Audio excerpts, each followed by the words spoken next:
Just watchers, before we begin, I want to make this absolutely clear. The following broadcast contains public domain courtroom footage, commentary, and legal analysis. This content is presented under the Fair Use Doctrine as defined by 17 USC 107 and is protected by multiple Supreme Court rulings, which you see below. This stream is transformative, educational, and journalistic in nature. It includes original commentary, trial breakdowns, legal interpretation, and critical analysis, not raw redistribution. We do not claim ownership over any public domain footage, and all use is strictly within legal bounds. If you're watching this content, you're engaging in a protected, transformative experience, grounded in law, never in speculation. And if anyone has a problem with that, take it up with Campbell, Brady, Miranda, and Irvin. Remember, guys, justice always works better when we watch. So keep watching. See you in the courtroom.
if we can get to Detective Janoris this morning and start her testimony, that would be ideal. If not, she can testify in the afternoon. And she's the state, right? Correct. She's also going to. I'm also going to be introducing a jail call through her as well, and publishing a jail call. Is there an agreement from the parties on the contents of the statement? So that need to be skipped over and redacted? So late last night, I finished going through the entire 11-hour statement. I finished around 2 o'clock in the morning. So I didn't want to call Mr. Tomas at 2 o'clock and wake him up. I have timestamps of what I believe are either irrelevant or inadmissible. Mr. Tomas and I spoke briefly this morning. The only actual issue I believe that exists, there is a point in time in which when Detective Janoris walks in at some point, she goes to Ms. Lang, I have a question for you. What happened on Monday?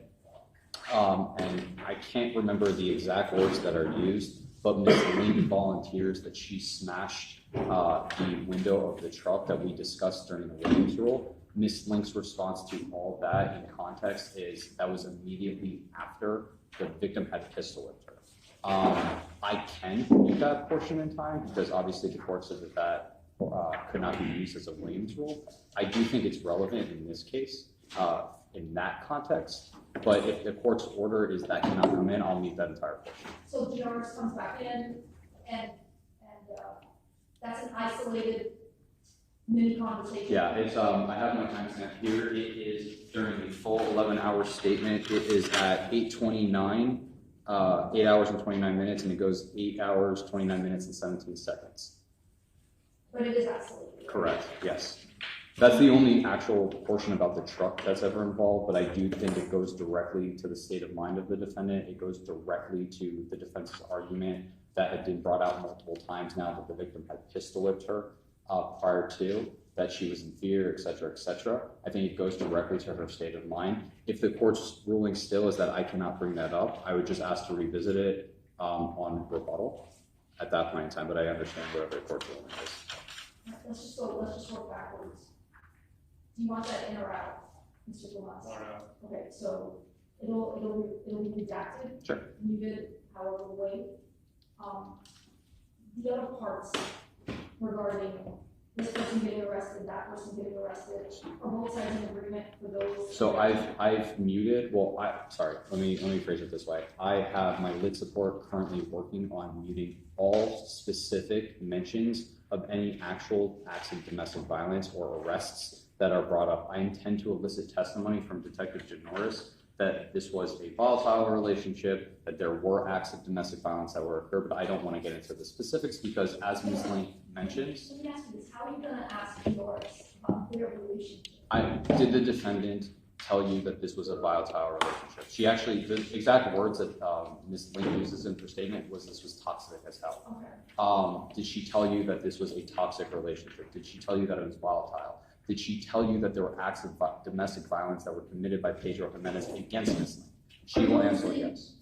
But all of those words that came out of Ms. Lane's mouth are in the report, right? To a certain extent, yes. Ms. Link gives specific examples. She says she woke up in a bathtub. She doesn't give a time, a date, anything like that, but she says it happened a while ago, which is also corroborated by Ms. Link's statement to other officers that, yeah, Pedro had a past, but that was very long ago. Ms. Link also talks about how, with the bathtub incident, she says, well, that was the last time I got arrested. But why revisit it again with Janoris? What's the purpose? Because as of right now, those things really haven't come into evidence, right? The actual acts of domestic violence that are spoken about are not really. What's the purpose of having Janoris highlight? I'm not highlighting. Half a dozen so. No, I'm not going to have her speak about any of them. And as we talked about yesterday, the only thing that I'm going to have her talk about is did Ms. Link tell you it's a toxic relationship, etc.? Did she tell you there were acts of domestic violence? I don't intend to have her say, yeah, she told me about the bathtub incident.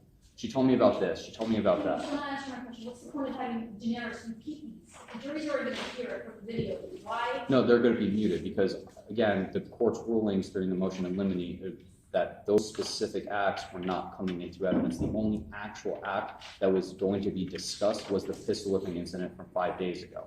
So what I'm asking Detective Jurors to testify to is, did Ms. Link tell you that there were acts of domestic violence? She will say yes, and then I will stop. Did she say that there were acts of domestic violence that Ms. Link also committed against Pedro Jimenez? She will say yes, and then I will move on. And the reason why is because it shows the totality of that actual relationship, and it's inextricably intertwined with my theory of the case that this was a toxic, volatile relationship with domestic violence going both ways. So, Judge, what I would say to that is nobody's disputing that this was a toxic relationship. My concern is we have a statement where Ms. Link talks about why it's a toxic relationship, but we're going to mute that, but then we're going to let this person give a secondhand account of a statement that's going to be in, but it's going to be redacted. I don't see why those two scenarios should coexist. Well, so I don't have to play the statement at all. I don't have, I can publish only even portions of it. The law is incredibly clear that I'm allowed to present evidence as I want to, that this is not applicable to the best evidence rule either.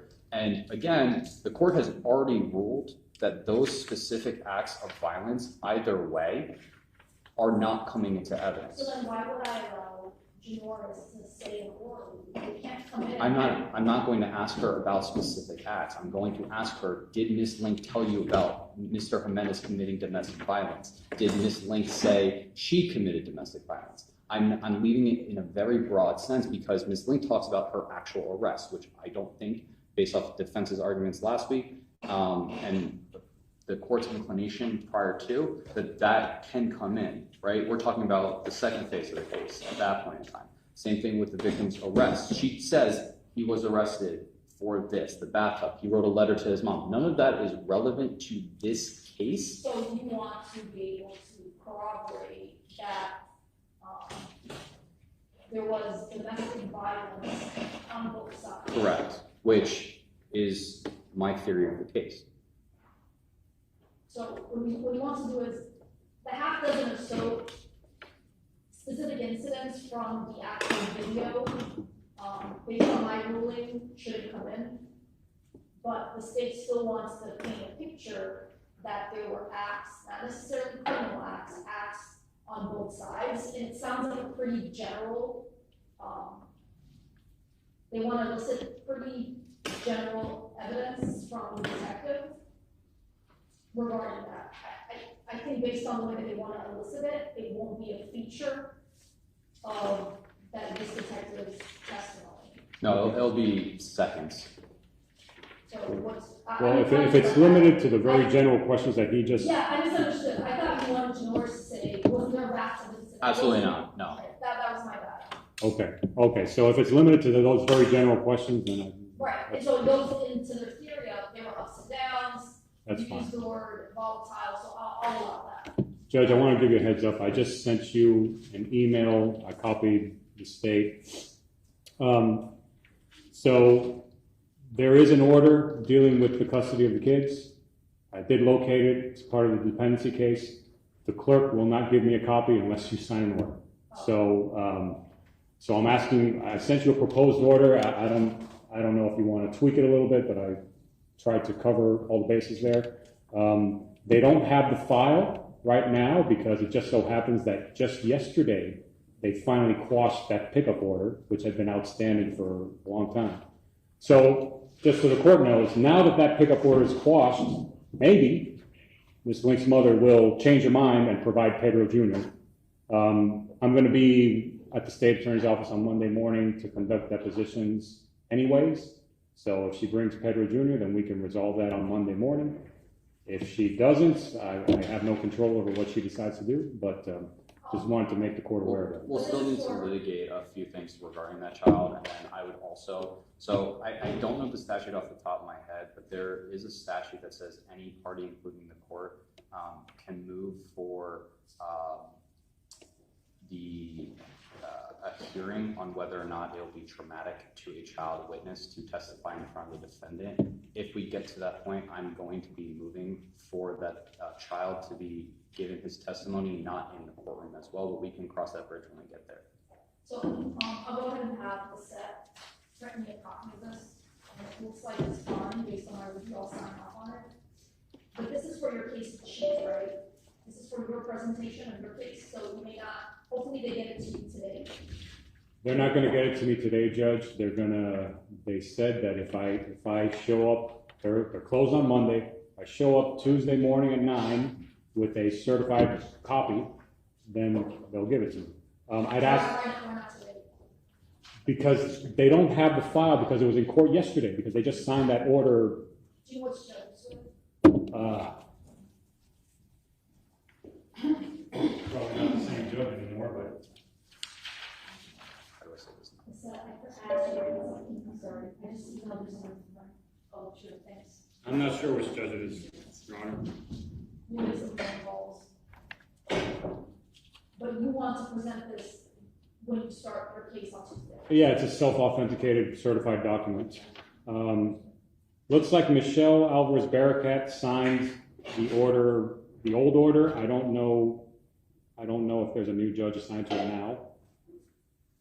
It just says She's cancellation. still over there, so it's probably. Okay. We'll make some phone calls. And Judge, I'll send you, if you don't mind, once there's a certified order, if there's a way that you can email it to this supervisor clerk, and I'll send you the email. Just, I don't know, so.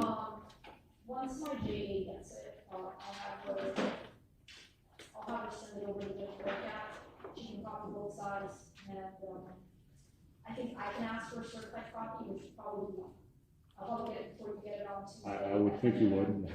Let's hope they do that. I'm sure they will. I'm sure they're probably that professional first. Thank you, Judge. There's one other issue that I spoke to Mr. Tomas about that I think is actually very. Going back to the statement. Sure. We'll just talk about it over lunch. Yeah, absolutely. I have, like I said, I have my own timestamps. I'm asking Mr. Atal, the reason why I'm doing this is we don't have the actual statement yet. Like I said, I finished it late last night. I have timestamps, but when I went to my litigation support team this morning, their timestamps are used on a different program that is significantly more accurate than the program that I am given.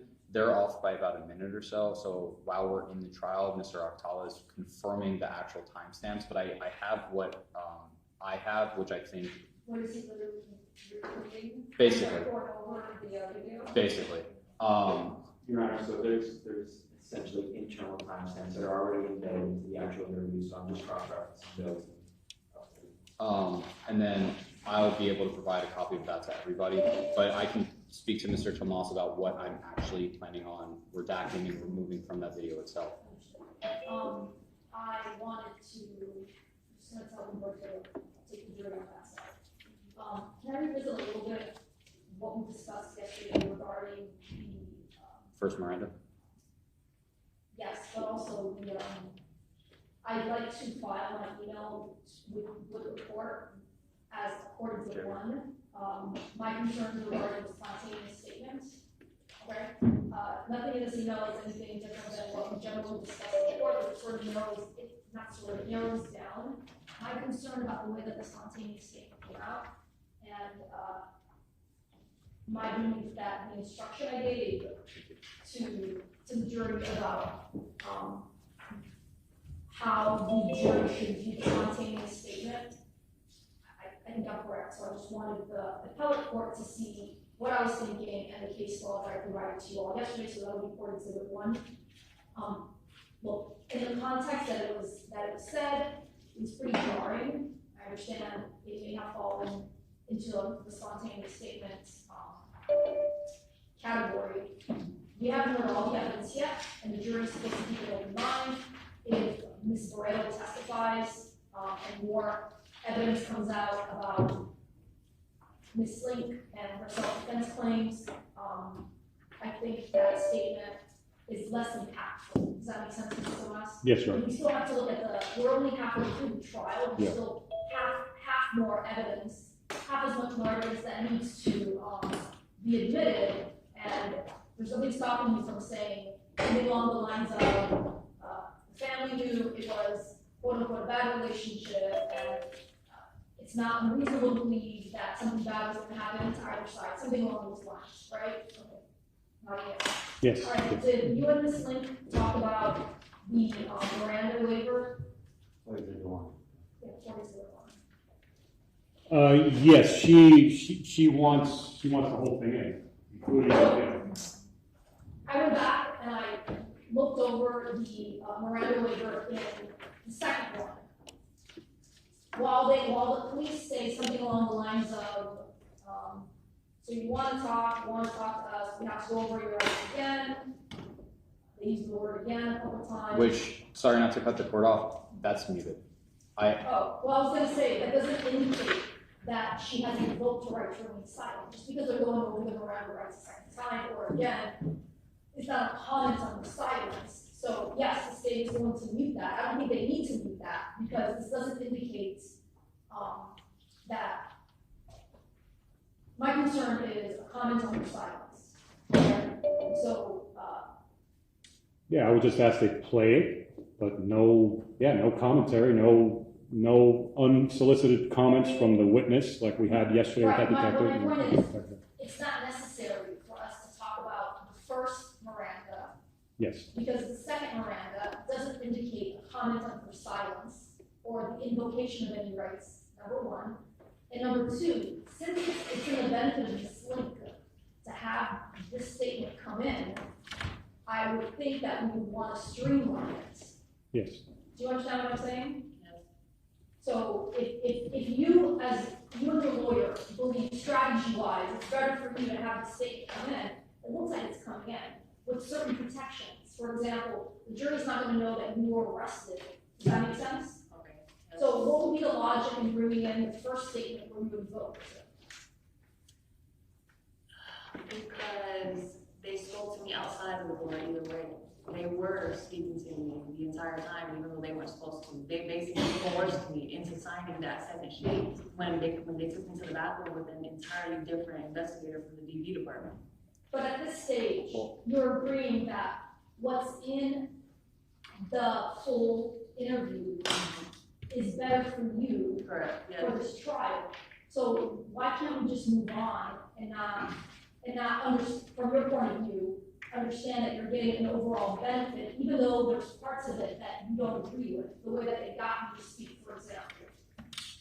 I can understand that. You also understand that there wasn't a motion to suppress filing. So the court didn't have the cops come in and prove to me that your Miranda statement was a knowing voluntary waiver. We didn't have that argument. That's a constitutional motion that could have been filed, just like the standard ground, but that wasn't in front of the court either, right? Right. So that, to me, that's also like a strategic point of view, strategic move by the defense, right? Yes. Okay, so do you want to so it sounds like you don't want to talk about the first Miranda waiver. Yes. Okay, because if you do, you and I have to have an in-depth conversation about what it means for this jury to understand that you invoked your rights, and essentially it's a comment on your silence, which has all sorts of huge constitutional ramifications that need to be weighed in this courtroom for appellate purposes. Does that make sense? Yeah. So why don't you just talk to her real quick about us not going into the first Miranda? Because I'm just going to step outside. Yeah, I'll step outside too. You all records, Jason, so you can all right seats. I'll step outside.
proceeding on the first Miranda.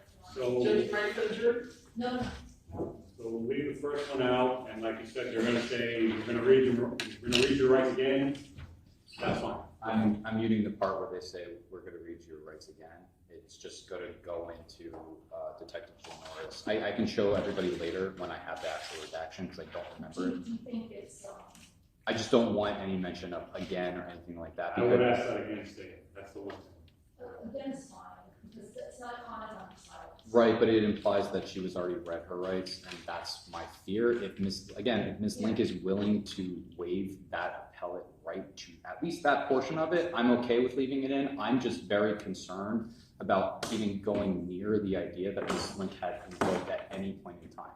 That's my fear, and as we have said a number of different times, I don't want this case coming back, which there is just case law after case law after case law that says any mention about any kind of first indication of Miranda rights is reversible error, and I don't want to even come close to I it. know it's nuanced, but the second reading doesn't, it indicates a second reading, it doesn't indicate a indication. But Your Honor, they wouldn't even see a first reading. Right. It will essentially be cut out. And Hold on, I understand where you're going regarding inference, but if Right. it makes that argument, it is what it is, okay? And there's no evidence Judge, that- respectfully, I'm not comfortable playing that if Ms. Link is not going to waive her appellate rights to that specific issue.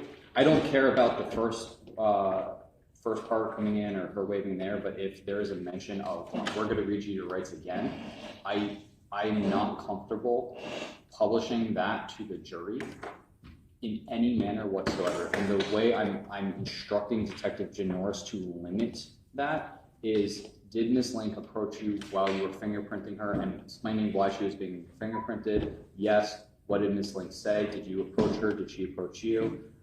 She said, I didn't mean to kill him. Detective Jimenez will say, I said to Ms. Link, in order for us to talk to you, we have to go over your rights, and then I will discuss Miranda and discuss her waiving of Miranda and publish that portion of it. But I am not comfortable having any mention of again or anything like that, especially since we had a detective testify yesterday about Ms. Link not having to cooperate with law enforcement and objections sustained that were made by defense counsel about any kind of inference about her refusal to cooperate with law enforcement. I'm not comfortable, and I'm just not going to play it.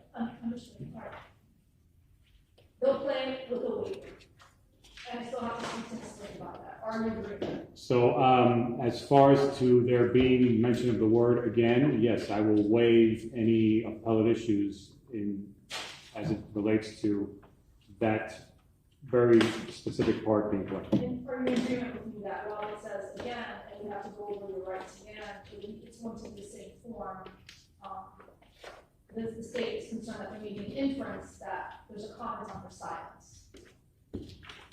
Right, so I'm waiving that specific appellate issue, yes. Ms. Link, do you understand? Yes.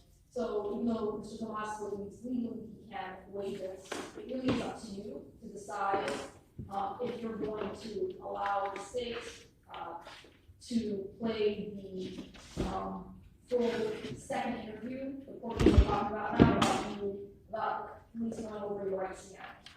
So you understand that no one's going to tell the jury that you invoked the first time. No one's going to tell the jury that you invoked your right to remain silent. No one is going to comment on your silence. But you're essentially agreeing that that is not going to be an issue for appellate purposes. Do you understand? Yes. You've had enough time to speak to us about that? Yes. Okay, do you need any more time to speak to him? No. Okay. Do you have any questions for me about what we just went over? No. All right. Okay, so I think you have a waiver. Yeah, so I'll talk to Liz support about that later this afternoon when we actually publish that video and having that portion. There's a few other issues that I think are imperative to address. First and foremost, I walked outside, I made eye contact with one of the jurors, I recognized her, I said hello, I didn't realize who it was until I said that, and then there were a handful of witnesses around where the jury is, they're right outside the courtroom. I asked them all to just move away, so that way there'd be no... That's fine. Well, I asked him virtually, but Yeah, they're right there. I just want to make everybody aware of that. The second issue is I want to make sure that we are not proceeding forward on any kind of suppression issue, because Ms. Link specifically said earlier that she was coerced into waiving Miranda, so she's going to be. I understand based on my conversation with her, she understands that no motion to suppress. Right. I just want to make sure that that is also on the record. And then the third thing. That's right. Yes, And then the third thing is I spoke to Mr. Tomas about this. I spoke to Sergeant Cremencini on my way into the office this morning. What he informed me was basically this. The phone extraction that is currently in evidence is the entirety of the phone extraction. However, that was done sometime about 2022. Sergeant Cremencini, who was working with a team at the time, now has access to better technology. And very recently, within the last week or so, he decided to plug that phone in again and do the extraction again on his computer. Additional data was able to be read at that point in time. He called me this morning and informed me of that. I sent those text messages over to defense counsel this morning. The way he explained it to me was no. It sounds like I'm gonna have to have Richardson Right. Before late turning over the stuff. Well, so yes and no, and I was going to suggest to the court that we do that, and that's why I'm kind of explaining it in the way I am. The way he explained it to me was this. Technology is ever changing. It's getting better, and as the technology gets better, the actual extraction itself is able to be read more fully by better technology. We now have better technology that is able to read that data and different data. The way he described it was basically like the DNA swab. DNA swabs get better over time. It's still the same blood, it's still the same DNA, however, you're able to read more. I sent over what he sent me today to defense counsel, which is a handful of text messages. Please have a word to the jury all the way on the side, please. One man will communicate with me. You're too close to us, please. Those text messages are between Ms. Link and somebody by the name or saved in her phone as, I believe, Smoke. Those text messages include references to shooting people, shooting Smoke's girlfriend, etc. As I said, and as the court indicated about the Richardson, I was going to successfully do one. I don't think it actually. Why is Smoke's text messages relevant to you? It's not. So that's what I was going to say. It's not a discovery violation because all that data still existed and was turned over. It's just a newer program that is able to read that data more. It's inadvertent because, again, we couldn't read it when this was actually turned over. It's prejudicial because it could affect Ms. Link's cross-examination or her testimony because she says in her statement, for example, that she didn't know anything about firearms, etc., but she's saying this to shoot other people. My remedy to it, I will not use it whatsoever, and it will be excluded entirely, and I'm going to direct Detective Cremencini to discuss on his direct examination the betterment of technology over time, and if he has done anything recently, specifically about the videos on Ms. Link's phone. So it's only relevant. The betterment of technology is only relevant about the videos on the phone. Correct. Have those been played? One of them. All right. Is there something else that's going to be played? Yes. And do you have access to that, Mr. Demas? You know what it is? I'm not sure if there's any new information that I didn't already have. So there's a few of them. There's the defendant and there is the defendant and the victim exiting the vehicle together, which I'm going to talk to him about the actual timestamp on Ms. Link's phone on that, which is somewhere in 10:30 time. 10:31, that's the day of the shooting? The night before. So the shooting happens at like 3 a.m. They get outside of the vehicle at 10, which is corroborated by Ms. Link's own statement. There is a video that I plan on publishing later with the children also, them acting as a family. And then the actual shooting itself, I was planning on talking to him about the timestamps. And these are all 1 or 2 days before the shooting? This is the shooting, the night of the shooting. These have already been turned over, and what I'm going to ask Sergeant Cremencini is, were you able to verify the 2022 extraction to whatever you did recently? Are the videos changed in any way? And he will answer no. He will actually say exactly, I believe he said it was 861 videos that were on Ms. Link's phone are the exact same from a few weeks ago to the day that it was extracted. There's no change whatsoever when it comes to the videos. So, I guess just so the sufficiency of the investigation, they explain it that, which is why the testimony will come about recency and extraction of videos on the phone, even though they've had it for 3 years. So it sounds like, at least with the videos, I have all the videos already. The Yes. only difference is that they were able to get timestamps from within the data. No, so if you look at my computer, I'll show you. So if you look at, and I know the court can't see it, but just for the purposes of the record, if you look on the actual Cellbrite report, which is what is furnished to me, the shooting occurs and there's a timestamp of when it was created at 6/25/2022, and there is a 6-minute and 57-second video. Part of that was published yesterday. It's created at 3:06 a.m. When this link is seen, it's about 6 minutes into the video. I'm going to have Sergeant Cremancini say, okay, if this is started at 3:06, that means that this occurred around 3:11, 3:12. Then I'm going to show him the call log of the defendant with the 911, showing that 911 was called around 3:21 a.m. All of this has already been in defense counsel's possession. Nothing with regards to the video has changed whatsoever. The only difference is that the technology changed so that we could better read information, and these text messages that were now being able to be read were now furnished to defense counsel. I do not intend to use them whatsoever. I wanted to make sure that that was on the record, that I am giving the remedy of that exclusion of that evidence, regardless of and the few that you want to play, because you already said that she came looking for him at, what's his name, Brian, Kevin Bonilla. Kevin Bonilla's house. It goes hand in hand, that they were getting along. Correct. Until the time of the shooting. Yes. So it sounds like it's relevant. So I don't have a problem with the better being able to pinpoint the time that the videos happened based on this new data. That's fine. No. The extraction that I have. This is from 2022. Nothing has changed. What I'm talking about, the data being better and the extraction being better, solely goes to the text messages. I'm just going to ask Sergeant Cremancini, did you confirm when you got better technology, were you able to confirm that the videos that were extracted are exactly the same? There's no additional videos or anything like that. So Judge, my only concern would be bringing in text messages or anything else that I hadn't seen up until now, but it sounds like they're not doing that. That's correct. That's so correct. then there's no problem. Right. You have to be careful with the word confirm. That's a conclusion, right?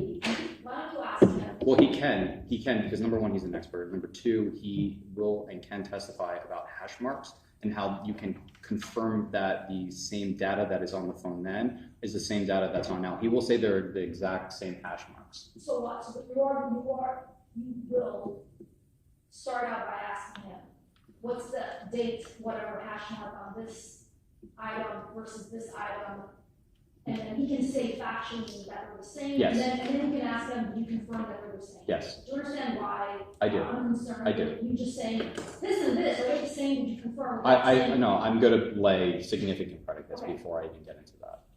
And we can also go sidebar to make sure, or voir dire him outside the presence of the jury to make sure that everything that we do is in the correct way, so that way there are no issues later on. I think we take care of what we're supposed to take care of before these next witnesses testify. Yes, sir. Who's going to be the first one? We're recalling Detective Zapata. Sorry. All right, so can I start? Yes, sir. Yes. If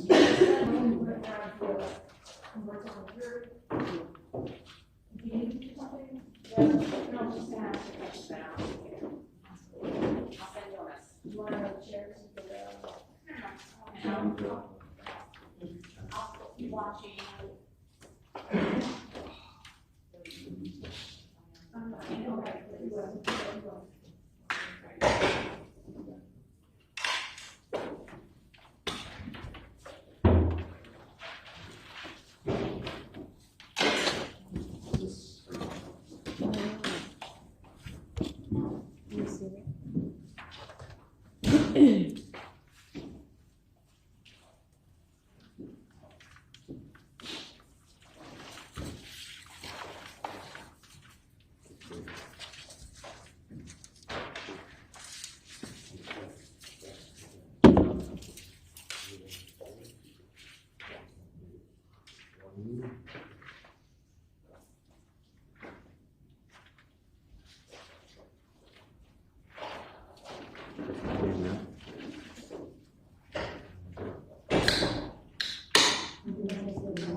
Greg, can I, see?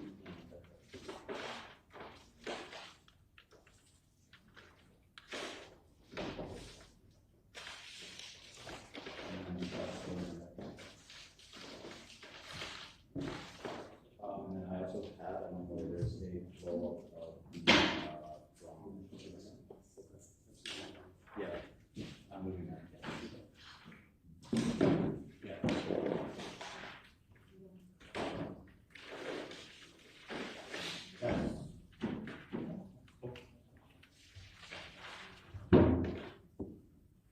All right, jurors coming in.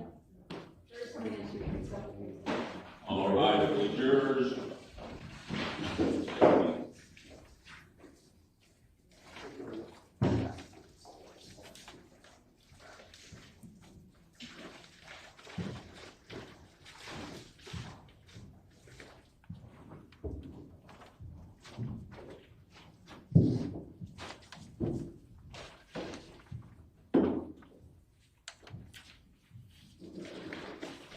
All right, folks, 9 jurors. Lawyers, Ms. Lane, you can be seated. Sorry for the delay. This is my fault. I blame all the police. The news is, the witnesses are outside, and we're ready to go. The state's gonna call the next witness. Yes, Judge. At this time, the state calls Detective Zapata. Just follow Detective Zapata. Judge, permission to reposition the podium? Yes.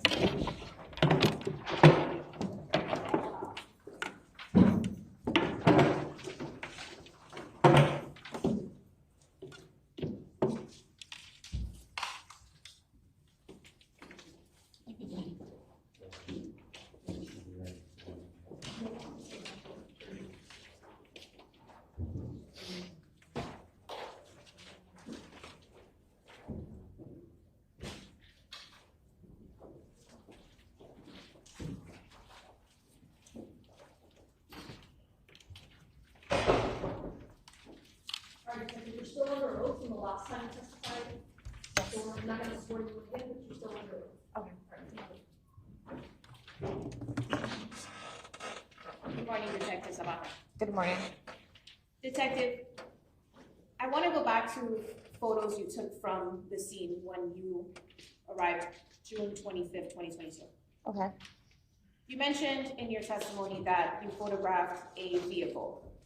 That's correct. I want to focus on the vehicle that was in the alleyway. What kind of vehicle was that? It's a silver SUV. And did that vehicle have blood on it? Yes, it did. And did you also review photo vehicle was in?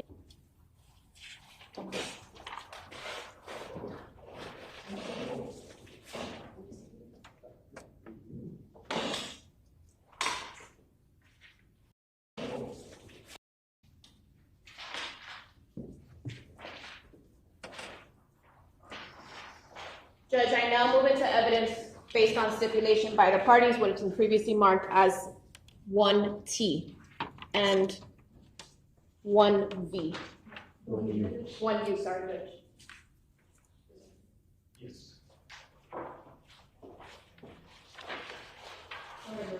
State Exhibit 1T, marker identification now becomes State Exhibit 17, and 1U, marker identification now becomes State Exhibit 18. Permission to publish, Judge.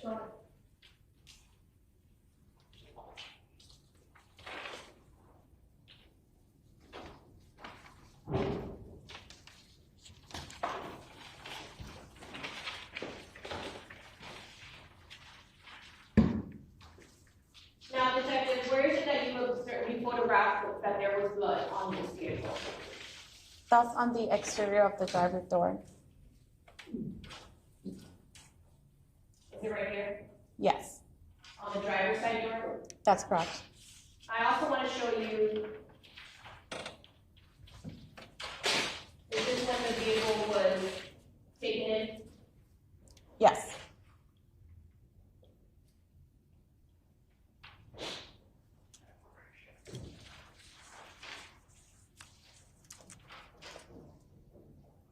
Did you seal off the vehicle, detective, when you got to the scene?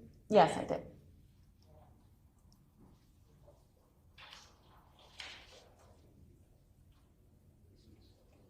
And what is here in the driver's side of the vehicle?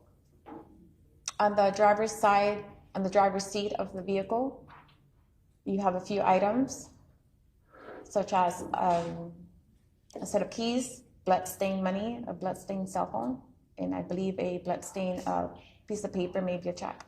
Where was there also blood-stained money when you photographed in the alleyway? Where was also money? There was also a bloodstained bell on the alleyway, pretty close to where the victim was located.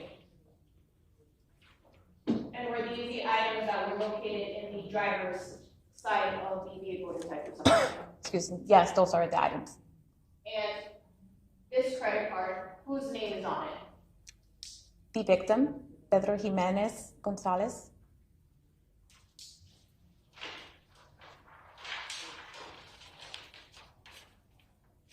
I want to go back to this photo right here.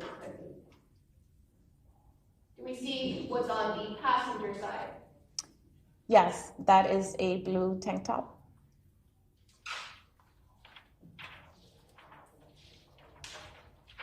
Is that this same tank top that's here? That's correct.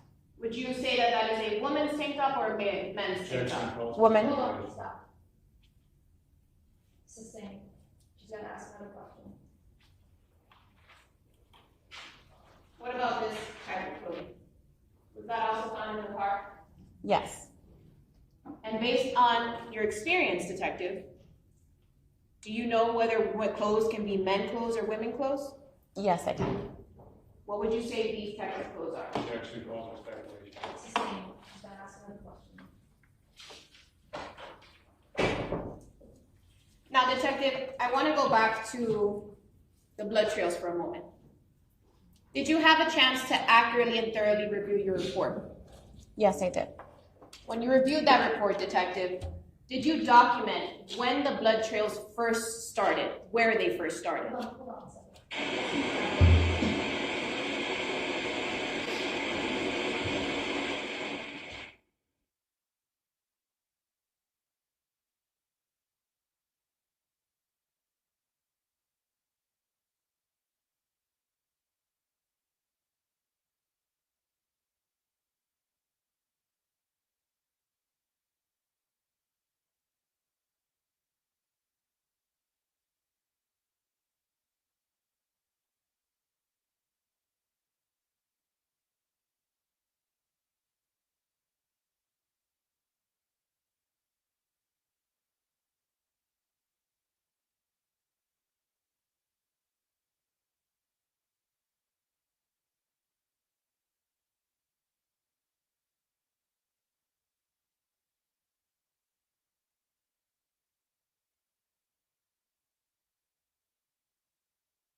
Okay, Detective Zapata. So the suspect blood trail, after you reviewed the report, where did the suspect blood trail first start?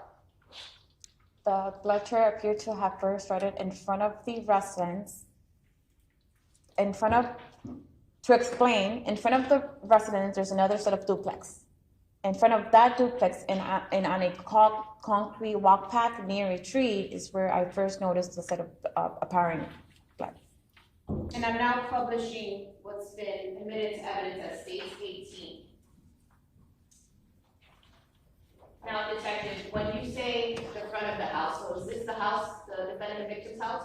Yes, And when you say the front of the house, are you indicating somewhere in this area where this silver car is behind this tree? yes, So based on your report, was there a blood trail, suspect blood trail, right in front of the doorsteps of the victim and defendant's house? no, Moment to confer, Judge.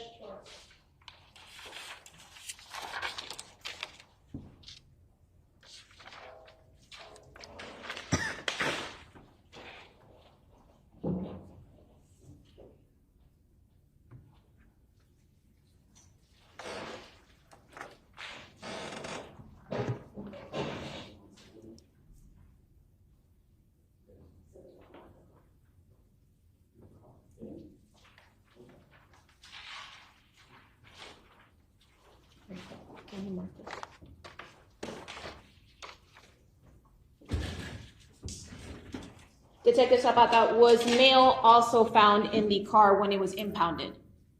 I'm sorry, can you repeat the question? Was mail, a piece of mail, also found in the car when it was impounded? Yes, that's correct. If I were to show you that, would you recognize it? Yes.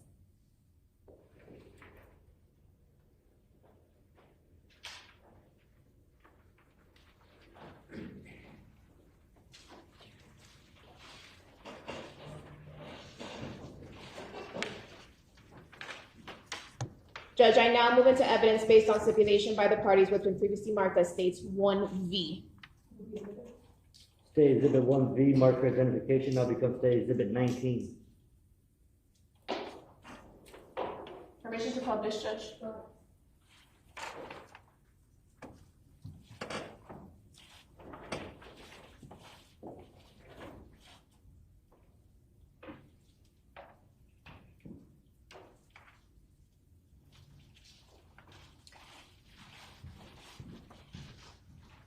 Now, detective, is this the piece of mail that you saw? Yes. Whose names are on the piece of mail? Permission to approach the witness, Judge?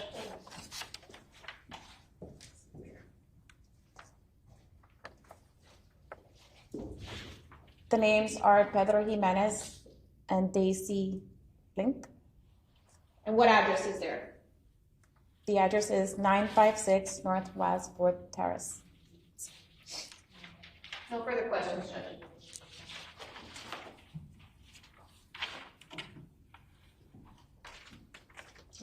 In cross-examination for officers about that. Yes, Your Honor, just a moment.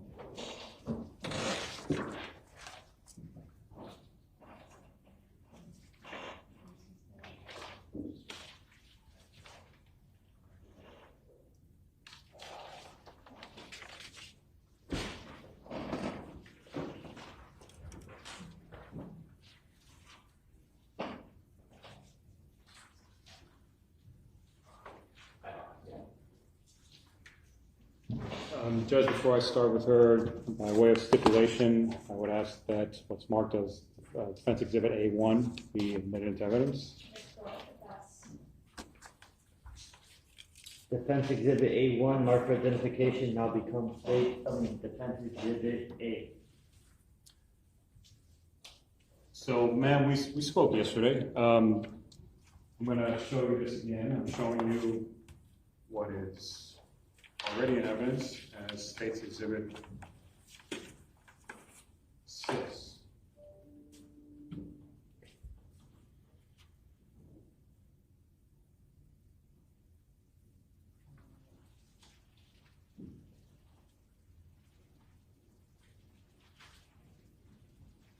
Now, this is the home in question, correct? Yes. And you are the person who drew this red line yesterday, is that correct? I'm sorry, can you go back to the first question? To the first question? Yes. Your first statement about the residence? The home where Daisy Link lived. Yes. Is this the home? would it be easier? Yes, sorry. Okay. 1 minute. Yes. This is Days of Exxon, right? What I'm pointing to right here.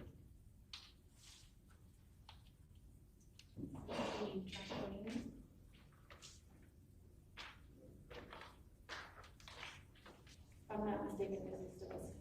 Oh, this one. Okay. So I'm gonna show this to you real quick. But, you see the line that you are the person who drew this red line, correct? Yes. And you would agree that it's a little hard to see because it's red, but right here, you drew a line that came all the way here, right to this area, which is where the front door of the residence would be. Is that correct? Sorry.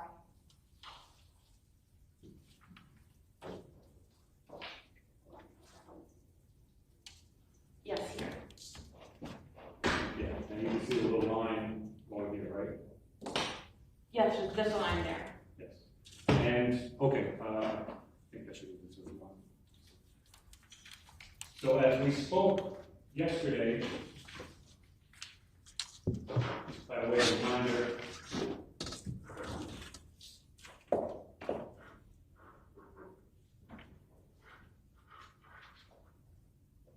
there was some, you also drew a line over here, this area here, this area over here, but there was no blood in this specific area right here. Is that Correct, that line was to show the alleyway. Okay.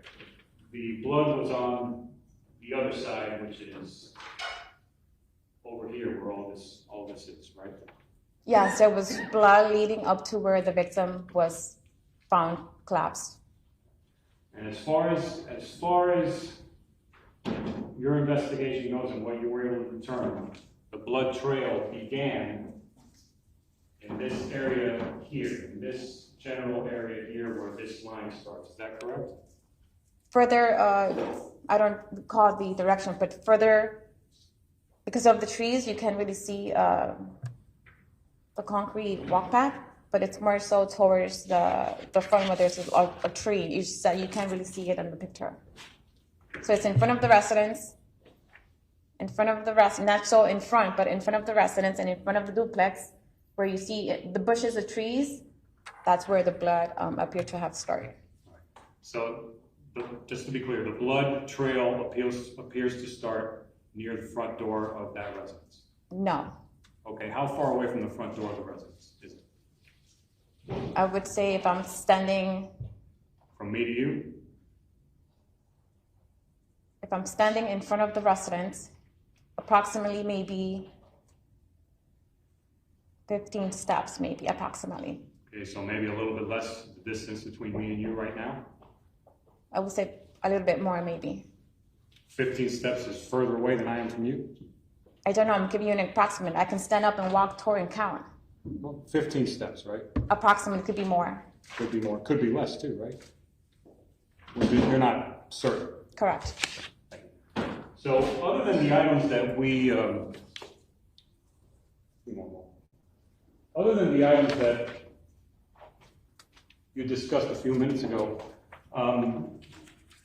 Mr. Jimenez's license and some other cards and wallet were found also, is that correct? I would have to take a look at the photos. Sure. Judge, if I may approach, I'm going to show you what's marked as Defense Exhibit 1. Does that appear to you to be the license of, well, actually 2 licenses of Mr. Jimenez? There's 3 pages there if you want to take a look.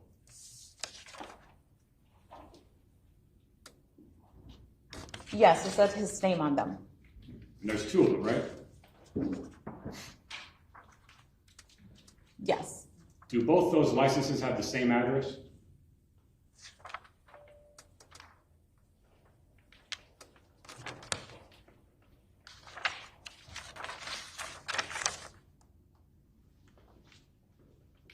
Yes. And what address is that?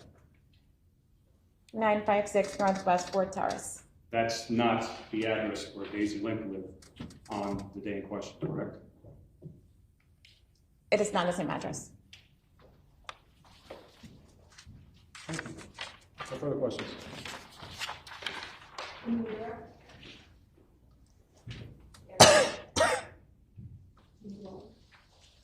Yes, please.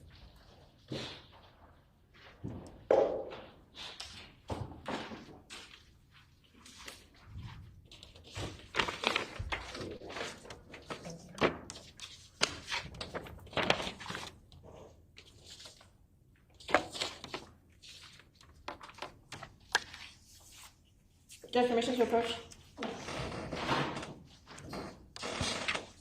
Ms. Sabata, is the address that was listed on Mr. Jimenez's license to your left the same address that was listed on the mail that was found in the rental car to your right?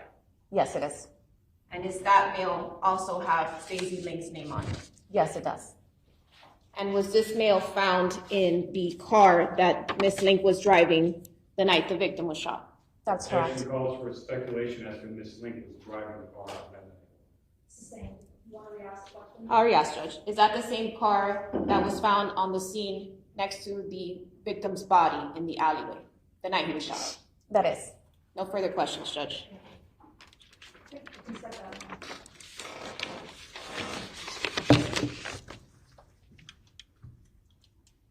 The next witness will be, the next witness will be Dr. Mathis. Dr. Mathis.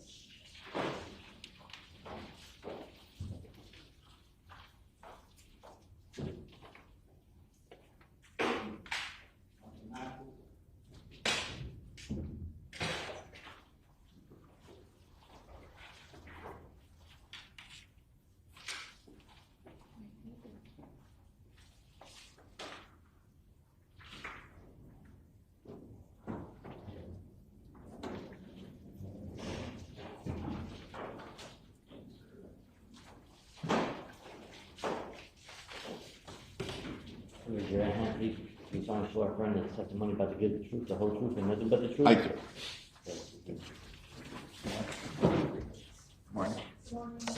Sorry, just 5 seconds with your.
To fix the projector, so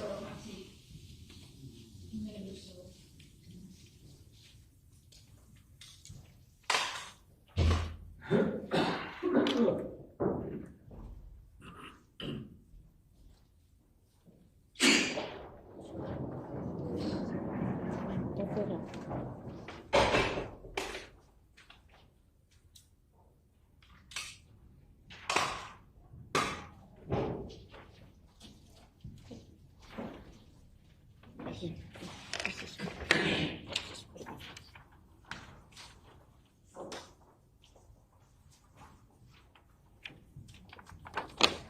Your Honor, it's prepared.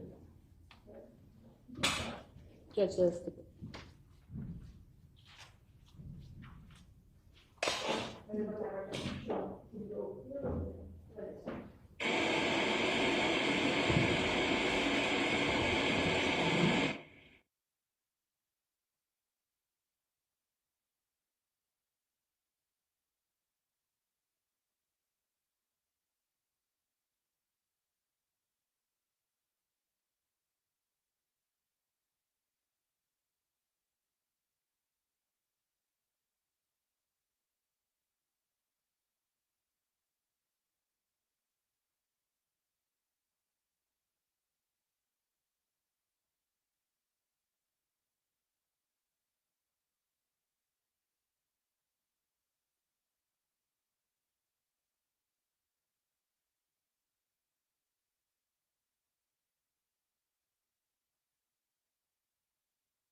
1959 is the body of Pedro Jimenez.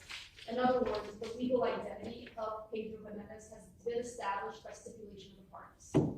You can start questioning Dr. Mathis. Yes, Judge. Good morning. Can you please state your name for the record? Good morning. I'm Dr. Benjamin Mathis. Mr. Mathis, what do you do for a living? I am the Chief Medical Examiner of the Miami-Dade County Medical Examiner Department. And how long have you been the Chief Medical Examiner? 10 days. Last week, they promoted me to Chief Medical Examiner. I've been Deputy Chief for the prior 3 years. Congratulations. Thank you. So you mentioned you've been Deputy Chief for 13 years. I've been at the Medical Examiner Department for 13 years. The last 3 were Deputy Chief.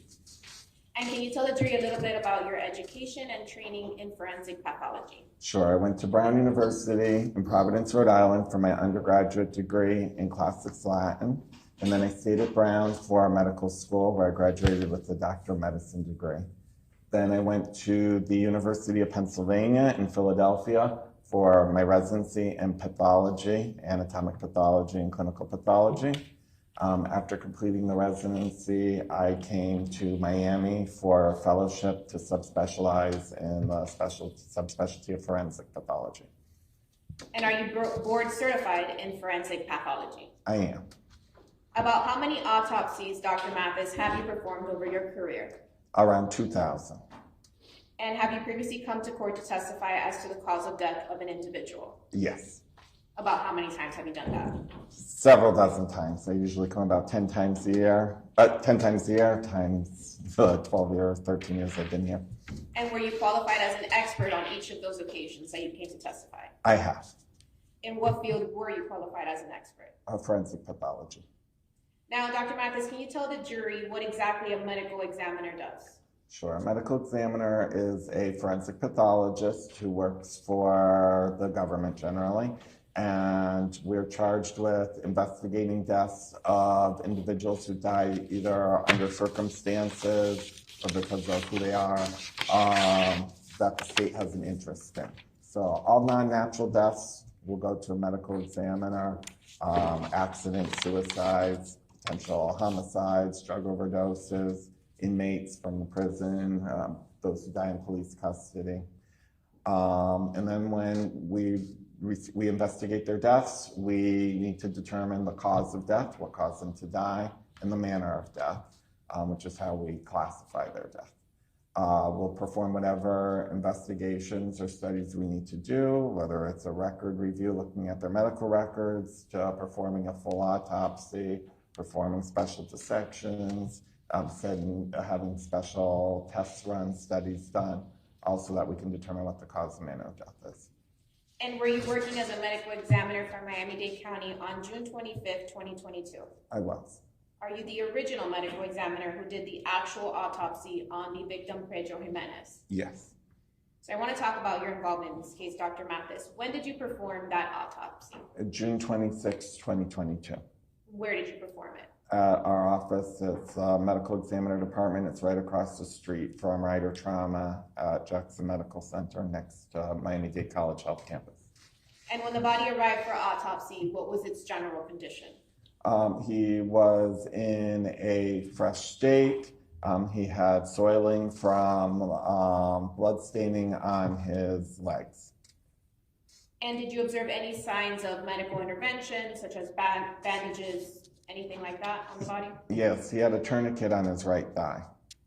Now, can you walk us through the steps you take when performing an autopsy, Dr. Mathis? Sure. So first, we capture the height and weight. We'll take a receiving photo of the individual. Then, if it's a suspected homicide, we'll get pictures of the hands. Then we'll collect fingernail clippings as evidence. The body will then be washed. We'll take photographs, overall photographs of the individual. And then if there are any tattoos or injuries, we'll take photographs of those.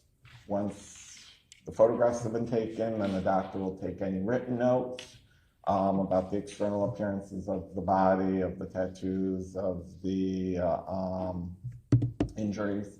And then at that point, an internal examination, or what people colloquially call the autopsy, will begin to be performed. So you mentioned a lot of steps there. Yes. So I want to break that down. Can you explain to the members of the jury what an external exam is? Sure. So external exam sounds just like that. We're taking note of the external features of the body. First is the routine, their body size, their body habitus, their height, their weight, their eye color, their hair color. And then we will, after all the regular stuff has been documented, then we'll turn to our tattoos and scars. And then then we'll move into injuries. If there are any external evidence of injuries, then we'll document those down as well. So you mentioned that you document tattoos. Did the victim in this case have a lot of tattoos? He did. And was one of those tattoos the name Daisy? Yes. Now, you also mentioned you start with external injuries, so I want to talk about those. What external injuries did you observe on the victim's body in this case? Yes, so he had a through and through gunshot wound on his right thigh and a through and through gunshot wound on his left foot. Now, Dr. Mathis, you mentioned a through and through gunshot wound through the right thigh and left foot. Yes. So I want to break that down. I want to start with the left foot.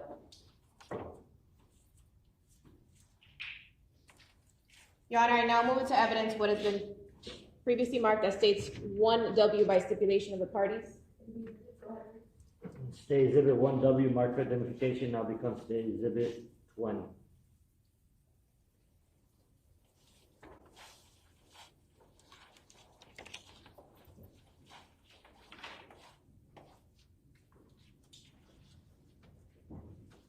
Now, Dr. Mathis, is this the victim's left foot?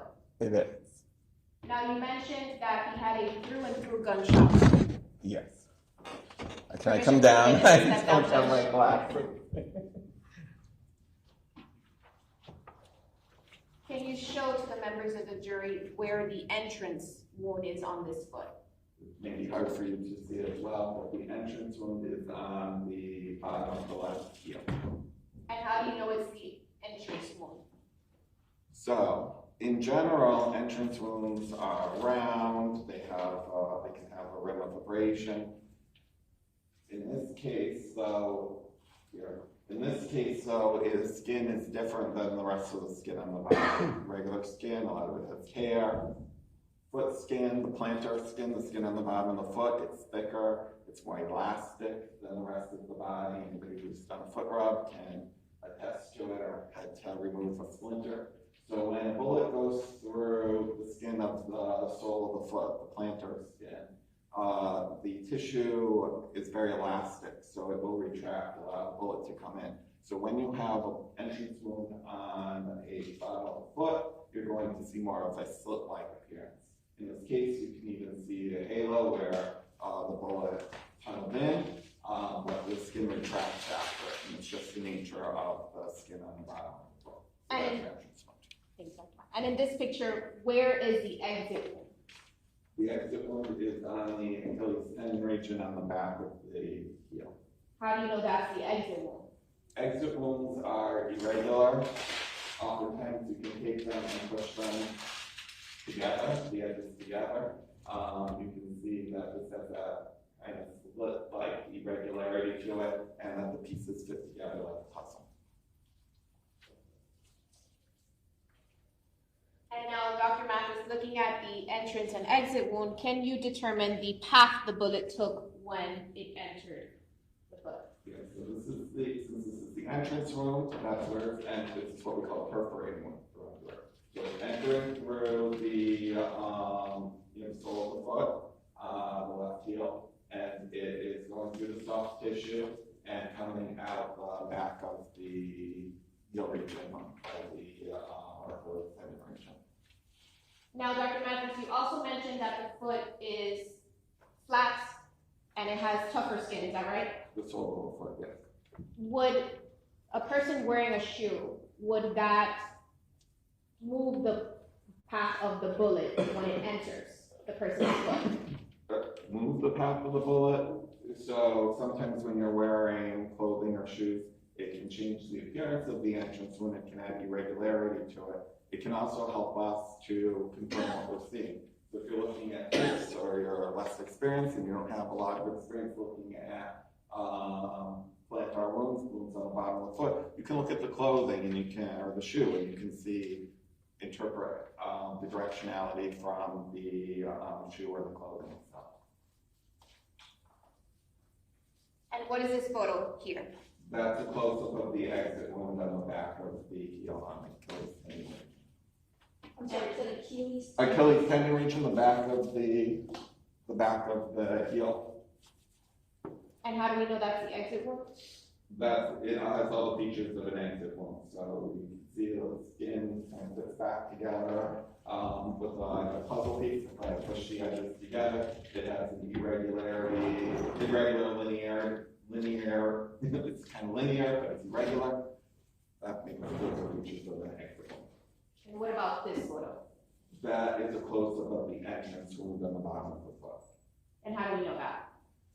Because of the way it looks. So, like I said, normally an entrance wound is going to be round, but because of where the location is on the sole of the foot and the nature of the skin down there, entrance wounds on a plantar surface can look linear. The bullet just kind of separates the tissue, comes in, and the tissue collapses behind it.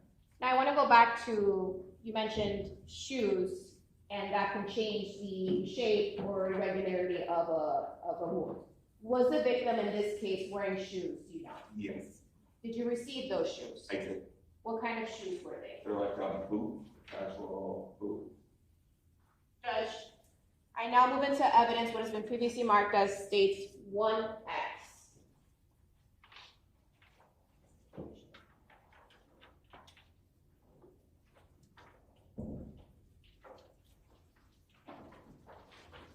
By stipulation of the parties, Judge. State Exhibit 1X marked for identification now becomes State Exhibit 21. Permission to publish, Judge? Yes. Dr. Mathis, are these the shoes that you received from the victim, that were recovered from the victim's body? Yes. They came with them. And what are we looking at here with the white, where the white stick is pointing? So there is a hole next to the white stick. This is the outer edge of the left heel region of the shoe. And then below it, you have red discoloration, which looks like blood to me.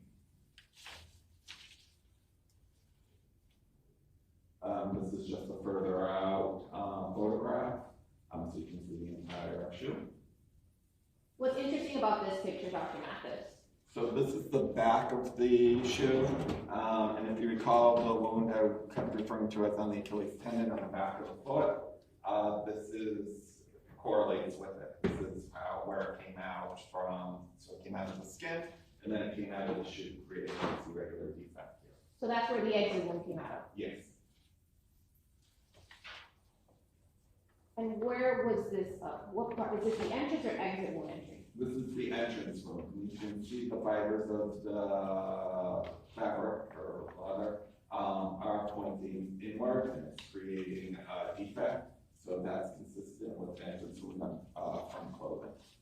Now, you also mentioned that in this case, the victim had a wound to the left foot and a wound to the right thigh. That's correct. I want to talk about the wound to the right thigh. Judge, I now move into evidence what has been previously marked as 1Y by stipulation of the parties. State Exhibit 1Y marked for identification now becomes State Exhibit 22, Judge.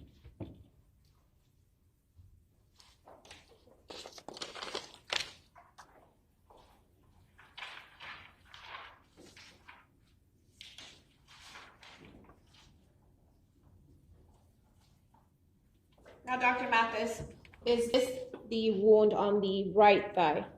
Yes. So what you're looking at here is a victim lying on his belly on our autopsy table. So you're looking at the back of his lower extremities, the back of his leg. His buttock would be here, right above where the picture cuts off. And is the wound to the right thigh, did it have both an entrance and exit wound? It has both an entrance and an exit. And this wound is the entrance. Is the entrance. How do we know that for the right guy? Because of the way it looks. Sorry. Because of the way it looks. We interpret gunshot wounds, entrance, exit based on their morphology, the way they look. And this one, you can even see from this view, better close up, but you can see from this view, it's nice and it has a round this punched out appearance to it. Now, what are we looking at now? Now, this you're looking, he's lying on his back now. And up here above, that would be the groin region and above, and you're looking at from the top of the thighs down. And within the tattoo, there is a gunshot wound there. Is this a better view of the front of the victim's side? Yes. And what exit wound is that? That is the exit wound. That's on the front of the thigh. That's the exit wound. Same thing, just a different orientation. What about this picture? So now we're back on the back of the thigh. This is an entrance wound. You can see it has a punched out appearance. You can see the yellow in the middle, that's the fat, the soft tissue underneath the skin. So that's missing, that's the German gunshot wound. You can see it's got like this oval, it can be round, it can be oval, it can be elliptical depending on the angle that they go in. Going around the wound. And then you see that there is what we call abrasion, some scraping of the tissue around the edges of the wound. These are all features of an entrance. Now, Dr. Mathis, for his right side, were you able to determine the path the bullet was taking? Yes, so this is the entrance wound, it's on the back of the thigh, so it's going from back to front. Is the way that the bullet entered through the back of his right thigh consistent with the victim facing his back to the person who shot him? The back of the victim needs to be facing the barrel of the gun. So yes. Yes. Would it be consistent if you were facing the person who shot him? No, because the barrel of the gun has to be pointing toward the back of the thigh. Now, Judge, I now move to evidence what has been previously marked as stage 1Z by stipulation of the parties. Stay exhibit 1Z, marked identification, now becomes stay exhibit 23, Judge.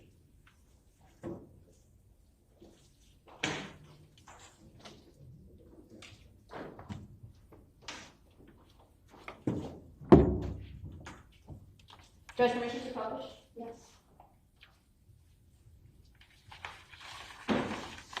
Now, Dr. Mathis, what are we looking at here?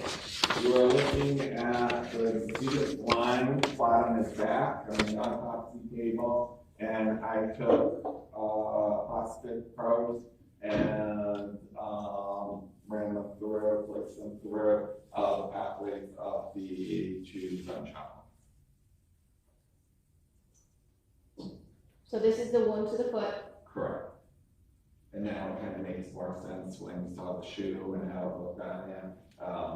Harder to appreciate when you're just seeing the holes, but with the probe, it makes it easier to visualize. Now, Dr. Mathis, I want to take everything together, what you said. We spoke about the left foot, the path of the bullet. We spoke about the right thigh and the path of that.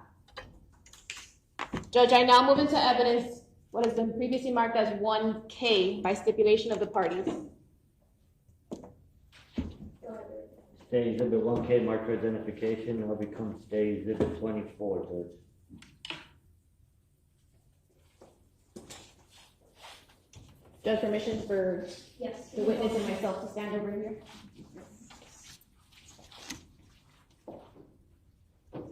Now, Dr. Mathis, can you explain to the jury what this diagram is indicating? Sure, so this diagram here in the middle is the notes I take during the autopsy. We call it a body diagram sheet, and that's where I'm marking down his hair color, our tattoos, and then I noted where the wounds were, what their sizes.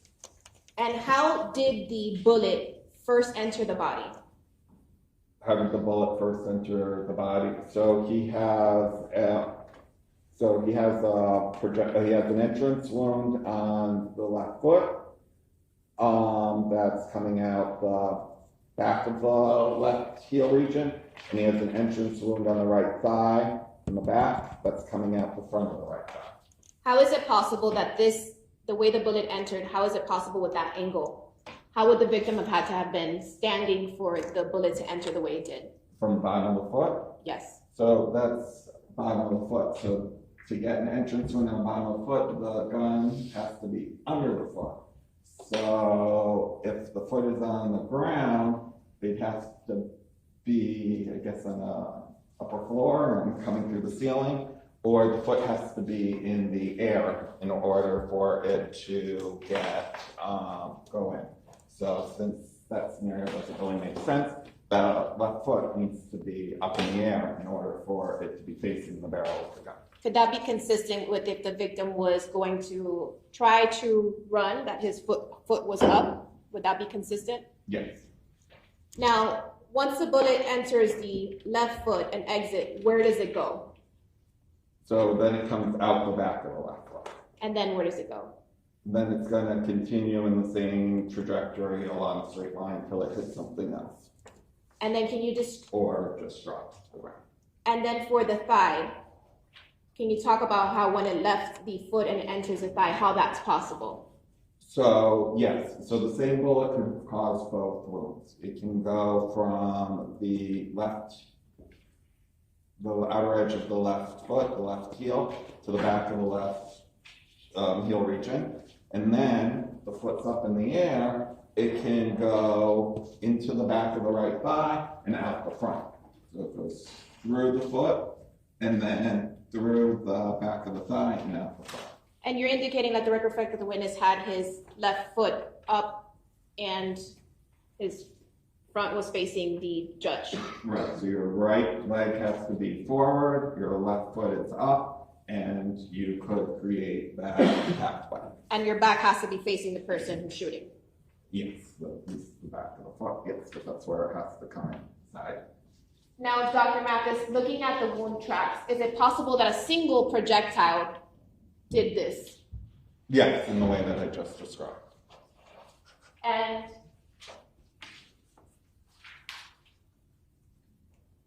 okay, we're good. Now I want to talk about the internal examination.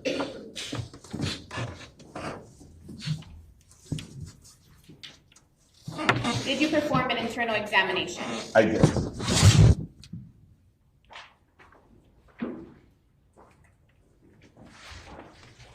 Okay. And what internal damage did you observe as a result of the gunshot wounds? So inside the body, his organs, those were all good. I had to do a special dissection on his right thigh to document the injuries going on within the soft tissue. And he had a lot of blood and bleeding in the muscles of his right thigh, in the region of that gunshot wound. And he had holes in his femoral artery and femoral vein. You mentioned he had holes in his femoral artery and vein. Did the bullet strike or sever those major arteries? Yes, the bullet struck those arteries. And now, Dr. Mathis, based on your expertise and experience, would an injury to the femoral artery, such as a gunshot wound, cause rapid or severe blood loss to someone? It will cause severe blood loss. The blood comes from the heart, is pumping. The femoral artery comes off after the aorta branches into the iliac. The femoral artery is one of the branches that comes off the iliac artery, and it supplies blood flow to the rest of the leg. So it's a very important blood vessel, and it will bleed, and you will lose a lot of blood from it. And are you able to estimate about how quickly a person can lose consciousness or die from such bleeding?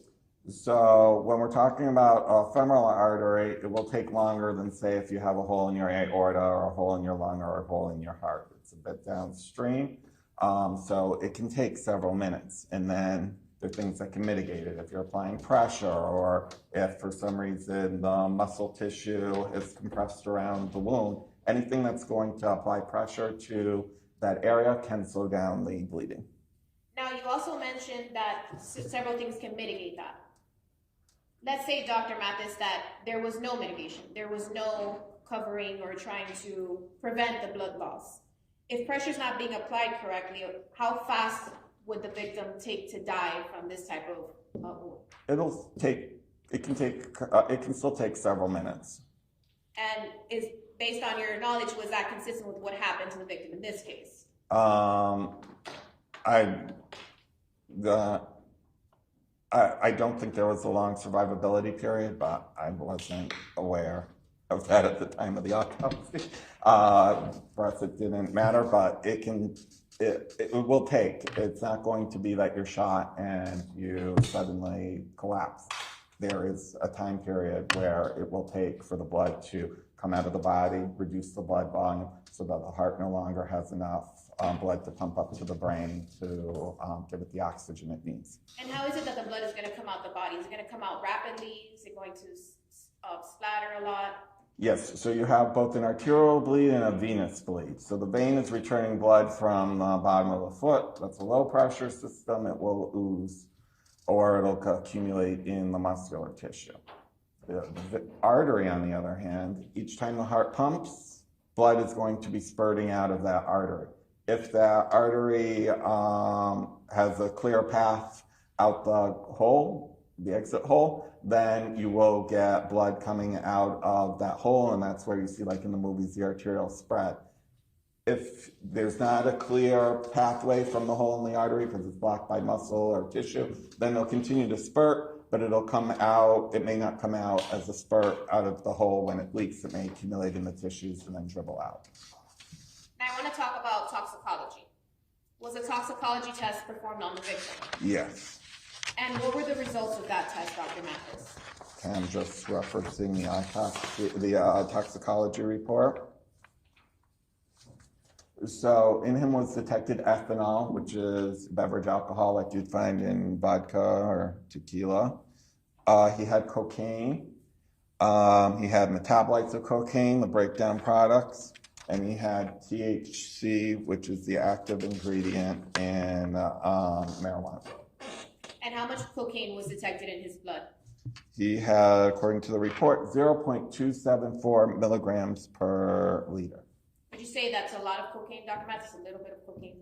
It's a healthy amount of cocaine. And now, based on your experience, Dr. Mathis, what is it that cocaine does to the body or blood? So cocaine is a stimulant. So it causes your heart to increase. It will increase your blood pressure. It narrows the blood vessels. That's how it increases the blood pressure. And like I said, it makes your heart race. It keeps you. It's an upper. Based on your exam, Dr. Mathis, did the cocaine contribute to the victim's death? No. Why do you say that? Because he's got a gunshot wound that went through his femoral artery and he's bleeding out, dying from hemorrhagic shock. Did any of the substances that he had in his blood system contribute to his death? No. So I want to talk about the cause and manner of death. Based on your examination, were you able to determine the cause of death? Yes. What was it? That was the gunshot wound of the right thigh. So how long would it have been, Dr. Mathis, based on your training and experience, it would take someone to bleed out or die from that injury? Like I said, it can take several minutes. Were you able to determine the manner of death? Yes. What was the manner of death? Homicide. Moment to confer, Judge.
the external injuries you observed.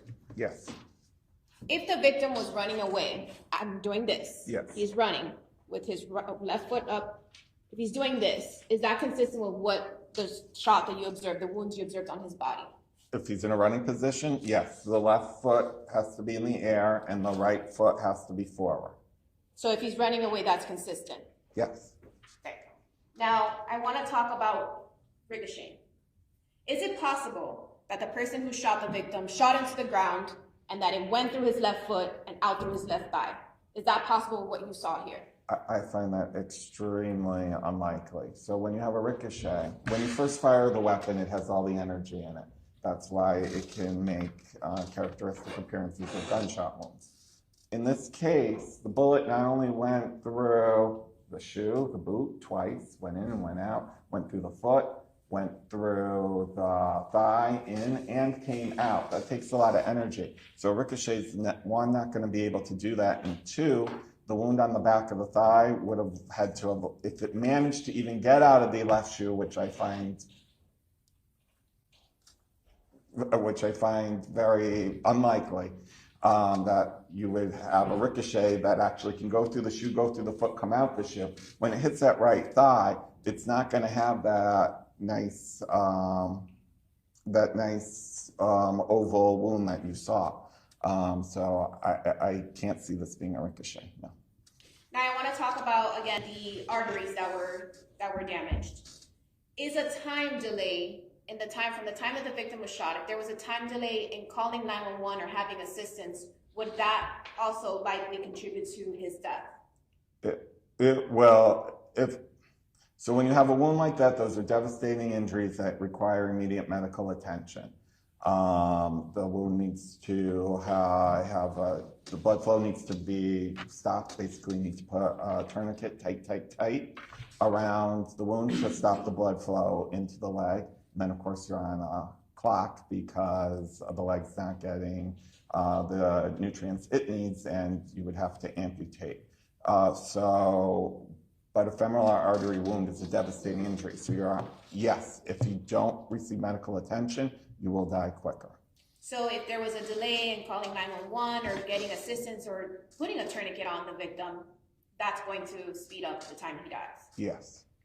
Now I want to talk about the drugs in his system. Yes. I know you mentioned earlier that those didn't contribute to his death.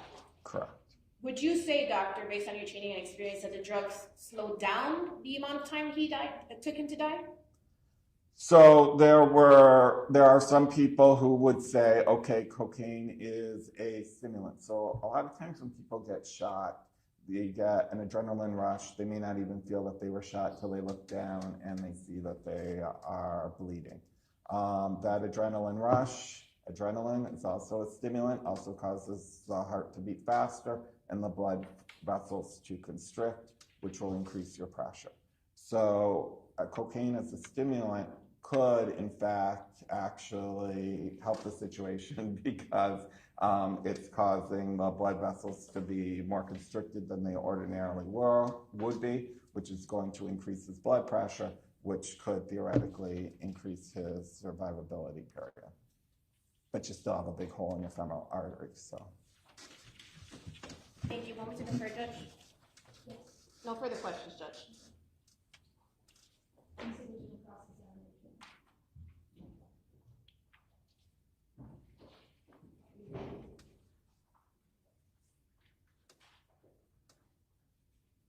Morning, Doctor. Good morning.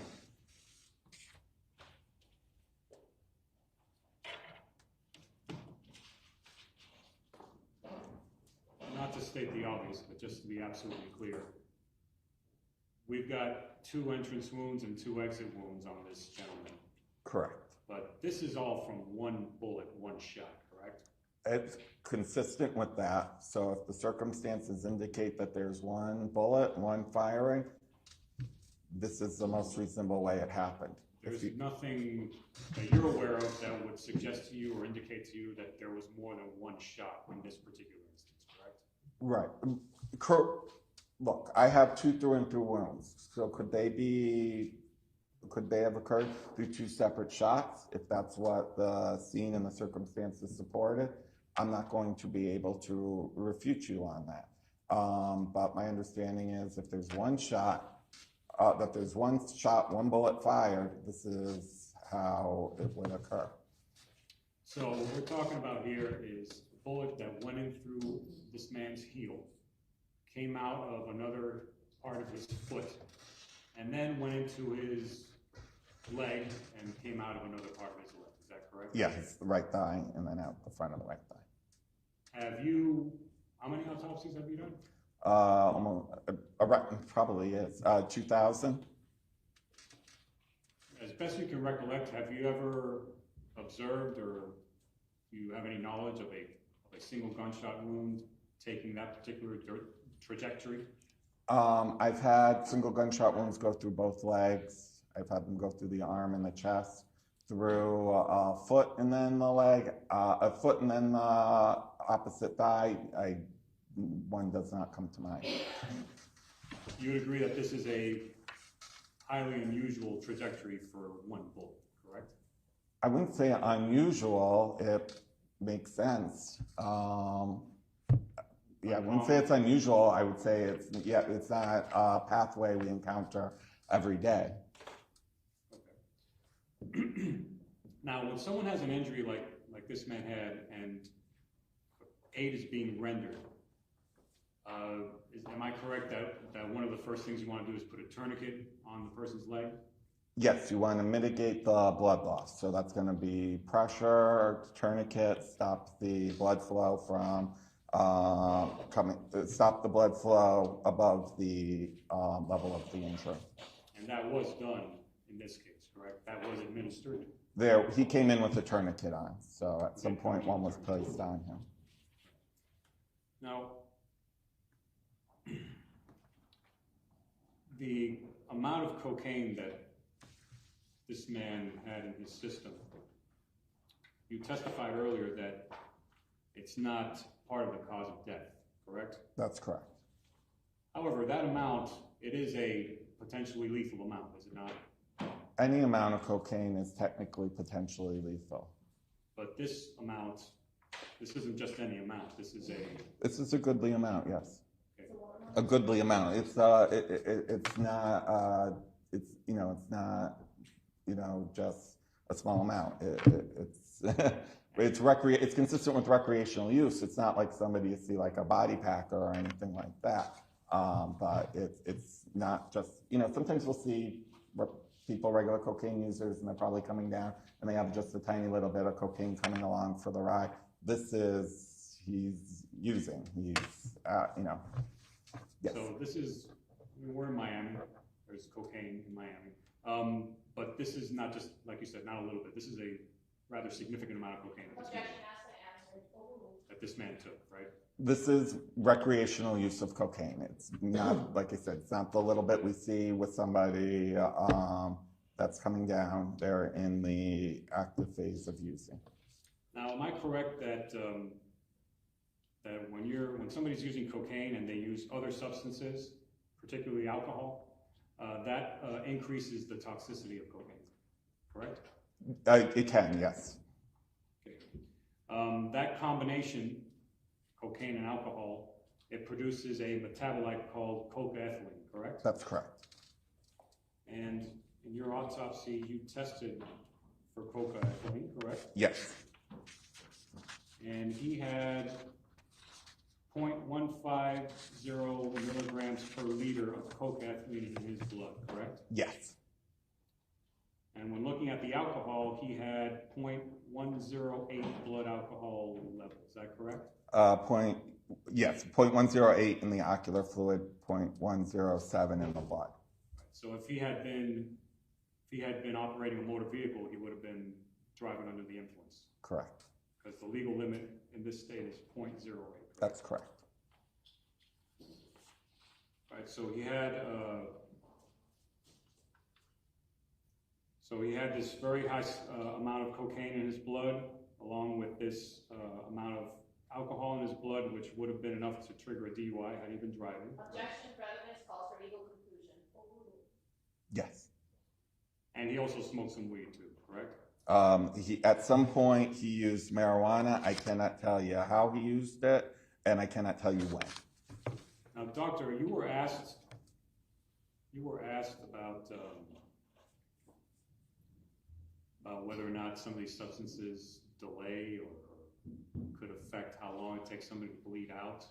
Can you explain that a little bit more, please? Yes, so just as I explained before, cocaine is a stimulant, and it, just like the adrenaline rush that will occur when somebody gets an injury, it will increase your blood pressure through constricting your arteries, and it will cause your heart to beat faster. Now, when someone's shot, do you expect them to necessarily start bleeding out right away, or does it take a few moments before blood starts coming out of somebody's body? I mean, usually. When they're shot, they'll start bleeding right away. You may not see it on the outside of the body, but trust me, they're bleeding somewhere. So they get shot in the chest. They are bleeding into whatever space is around them. So in the chest, you have a lot of space for the lungs to expand. They're going to bleed into the chest while you get shot in the leg. You're going to be bleeding into the muscles, the soft tissues there. Only when the body is in a position where the hole that leads to the outside is lined up with where the blood is, will it come out. So oftentimes we'll get to a scene of murder. They've got a bunch of holes in their chest. There's not really that much blood out. When we start to move the body and we've tipped it, then blood will start coming out of the holes. So it might take a little bit of time before you start seeing blood dripping and landing on the floor from somebody who's been shot. Correct. It just depends how the hole lines up with where the blood is accumulating. So if somebody's walking or running or in any type of movement, they get shot, but they're moving, you might not start to see a blood trail until they've taken a few steps, correct? Correct. Now,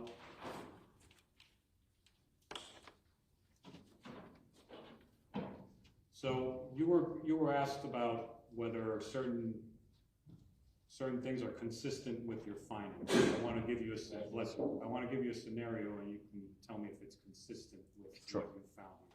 Okay? Yep. So let's assume that we have somebody who is very high on cocaine and alcohol and THC. And that person is running around stalking somebody outside their home. Okay? Yes. That person is told to leave. They don't leave. At some point, there's a confrontation, and the person is asked again to leave. The person screams and says, "I want to die, I'm ready to die." And then they run towards a house with the intention of breaking into that house, which they have no right to be in. And a person fires a shot in that person's general direction for the sole purpose of getting that person to leave, which they have thus far refused to leave. Are you with me so far? Yes. Objection, invading the province of the jury. He hasn't finished asking his questions. Let me hear the rest of the question. Fires a gunshot for the purpose of getting that person to leave, which that person has refused to leave up until that point. Once that gunshot is fired, that person starts to leave. You would not expect that person to immediately bleed onto the ground and show where that person was standing at the time he was shot. Is that correct?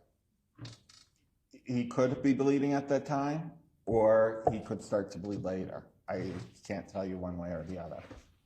So if blood droplets are found, say, 15 steps away from a front door, give or take, 15 steps away from that front door, would that, or could that be consistent with somebody running away from that front door after being shot?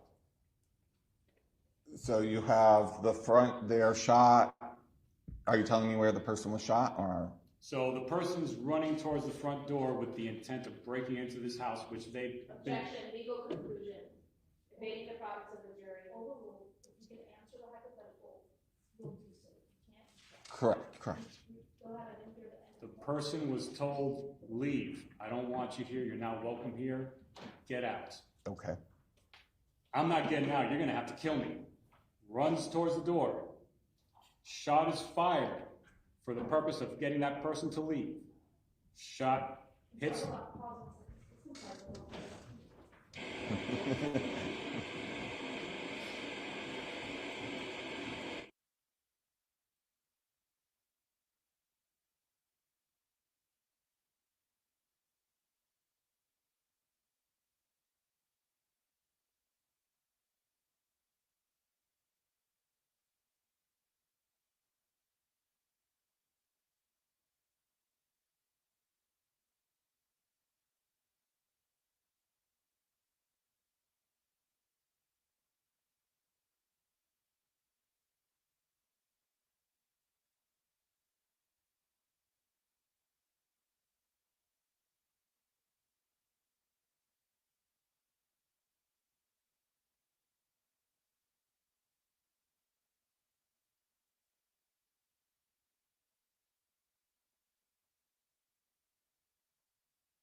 So let me just ask you again. Yes, please.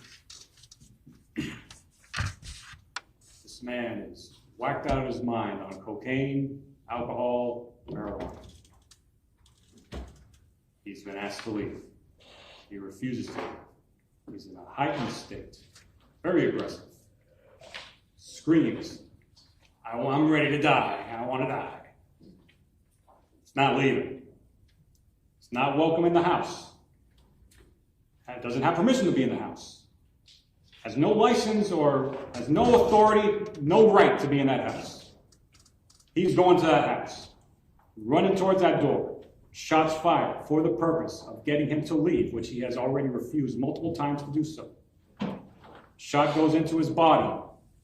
Once that happens, he's not going to the house anymore. He's running away.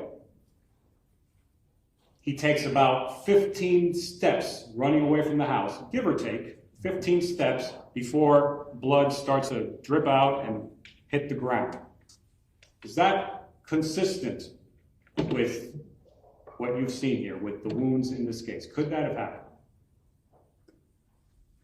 So you're asking if could he have been shot while still inside the house before leaving? He didn't get inside the house. He was running towards the front door, is shot, and now the shot is what caused him to abandon his attempt to go into that house. Okay. So now he's running away from the house. Okay. And he makes it about 15 steps, give or take, 15 steps away from the house before you start seeing a trail of blood on the ground. Okay. Is that consistent with this? Does that make sense? It can happen that way, yes. Okay. Like I said, he could start bleeding immediately or it could take several steps to begin to start bleeding. So the scenario that I just laid out for you, this is not a wildly impossible or unlikely or ridiculous scenario. This is consistent with what you've seen, correct? Yeah, it's one way it could happen. I can't tell you for sure that he didn't start bleeding for 15 steps. I also can't tell you for sure, he would have started bleeding immediately.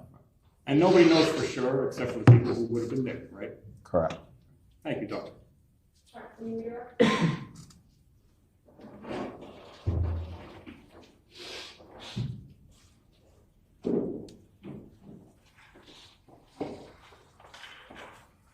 Dr. Mathis, you were asked on cross-examination about if a tourniquet was placed on the victim, it would help slow down the bleeding.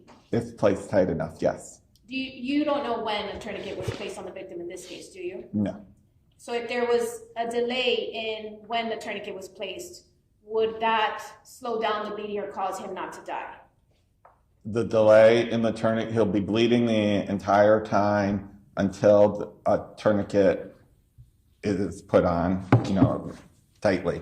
So anytime up until that tourniquet is put on, the pressure's not being applied, the wound's going to be bleeding. You may not be able to see it on the outside, but it'll be bleeding on the inside. So if a person waits 10 minutes to call 911 and the officers then take some time to get there after, would that contribute to the victim's death as well? Yes. Now you were asked about the blood coming out, and they're coming out of holes, and it may not bleed at that time, or it may. If a person is running away, would the blood start coming out? It should, because now you're moving the leg, you're advancing it forward, you're causing manipulation, just like I told you. When we start flipping the body, the blood starts pouring out of the hole. So as you're moving, the blood you should start leaving a blood trail. You're also asked about hypotheticals, so I want to pose one to you. If a person goes outside, they're on the steps, they pick up a gun, they point it out at the victim sees the gun, in fear for his life, turns around and runs away, and that person shoots. Is that consistent with what we have here today? Can you repeat your question? Yes. A person picks up a gun, aims it at the victim in fear for his life, turns around, runs away, and the person shoots the victim. Is that consistent with what we have here today? Yes, it could happen that way. Thank you, Judge. No further questions. Judge, we agree, cross on that question. Yep. Judge, I would ask them to go sidebar. I haven't heard anything yet, so not at this time. Go ahead. You were asked about a victim who's in fear for his life, running away, right? Yes. That's the question she just asked. Would you expect somebody who's in fear of their life to say, "I'm ready to die"? Objection, Judge. Speculation, maybe province of the jury. Can you answer that question? I can't. Okay. Thank you. I can't. All right, thank you.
Bathroom, yeah, let's go real quick to the bathroom. Ready? All right, to the You jurors. guys can self-govern with water in there.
nothing but the truth? I do.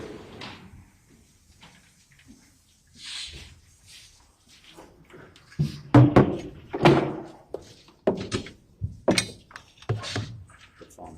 I think it's 16. Yeah, 16. Yeah. Good afternoon. Can you please introduce yourself to the members of the jury? Yes, my name is Sergio Cremesini, And where do you work? the Miami-Dade Sheriff's Office, And what's your title there? a sergeant at the moment. How long have you worked at the sheriff's office? Thank you. I was hired September 16 of 2013, What unit do you work in currently? the Homicide Bureau. And do you have any training or experience on cell phone extractions? Yes, I do. Can you please tell the members of the jury what that is, your training and experience there? Sure. So within my current role within the Homicide Bureau, I'm the supervisor of a specialized unit within the Homicide Bureau. And within that unit, myself as well as some of the detectives that are assigned to me, we've attended various trainings in the areas of digital forensics, specifically cell phones, as well as just general cellular records as well. And in order to work in that unit, do you have to go through that training? Yes, in order to conduct the work that we do, there are prerequisite and required trainings. And I think you already said this already, but specialized training specifically for cell phone extraction, that's something that you have to do? Yes, so there's a few different trainings in regards to actually conducting the cell phone extractions that I've taken, specifically by a company called Cellbrite, which is the primary, one of the primary softwares that are utilized in conducting these extractions. And with those trainings, they're broken up into a few different areas, but primarily in the actual extracting or downloading the data from a cell phone or an electronic device, and then processing that data that's downloaded as well. Okay, and generally speaking, how do cases get assigned? Are you asking in the context of myself or in just a case in cell phone general? extraction, I'm sorry. So in the case of, or in the circumstance of a cell phone extraction, it could be as simple as the detective, whoever it may be, just picking up the phone and calling and just informing us of whatever assistance they may need. Okay, and generally speaking, is this, let's say a detective calls you up and says, hey, Sergeant, I want you to extract the phone, or is it randomly assigned? So within my unit specifically, it's myself and a detective, one other detective that I supervise that has the training and the equipment to conduct that. So within my unit, the phone call would ultimately end with either myself or that other detective. Okay. Now, were you involved in a case PD 220625210513? Yes, I was. How did you get involved in that case? So in that case, in this case, I was provided ultimately with 2 cellular telephones to attempt to conduct forensic extractions. Who provided those to you? The relevant telephone is from a detective, Daniel Morales. Now, you said relevant phone. What are you talking about there? So of the 2 phones that were provided, one of the phones I was able to obtain a full extraction from due to the password being provided. The other phone was an iPhone that was password protected, and the password was not known. And due to the state of the phone, an extraction was not able to be conducted on that other device. Now, I want to talk about that for a moment. Did you attempt to extract that cell phone? Yes, I did. Were you ever able to extract any data from that cell phone? No. Okay. Were you ever provided a password to that cell phone? I was, but it was unsuccessful. Okay. Now, when that detective got you the phone or gave you possession of that phone, was that with a warrant or did you just unlock it yourself? No, it was the device with the accompanying property receipt as well as the search warrant. Now, how do you identify a phone that you are going to extract? Well, depending on how it's provided, but typically in an instance where a search warrant is provided, it would be whatever is identifying features are explained in the search warrant, and that then in conducting a physical review of the device to ensure that it's the correct device that accompanies the legal process. Now, after you confirm that you have the correct phone, what do you do, if anything? So typically you take that device and you just do a visual of it, ensure that it's working, that it's powered on, and then from there take it to a specialized equipment, and then begin the extraction of that device. Okay. Can you explain to the members of the jury what a Faraday room or Faraday box is? Yes. So pretty much think of it as a large room that any signal cannot get into. So if you were to take your phone inside, it would be completely shielded from any Wi-Fi, any cellular, or any sort of connection that could communicate with the phone. So it isolates it completely from any sort of outside signal. Okay. And generally speaking, does data change on the phone? It can, yes. Okay. How does it change, or is there anything to stop it from changing? So with any cell phone, there's always going to be things that change on the phone just by the way that phones work. There's always things happening in the background. There's always applications that are open, and there's always things that are continually evolving. That doesn't mean that the files themselves change, but there are additional files and additional logs and records that occur just with the phone being on. Now, I know that we talked about this briefly, but once you plug a phone into a computer, what happens with that? Do you download the phone? How do you go about that? Is there a program? Yes. So in this case, I utilized a piece of equipment manufactured by a company called Graykey. And with that, after unlocking the phone and connecting it to the equipment, it downloads a full extraction of the entire file contents within a phone. Oh, sorry. So essentially, you can think of a phone as a library, and the contents being the individual sections. So that equipment takes and it stores and copies all of the contents that are on that phone. Once a phone is actually extracted, do you do anything to verify the data that was on the phone that you properly extracted it? Yes. So upon all of the data being downloaded, there is a process that's called a generating of a hash. And a hash is pretty much consider it a digital fingerprint that can be run or compared against any file. And if just one bit of information, the most minute thing changes, there's going to be a different value that's generated. So that's a way that once that extraction is complete, the state of the extraction and the data that was downloaded can be verified that it is the same and that is continuously the same and does not change. Okay. Let's talk specifically about when you first extracted this phone. Did you do that and confirm that the data that was extracted was the same data that was on that phone? So the hash initially is generated automatically in the process of extracting the phone. And then when I take that data and upload it to a second software, which actually interprets the data, a hash is generated again and compared to the initial one, verifying that it is in fact the same data and that what was utilized to generate a report is from the same contents. Okay. And once that phone actually is extracted, what do you do with that data? Do you give it to somebody? Do you keep it yourself? Yes. So after uploading it into secondary software that actually takes that file from the phone and turns it into something that you can read, I generate a report and provide that over to the detective to review the contents. And did you do that in this case? Yes, I did. Okay. Judge, permission to retrieve evidence and permission to publish? Thank you. Detective, I do not know if you can see how my screen here because it's a little small, but can you tell us what we're actually looking at right here?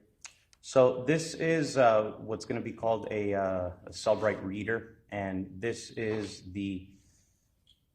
it's the end product, so to speak, of what the extraction and the data contained within the phone ultimately, how it ultimately appears.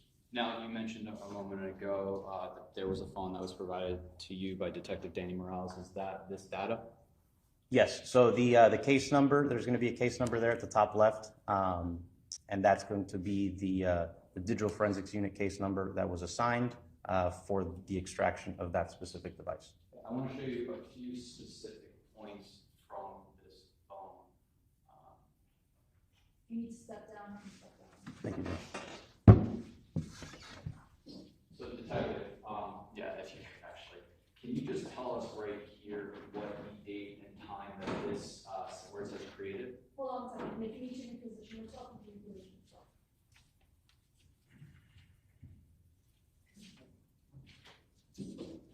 So for this particular file, June 25th, 2022, 3:06 a.m. Okay, and we see that this video is how long? 6 minutes and 57 seconds. And we see, I'm sorry, I hate to interrupt. Is this in evidence? yes, Do we have to mark it? it's already in evidence, it's been moved yesterday. Oh, what number was it? 16. 16. Okay, so remember folks, this is in evidence. So if you need to look at it in the future as you deliberate, it is accessible to you. Go ahead. So we see how long is this video? 6 minutes and 57 seconds. And if you tell me what the timestamp is right here, It's at the 6 minute and 7 second mark. and we see an individual right here, so at 6 minutes, 7 seconds after 3:06, can you generally tell us what time that is? Right about 3:12, 3:13 a.m. So this video would have been created, or this portion of this video would have been about 3:12, 3:13, you said? Yes. Let me just publish this to you.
Can you tell us the date and time that this video was created?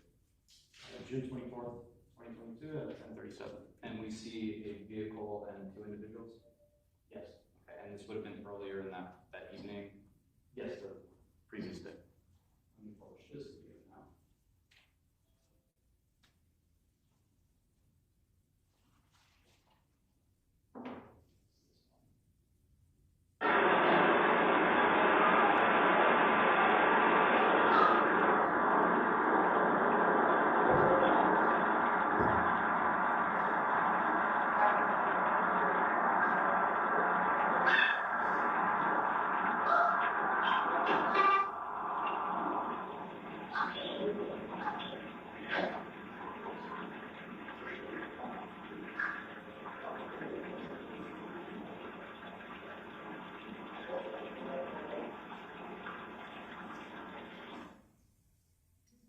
Now, finally, we have this one. Can you tell us the date and time that this video was created? June 24th, 2022 at 1:43 p.m. And so again, that 3:06 video that we saw, this was earlier in that evening as well? Yes. I'll publish this video.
14, what it says.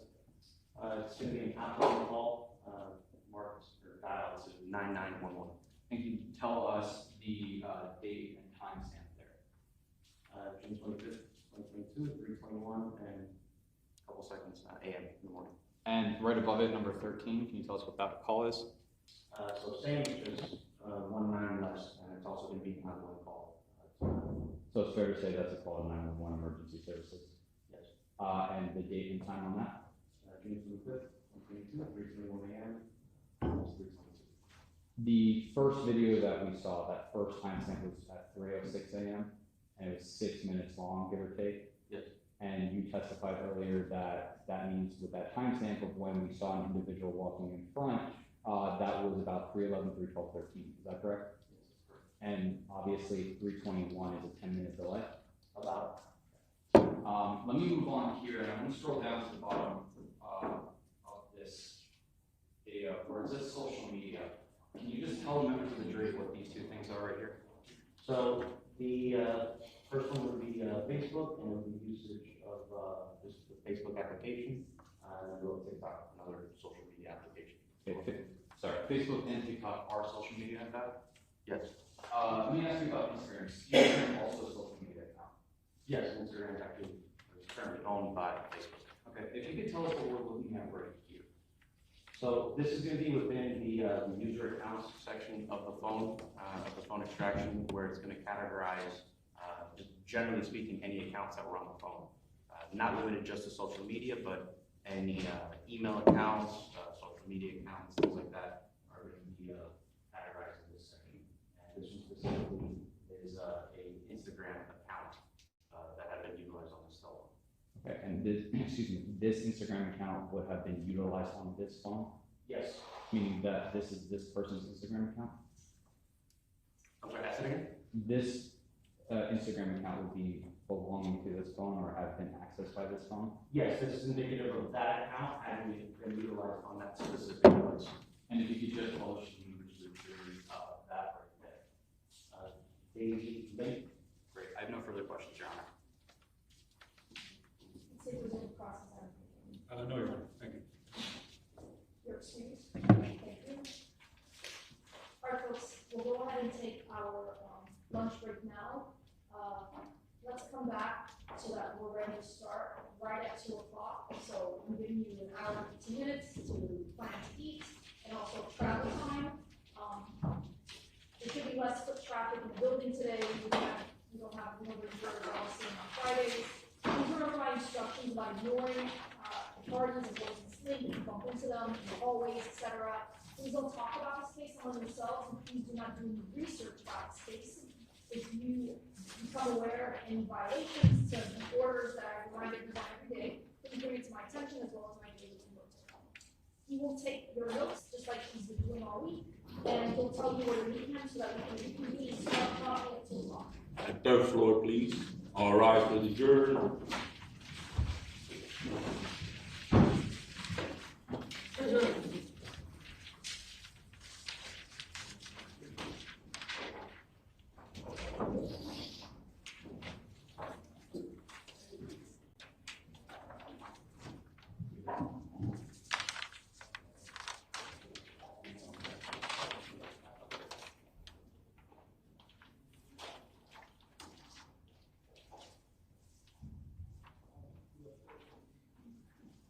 All right, jury has left.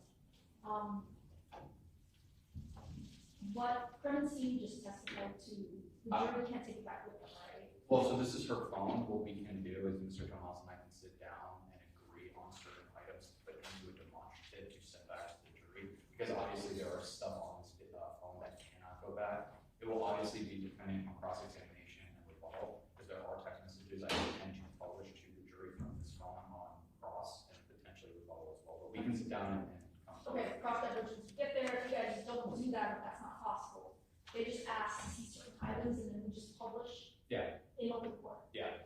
All right. Should we come back in about 45 minutes? I'll give everyone a 45-minute lunch break. We'll come back at 1:30 and then we'll go over the statement. Does that work? We just received it. If you could tell me when. Yes, Your Honor, it's an hour, 32 minutes, and 26 seconds. So we should be able to rest today. All right, fair enough. I just want to make sure that you show the areas that are agreed upon for the redactions, the areas that are not agreed upon for the redactions at 1:30 when we come back, I can give you my ruling. Sure. But it seems like at least 95% of them, the parties are agreed, right? Yes, Your Honor. And, I actually don't think there are any disagreements. I'm sorry.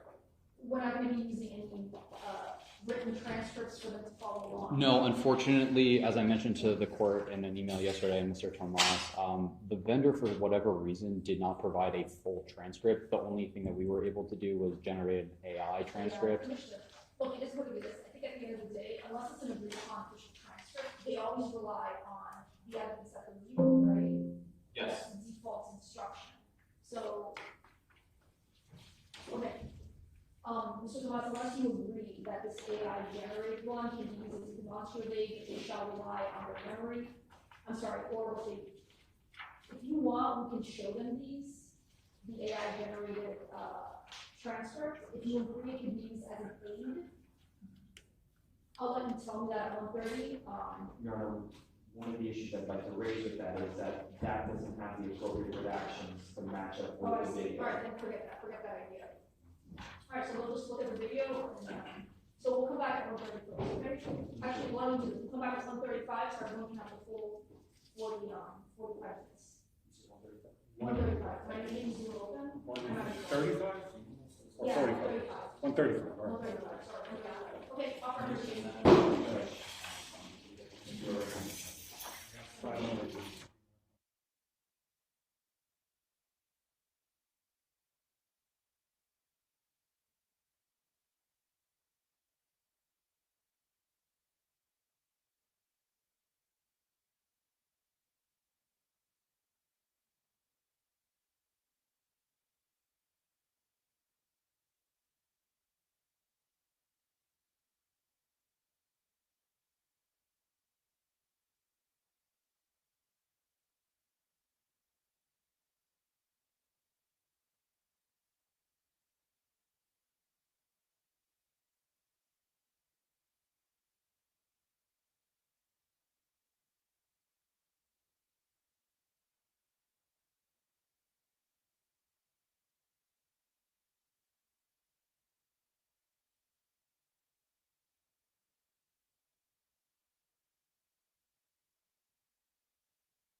We briefly spoke about it, Your Honor. There wasn't a stake. We were pending a ruling in court on the admissibility of the portion where the defendant says, right after I got pistol whipped, I smashed his truck. That was actually being made right now. That's the only portion that has not been discussed. But it is being redacted. Yes, Your Honor. How are you all going to redact it in time? Like, We're doing it right now. So are what? you able to do it from there? No, Judge, but we're asking. It's going to take some time anyway for me to get to the point in time with Detective Juror, so we can figure that part out. And then I did inform Mr. Tomas there was a jail call that a portion of it I intend to introduce. It is entirely relevant to phase 2. The entirety of that call, the defendant talks about the prior convictions in that call. What do you mean? Should the defendant be found guilty, we would then do a enhancement portion of this. As noted, the state filed its notice of enhanced penalties. In this case, which the jury will have to make the determination whether or not the defendant is a habitual offender. This call is entirely relevant to that because she talks about her prior convictions. The portion that I want to elicit in testimony for during Detective Norris's testimony is a portion of time in which the defendant, there's conversations about what essentially she is facing, that there was a conversation about 15 years, and she says the prosecutor changed their mind and they said no, 25 years. The defendant says, well, if I would have known that, I would have chopped up that motherfucker and spread them all around Florida. Why would I let the jury hear that she admits to the crimes? No, I'm not introducing that portion. Like I said, the only portion that I'm intending to introduce for this portion of the testimony is what I just said. If I knew how much time I was facing, I would have done this. The reason that I want to introduce that is because, number one, it goes directly to her intent and will directly refute the statement that I'm about to introduce as well, that this was a mistake, that this was a misunderstanding, that she was protecting herself.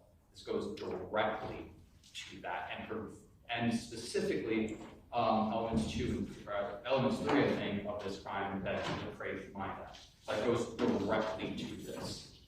That's on the jail. Yes. Okay, what's your response? So Judge, this jail, I don't know exactly when it was, but it's my understanding that it was, what, in the last month? Last couple weeks. Last couple weeks. So we've got that, a lot of time has passed. She's talking about what she's facing. So, first of all, this conversation, this very small part of a 15, 20-minute conversation, I would submit that it's far more prejudicial than probative.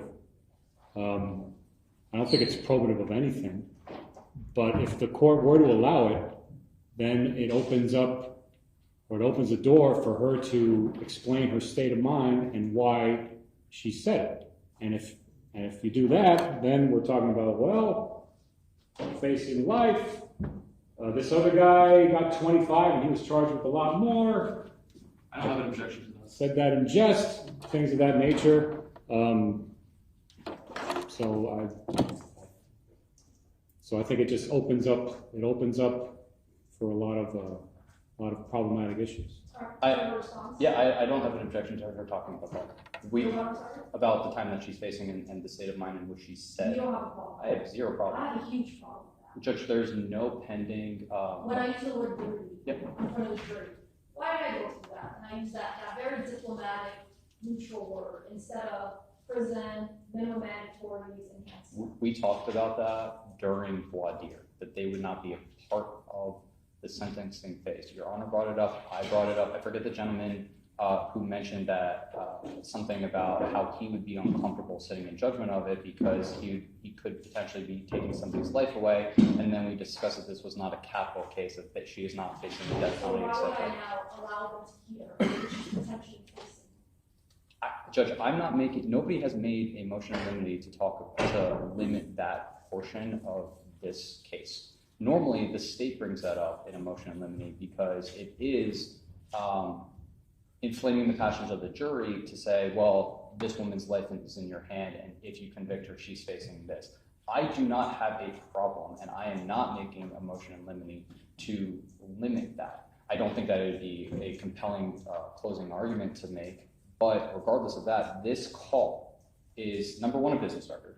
Number two, it is the defendant's statement, so it's not being introduced for the truth of the matter asserted, for a statement by party opponent as well as a business record, so it's admissible as such.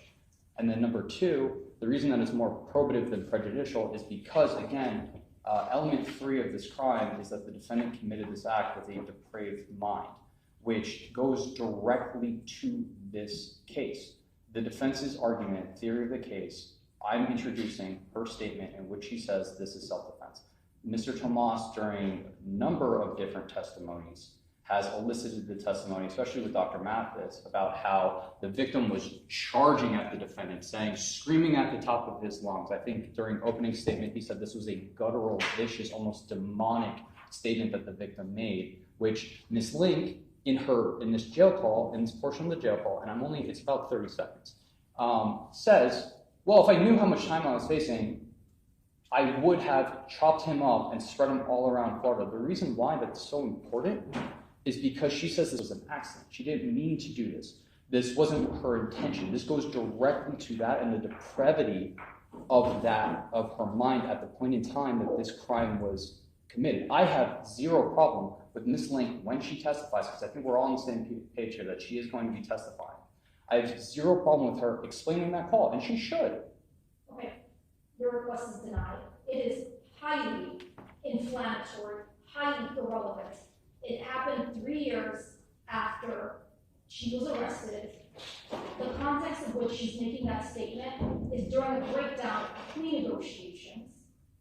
It's also not connected in any way temporally to the commission of the crime or any statements she made post-Miranda. Well, Judge, it's also more, nope, pleadings are closed, no more argument.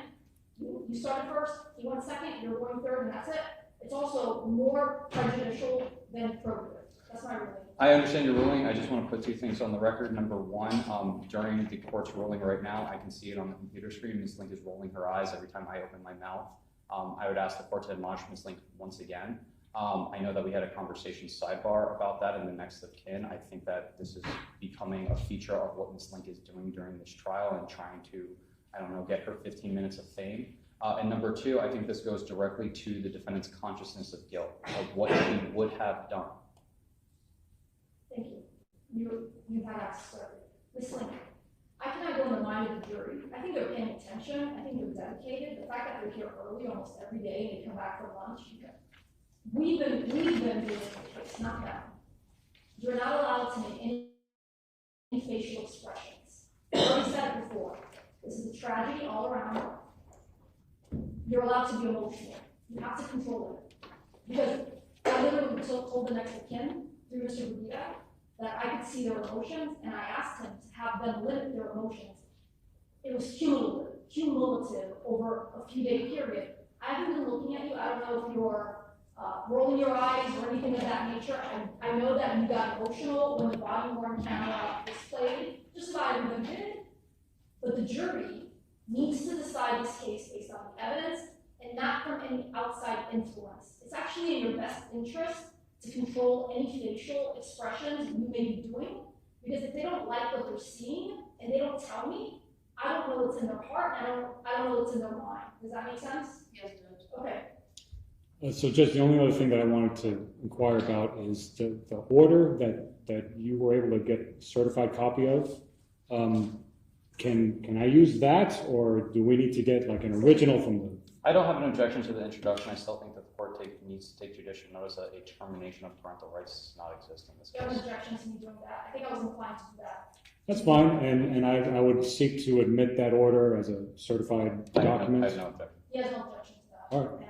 But you do realize that what you gave us is not a termination of parental rights. Yes, I didn't use the word terminate. I said he lost his rights, and that's actually true. He has a pathway to get his rights back, but he would need to get drug treatment, which the order says he hasn't, and he would need to curb his domestic violence, which the order says he hasn't. And we already know from what happened that wasn't happening. So Ms. Link was the custodial parent, and his rights were limited to Zoom calls that were completely at her discretion, and one visit a month supervised with his mother, who did not live in the state. So if we do play back the record, Mr. Tomas did say that his rights were limited. I didn't say terminate, I said lost. Fair enough. All right, fair enough. I just want to make sure we're all on the same page and what that document actually showed. Since it's a document that my JA was able to get from the Bearcat State Aid over in the dependency/juvenile division, I think the state is satisfied. It is a business record, and I would take judicial notice that there's I'm gonna give you a copy of that. order terminating his parental rights. It seems like Mr. Tomas, what we have is an order limiting his parental rights, correct? Yes. Limiting. If I could just have a moment to step outside to inform my officer. We can go off record for a few minutes. This is the other one. This is the order. While he does that, state orders back here. 2.2, can you look to see? Mr. Tomas, can you pull 2.2 from the jury instruction on edited recording?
I'm gonna step outside and give him a call. Mr. Alcala is going to play a portion of Mr. Tomas's opening where he says that the victim has no right to see the kids.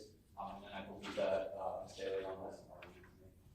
Well, hold on, we're starting with the next witness. I don't have to revisit anything regarding. No, I understand, but this is part of the court law. I understand, you can revisit it later on. That doesn't have to be right now, we want access to the court and the record to revisit for the case law.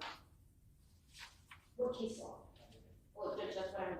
Right, so I'm not gonna play this back and forth where I am, Mr. Burdita, you want case law, you wanna bring it up, it's not relevant to the next witness, right? It's part of it. Part of this next witness? Yes, this is. So, okay.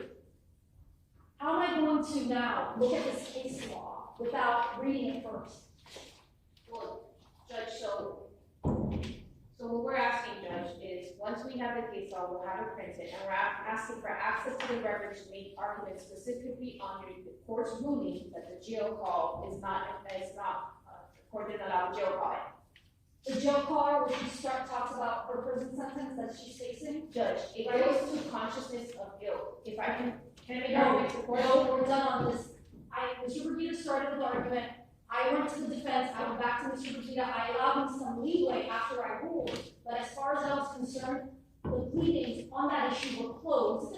I'm not allowing access to the record. We're gonna be in trial 2 days next week, file your motion for reconsideration. Thank you. Understood. All right, this next witness's name is Detective Jurors. Yeah, I'm gonna bring him back in. I'm gonna bring him, let's go. The statement. Correct. Marcus. For what it's worth, the jury's been outside for 11 minutes for over. And I know I was 10 minutes late, but these are issues that are being brought up in the middle of the trial. So let's just try to streamline it so that we don't waste the jury's time.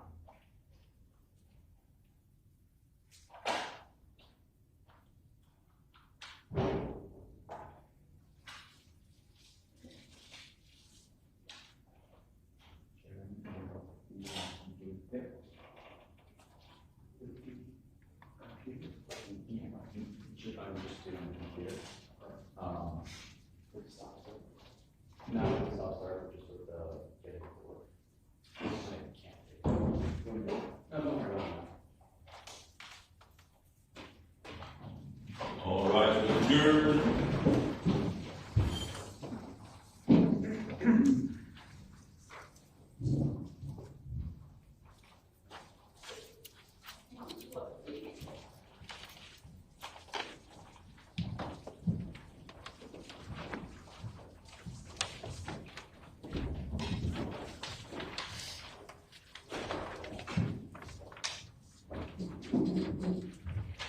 All 9 here's the camera. All right.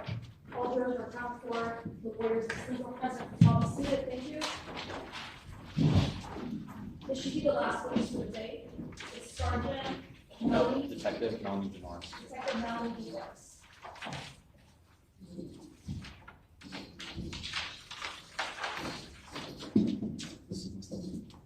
This is messed up. Yeah, thank you.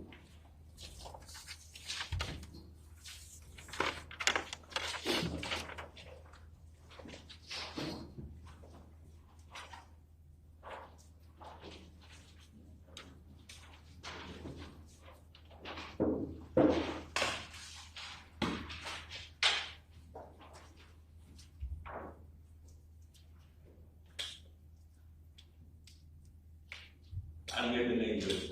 Melanie Janoris. She's Oh, right. on the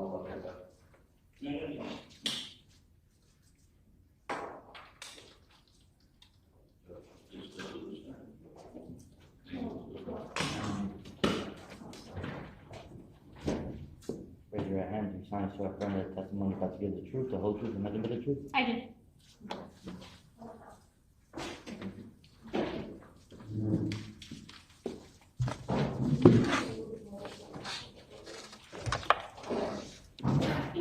Thank you.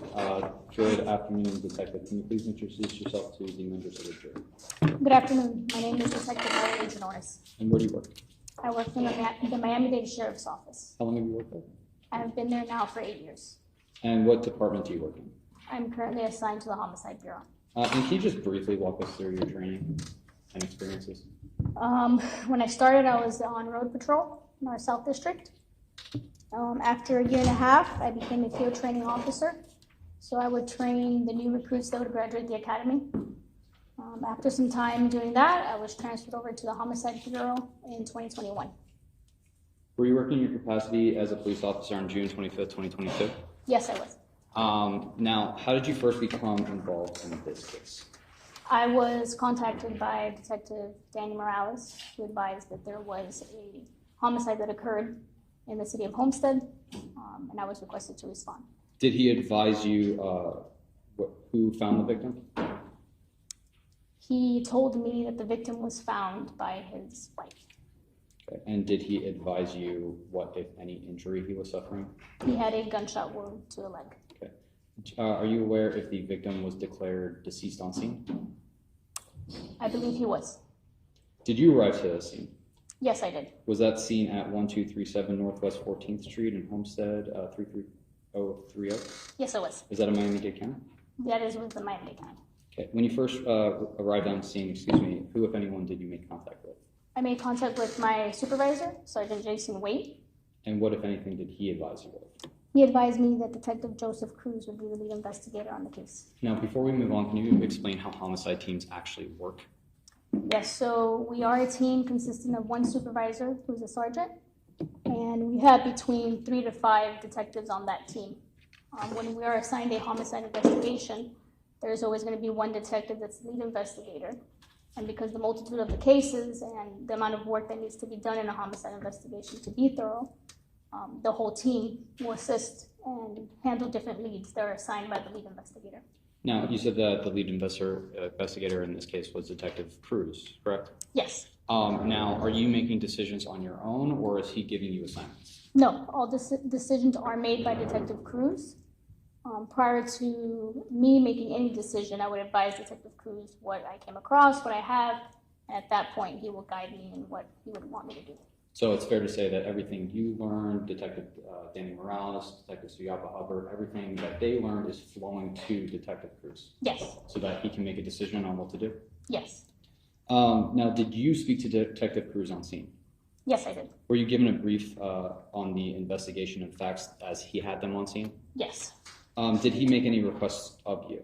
He requested that I respond with him to headquarters to interview Miss Daisy Link. Okay. Did you respond to headquarters that day? Yes, I did. And was that to potentially interview the defendant? Yes. Okay. Now, at the point in time that the defendant was transported to headquarters, was she a subject of the investigation? No. Why not? She was merely a very important witness. She was also the wife of our victim, which is very important for us because we believe she would have very relevant information as to what the victim was doing prior to him being shot, if he had any enemies or anything of that sort. Did you believe it was a good idea to bring her in? Yes. Now, when you first got to headquarters, is that where she was brought in for an interview? Is that recorded in any way? Yes, it's video and audio recorded. Okay. And everything that happens in that room is going to be captured, more or less? Yes. Now, when you first interacted with the defendant in the interview room, did you contact anyone to assist you? Yes, I contacted our Crime Scene and Evidence Bureau so they can have an investigator respond. Why did you do that? To take pictures, and also she had clothes that was full of blood. I didn't want her sitting in the interview room for a long period of time in clothes that had blood that was potentially her husband's. So I wanted to make sure I could get her to change and photograph her before that. Can you explain what the defendant's demeanor was like when you were first interacting with her at headquarters? She's very defensive during that interaction. Did she say anything to you? She said, and not exact quoting, but something along the lines of... Objection, speculation. Just the words she said, okay? So the objections overruled. Why was I treating her as a person that shot the victim? Okay. In your mind, were you treating her as the person who shot the victim? No, I simply wanted her to get out of bloody clothing that she had on. Did you attempt to give her clothing? I did. When you attempted to give her those clothing, what was her reaction?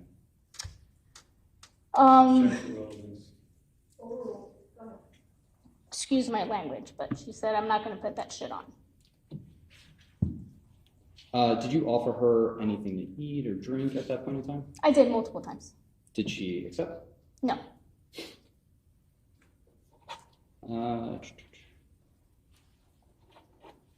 Showing defense counsel has been pre-marked for identification purposes. Permission to move into evidence, Your Honor. Absent objection.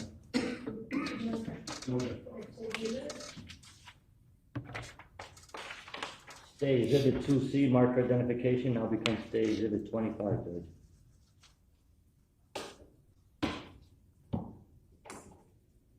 While at headquarters, other than interviewing Ms. Link or attempting to interview Ms. Link, did you do anything else? Thank you. Yes, I did. I documented a body search warrant. What is a body search warrant? A body search warrant is a warrant to gather DNA, clothing, and this particular incident was for the DNA and the clothing. Okay. What DNA and what clothing?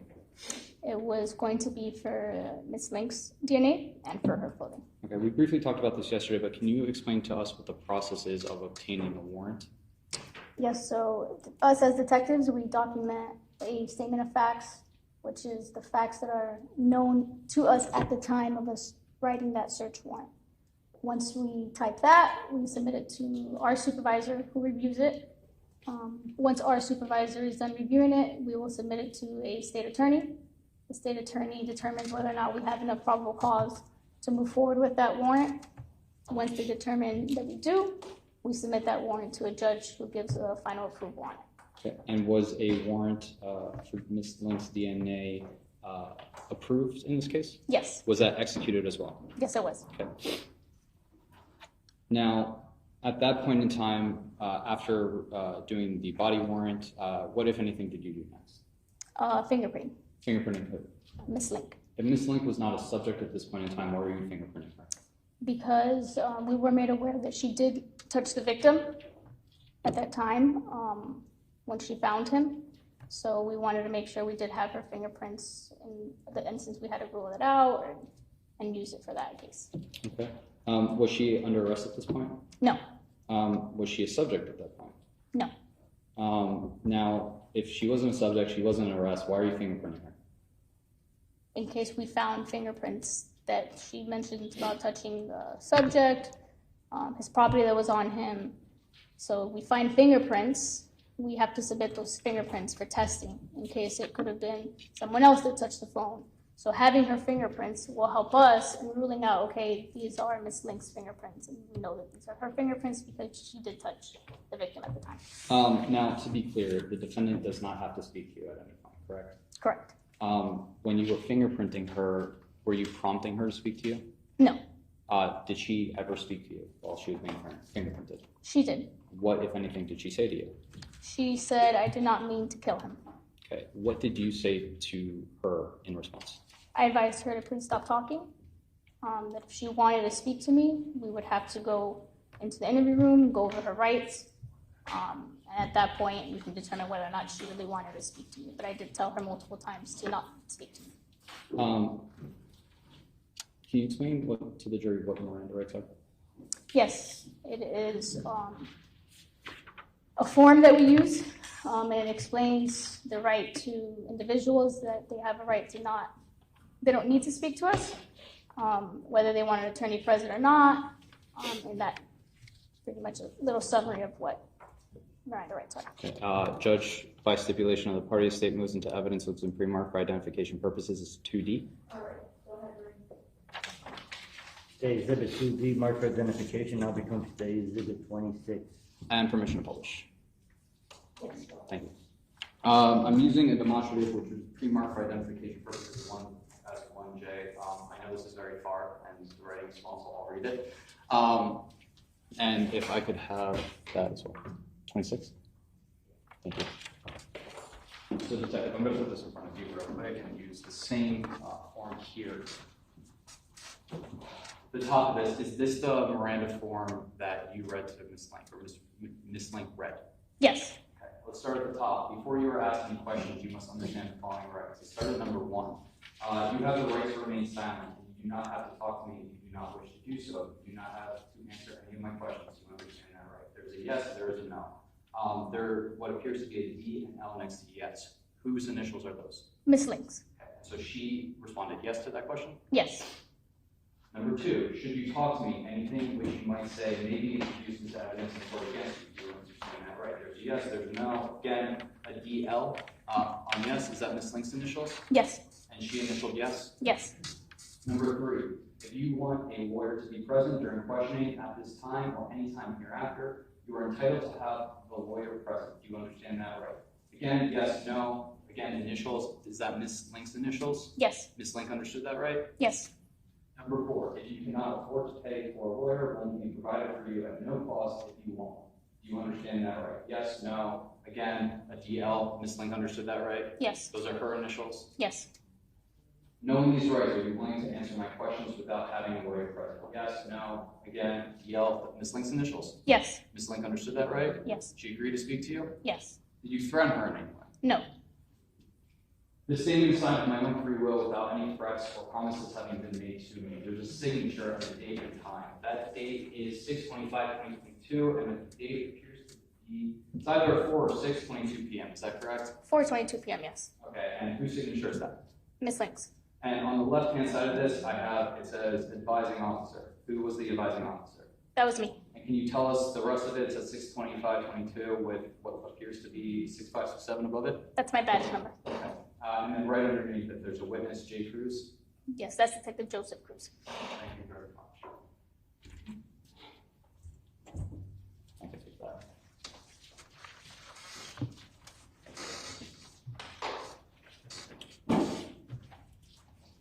Now, I want to briefly talk about the defendant's statement.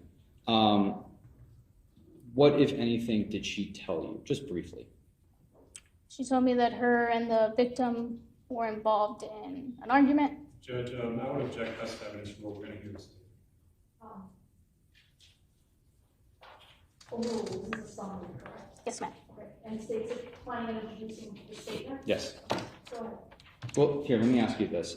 Did she advise that she knew who the victim was? Did she, at the time of the interview, did she advise that she knew who the victim was? Yes. Yes, she did. Who did she say the victim was? Her husband. And that would be Pedro Jimenez? Yes. Did she advise of any domestic violence between her and Pedro Jimenez, in which Mr. Jimenez was the aggressor? Yes. Did she also advise of any domestic violence, prior domestic violence, where she was the aggressor? Yes. Did she also advise you of an incident that happened a few days prior? Yes. In which Mr. Jimenez, she claimed pistol whipped her? Yes. Did she advise that she picked up Mr. Jimenez that day? Yes. What did she say about that? That she responded to one of his friend's house because it was getting late to go pick him up.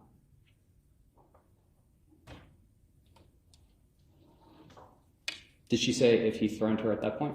No. Did she say that he had any weapons on him? No. Or him? No. And she said she went and picked him up on her own volition? Yes. Did she say whether or not he asked her to pick her up? No. Did she ever tell you about any conversations that they were having that night? Yes. And what was that conversation about?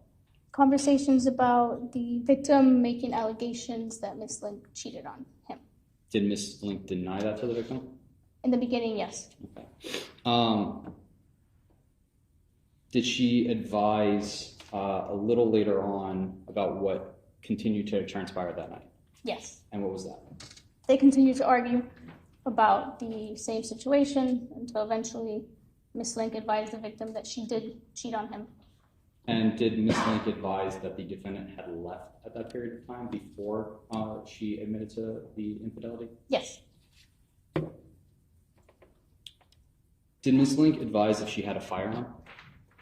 Yes. And at what point in time did she say she had the firearm?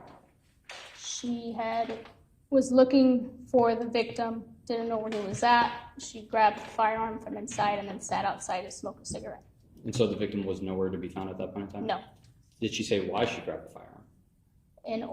She believed that by grabbing the firearm, it would instill fear in him from confronting her. Even though he wasn't around? Yes. Did she say if the victim showed up later on? Yes. And what happened there? Did she say? They continued to argue. The victim at one point pushed her, which is when she grabbed the firearm. As soon as she grabbed the firearm, the victim began to run away from her. She says that he was running to lock her out of the house, and in order to stop him from locking her out of the house, she discharged the firearm. Did she say that she was in fear for her children? No. Did she say she was in fear for her safety? No. Did she merely say that she didn't want to be locked outside? Yes. Did Ms. Lincoln advise what, if anything, happened to that firearm? Judge, at this point, I'd ask best evidence rule, we can hear. Sustain. We'll be honest on it.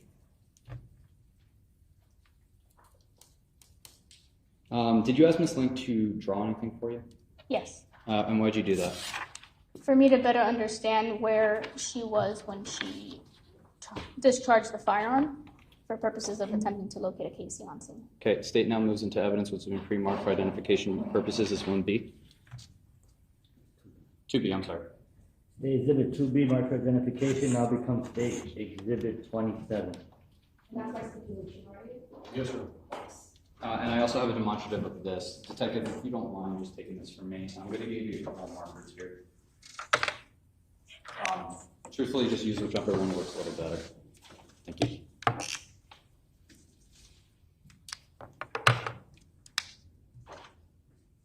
Or both. If you don't mind just holding that up for the jury, what exactly are we looking at here?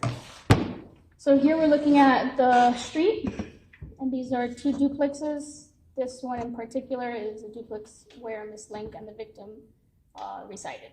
Okay, and this is the drawing that Ms. Link made? Yes. Okay, can you just walk us through exactly what Ms. Link told you about this and mark where she was standing and where the victim was standing? Yes, so she says she was sitting here on the porch where the staircase is. The gun was directly next to her. The victim was standing here in front of her. And there is a circle at the top of it. What was that? This is what she said. The victim ran towards this way, and she shot the firearm when she was approximately by this circle. Okay. And there's like a little line right next to that as well. What's that? That's where the victim continued to run. Okay. Did you find a casing ever? I did not. Do you know if anyone found a casing for this firearm? To my knowledge, nobody did.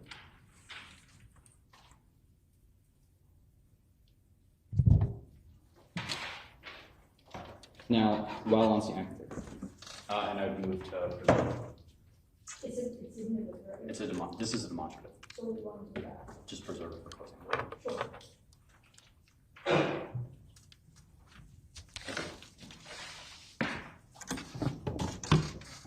Now, while all this is happening, you're interviewing Ms. Link. Are officers still on scene at that 1237 address? Yes. Why?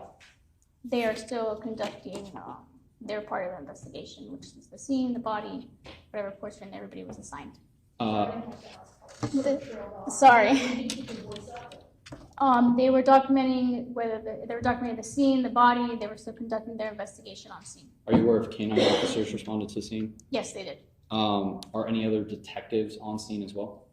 Yes, our homicide detectives are on scene. And that would have been Danny Morales, Yapa Hubbard, whatever other officers were on scene? Yes. And are you guys speaking while you're interviewing the defendant? Yes. Why are you doing that? They're relaying information that they're finding on scene that's relevant for us in case they have any questions that they need us to ask Ms. Link. What, if anything, did they tell you was going on scene? They found a... It goes to state of mind, effect on listener as well. They advised me that they discovered a Ring video camera footage where Ms. Link made a statement on it. Alright, that's all. Yeah.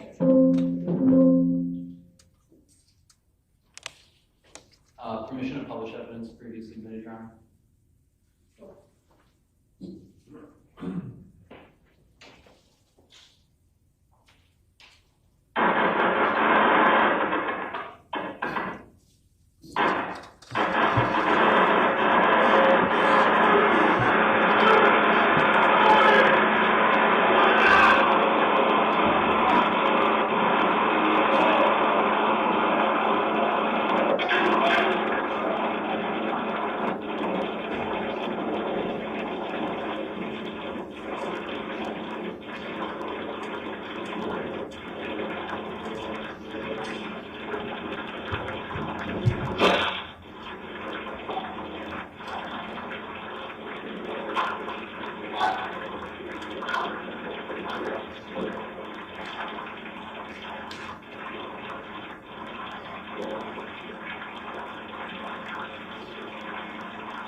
Now, that video that we just watched as a portion of State's Exhibit 16, is that the video that was relayed to you? Yes. And did you relay that video to Ms. Link?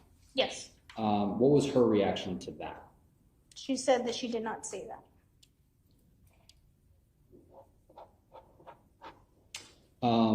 Now, do you know when exactly, or a rough estimate of when that video, that incident occurred? That was approximately 10 minutes prior to the 911 call. Okay, so there was a 911 call in this case as well. Yes. Did officers learn who made that 911 call? Yes. Who made that 911 call? Ms. Link.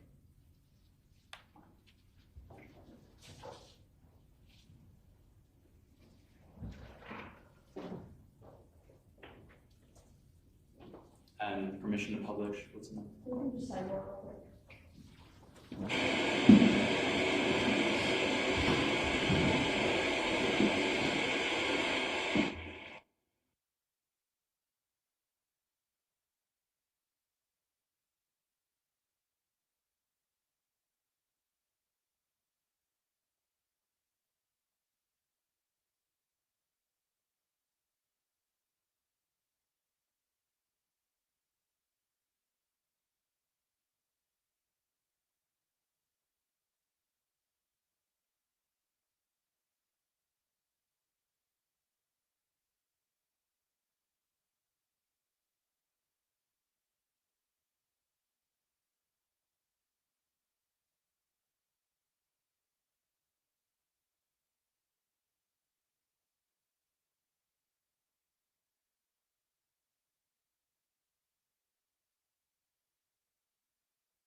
What's the 911 call exhibit number?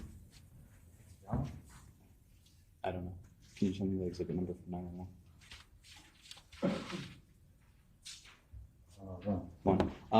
Claim now states exhibit 1. Saturday, June 25, 2022, 03:21 and 57 seconds. Are you ready for anything to fire? What is the working thing? I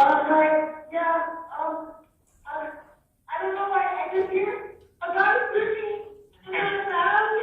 Just go everywhere. Okay, stand on there. We're going to check your phone to see where you are. Okay. Do you know what happened to him?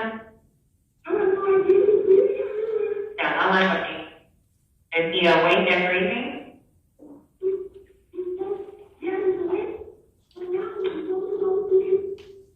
And the place here at 1300 1858. Stand on there. Where? Where? Are you in Homestead now? Yes, I know that.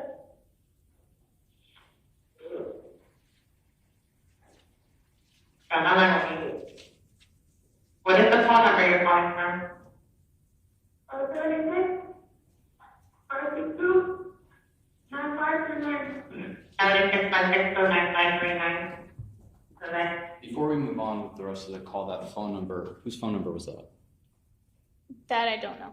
Did Daisy Link give you her cell phone number? She did during the interview. She did. When you get home, then when you come online as well, violence is everything from, do you know what part of his body he's injured or? I think it's right there.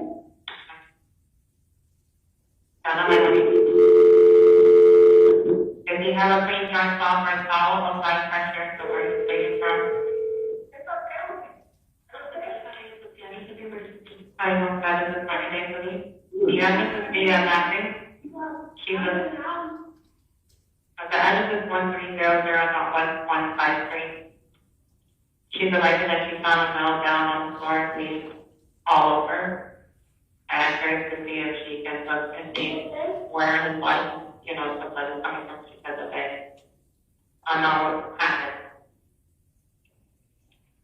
I have her on the line. And you have the comment certificate? She's calling from 786-562-9539.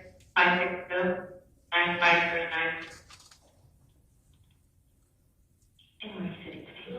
I'm in position 1502. And what about, and you're my name, right? Yes. Okay, perfect. Thank you, Kelly. Yeah. Ma'am? Ma'am? Hello? Okay, you said it looks like he's by the alleyway? He is, he's in the alleyway. Is he breathing? He's breathing, he's saying that he can't breathe. Okay. About how old do you think he is? I don't know, maybe 30, 25, I don't know. Between like mid-20s to maybe 30? Yes. Is he able to tell you anything, like when it happened or anything like that? Hello? Yeah, did he tell you? What happened? No. He said he doesn't know. He doesn't know? Okay. Please on the way, I'm the ambulance on the way, just stay on the phone with me, okay? And you said it looks like it's mostly from his legs? Hold on, right on the side right now, I think it is, hold on, let me see. It is, there's hold on. There's I see an entry, hold on, one, and I see an entry. Was he shot? It looks like it is, yes. He's bleeding off to his leg.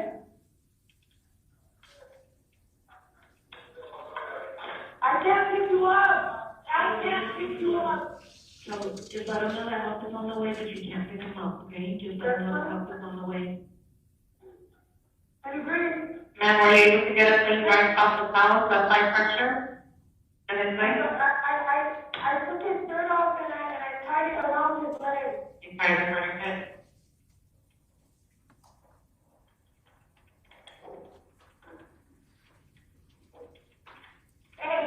Hey, hello? Are you okay? What the fuck happened? Is he still breathing in?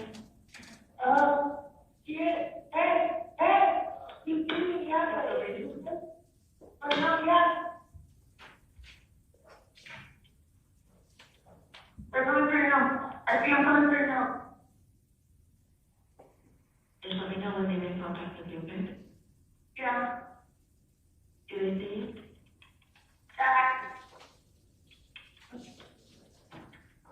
Hey! Stay with me, right here! Stay with me! Hey! Hey! Stay with me! Hello? Stay with me! Hey! That's you. You're the way?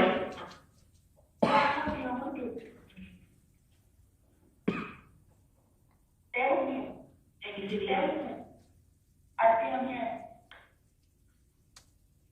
Stay with me. Stay with me. Stay with me. And you need to do they're here. They're here. Stay with me. Okay, ready? I'll go ahead and finish. Okay, thank you. Saturday, June. Detective, did investigators find out who made that phone call? Yes, Who did? Miss Lake. Now, after Daisy Link admits to shooting Pedro Jimenez, what, if anything, did you do with her? Was she under arrest at that point? Yes.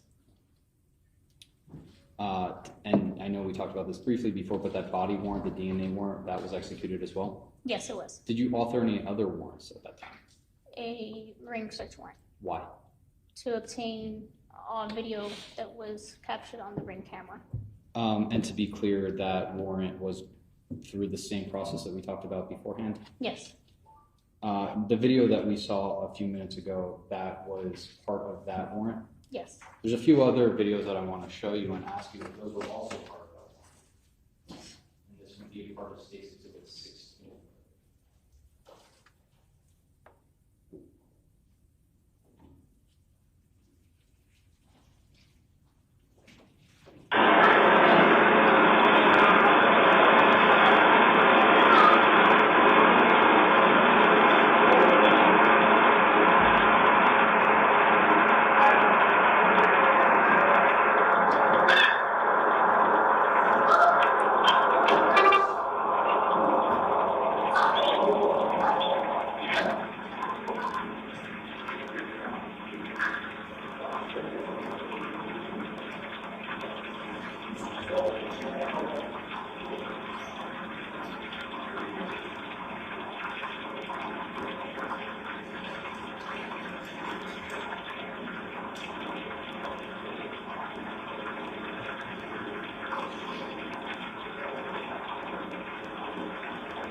State's Exhibit 6, or excuse me, the ring camera that you executed? Yes.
this video also a part of the ring camera warrant that you executed? Yes. And then finally,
that video where we see an adult male walking back into that vehicle, go through it a little bit, and then leave, was that part of the video or the ring camera warrant that you also executed?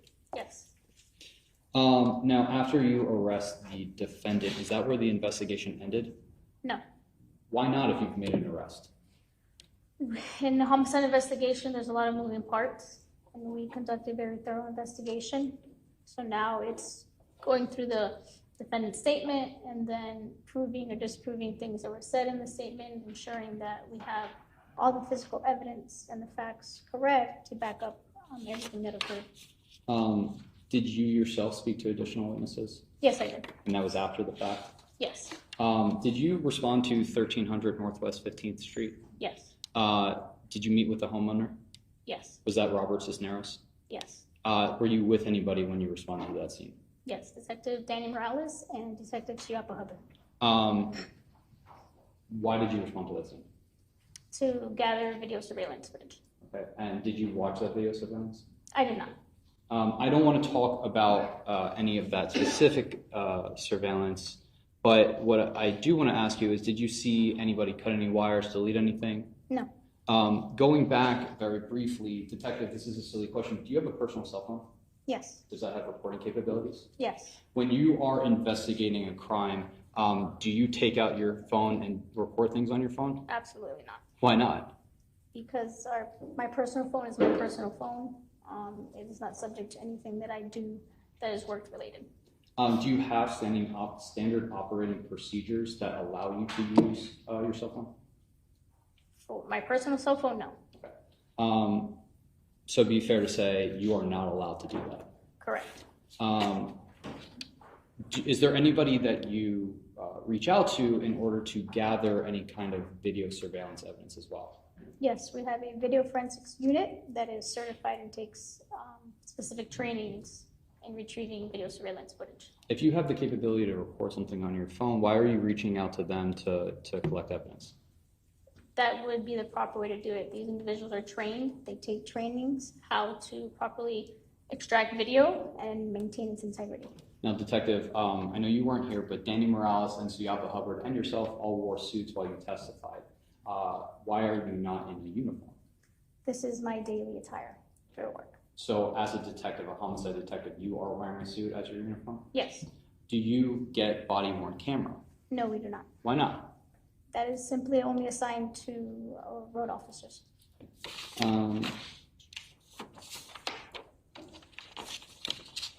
Showing defense counsel has been pre-marked for identification purposes as states to be. I'm gonna take a break now. Yeah. All right, we're gonna take about a 10-minute coffee break. It'll be a comfort break. The video that will be played is about an hour and a half long, so just be prepared. If you need to take a coffee break in the middle of that hour and a half, you can do so. You all will just raise your hand. But just so you know what's coming after this break now. Okay, it's the video that will be played. Judge, can you just move it into evidence? All rise for the jury. I'm sorry, real quick, as we move into evidence, let's just have Green mark it. State moves into evidence with some pre-marked for identification purposes is 2E. State Exhibit 2E, marked for identification, now becomes State Exhibit 28, Judge. Thank you. That has to be said on the record in front of you all. All right, you can go back in there.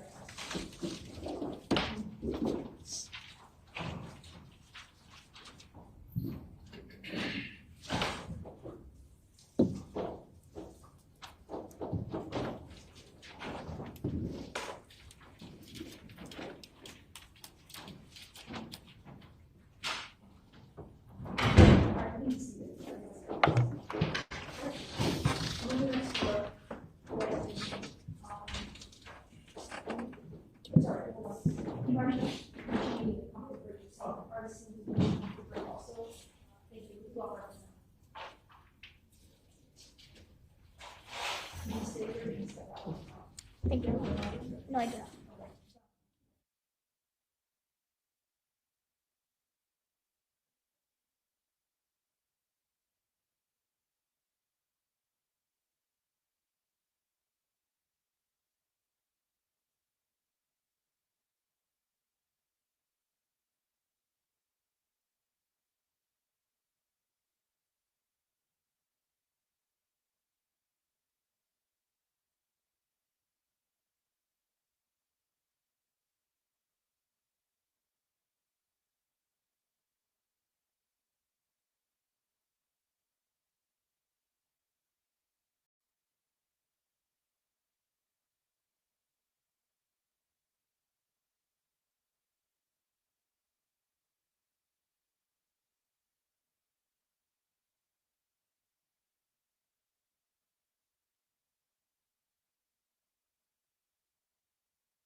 Yes, Your Honor, that's correct. And you said that it's an hour and 30+ minutes long, or an hour and 20+ minutes? Hour 32.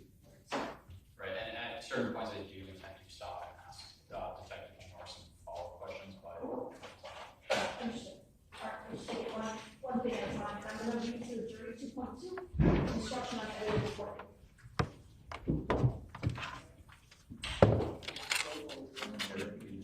All rise for the jurors.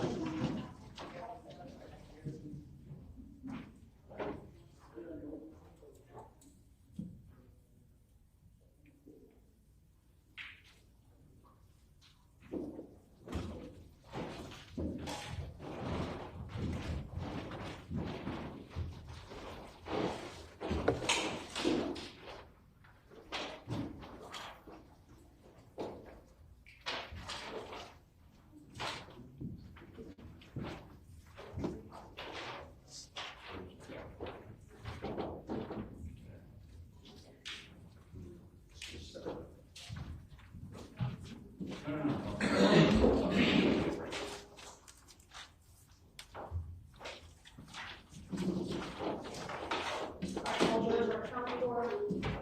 Our folks are all together, let's have seats. The video that was see that was introduced into evidence is a video recording. I have to read to you an instruction on what you're going to see. Members of the jury, you are about to view and listening to a video recording. The court instructs you that the recording has been edited to eliminate relevant portions that will not add to your understanding of the case. The fact that the recording has been edited should not concern you in any way and must not impact the way you view and listen and consider this evidence. Go ahead, Mr. Rubio. Thank you, Your Honor. Permission to publish? Yes.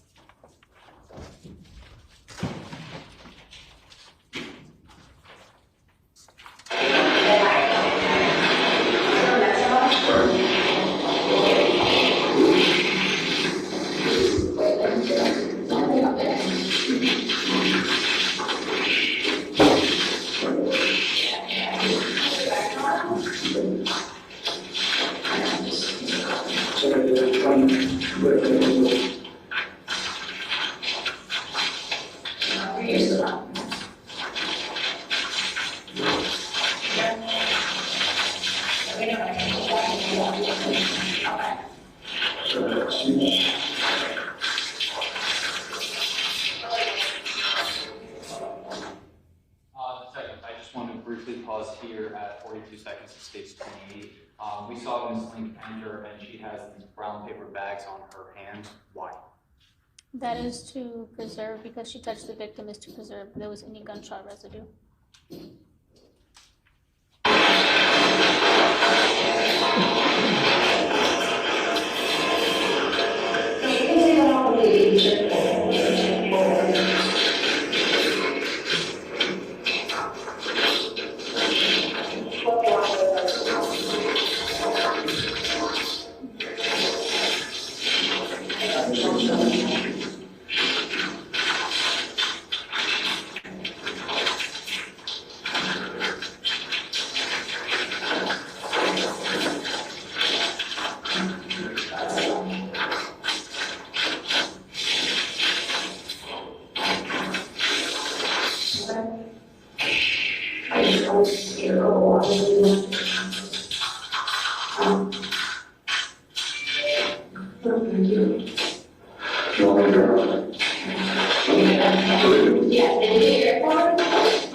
So you can change and then go to the bathroom, okay? If you need anything off color,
want to keep clothes on the blood, we can't get shit off the shirt.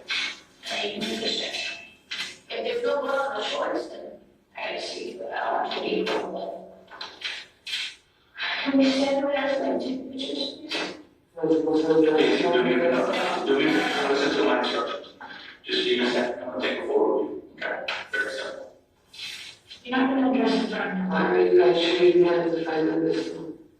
I'm not, you have blood all over you. Why are you having these pictures of me like I did it for?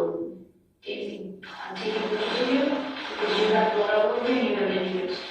You're losing your That is in the car accident. So that's fine. Let's take pictures. We're gonna take pictures. He's gonna do something to your hands. Okay. And then you're gonna change your clothes so you can have not bloody clothes on.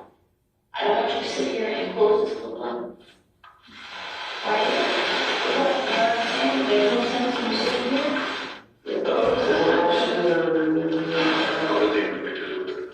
the month.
Towards this way, looking this side, both of you.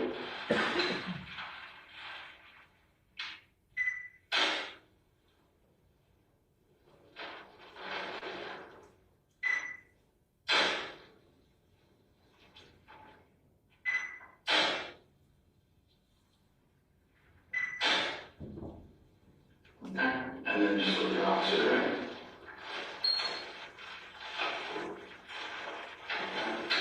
Look straight ahead.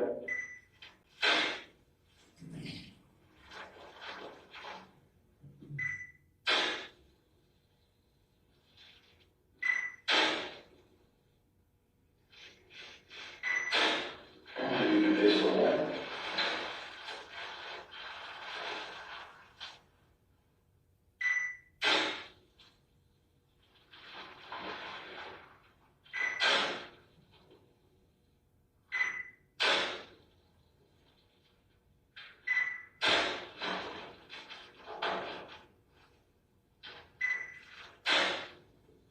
Okay, you can face me. Aside from that, but I see where you have some kind of mark here. Do you have any other mark anywhere? Do you know? Okay, I see.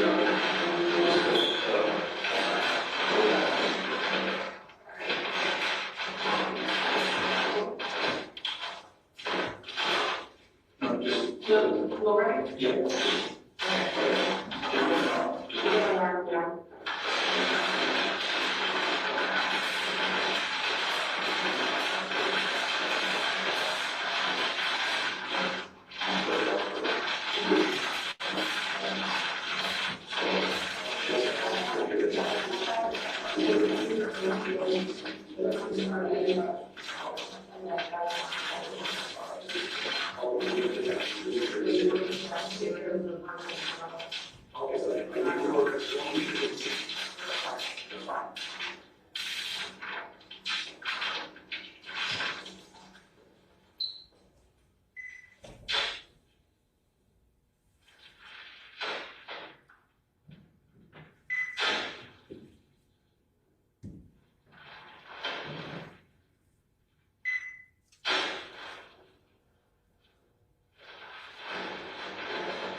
one right there.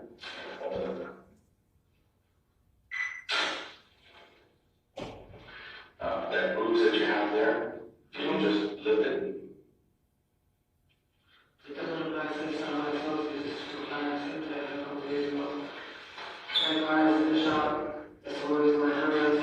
That's fine.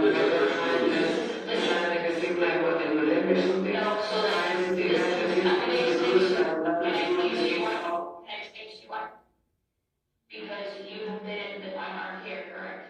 You have been in our care, right? So there's no confusion later on down the line where take pictures of the injuries you already have. So later on, someone doesn't say they were caused while they were in our care. That's the only reason. No one's implying anything at all. Okay? No one has implied anything. That is the reason why we're doing this. Okay?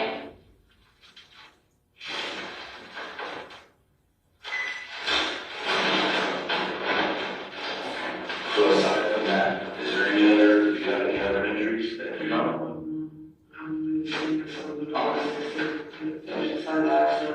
No worries, no worries. Do me a favor, just put your hands together like this.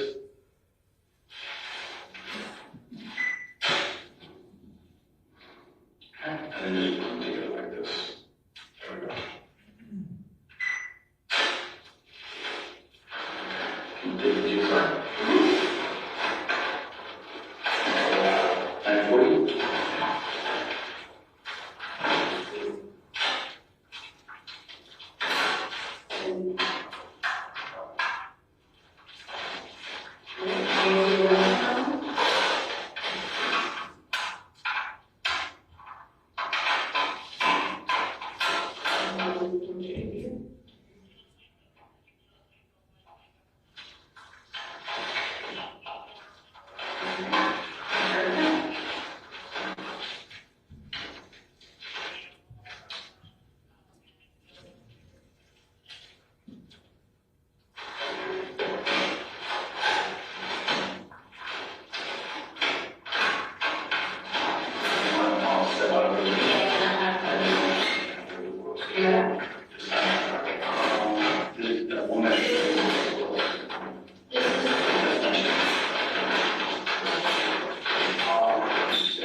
Sorry, I had to use the bathroom and I needed coffee.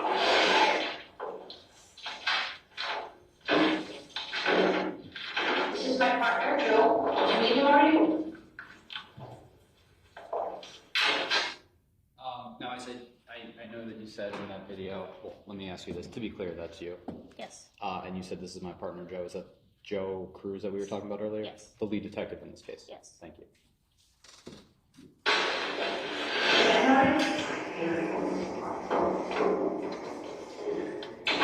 I'm sorry for everything that you're going through right now, Daisy. And I'm sorry for that. Bear with me, we just gave you all of your information, his information. Kids, take your time, you don't rush anything. Okay? I know that it's a lot right now for you. Yeah, like I told you earlier, Your sister, your sister. your kids are with your family, they're going to take care of them all. Okay? You guys have 2 kids together, right? It was your first kid's name. Pedro. What's his last name? Jimenez. Junior? Yeah. How old is Pedro? He was 7. What's his date of birth? 87, 14. And you said that you guys another son? Yeah. Zero. MIA? Detective, the 911 call that we listened to earlier, which I believe is State Exhibit 1, in that, whoever the person who made that phone call, they said that the victim in the case had an injury, but they weren't sure. Is that correct? Yes. Ms. Link just gave an actual date of birth for the victim, though. Is that correct? Her son. She gave the date of birth for her son. What's his last name on this as well?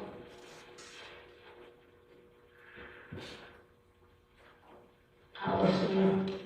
She's 6. What's his birthday? 16. Does anyone else live with you guys?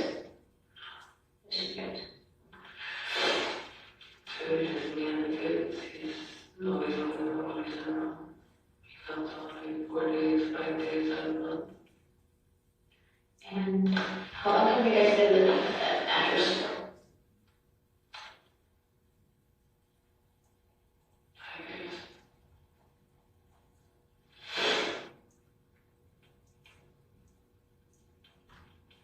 So he works on them?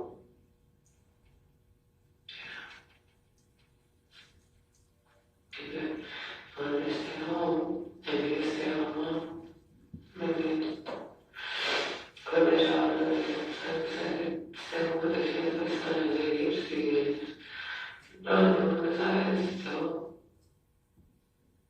Where did you work at before you became done? Logistics coordinator.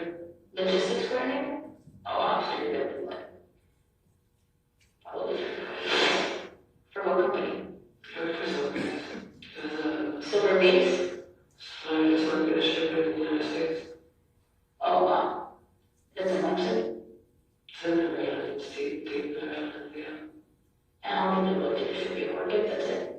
Yeah. How long were you working there for? 3 years, 4 years. What high school did you go to? Southgate. Really? What year did you graduate? I made it easy when I was 16. Oh, Something college. so you left Southgate? Did Pedro go to Southgate too? I used to. He did. Where'd you guys meet? Taking up on the 17 with the paramedic. And Joe picked me up. But then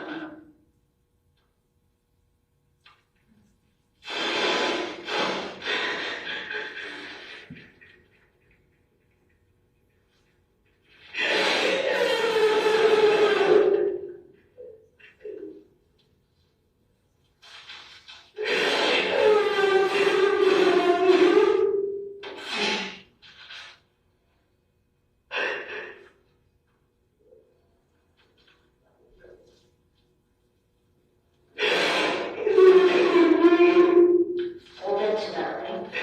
We'll get to that. I want to make you relive that situation over and over again, okay? Where did you guys live before you guys moved to this house? 5 years ago, where did you live?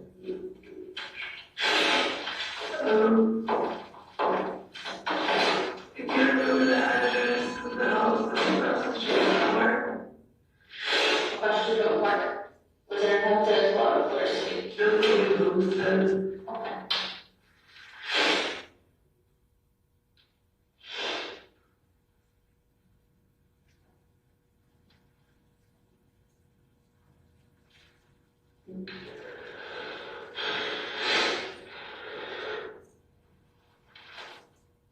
And he's always been a trucker.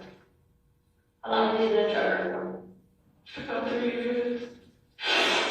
Detective, you just asked the question before you both lived at the address. Who are you referring to? Miss Link and the victim. Did Miss Link deny living with the victim? No, That the victim lived there? no.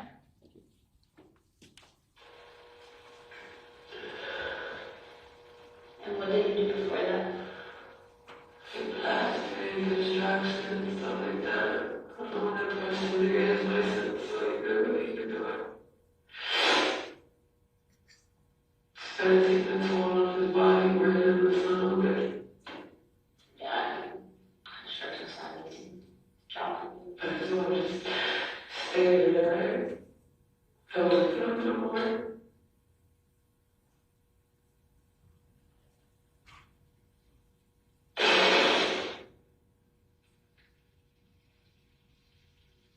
So I bring you tissues, okay?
Before we move on, Detective, you asked a bunch of questions about the defendant's children, where her and the victim lived, a couple other things, how they met, and things like that. Why were you asking those questions?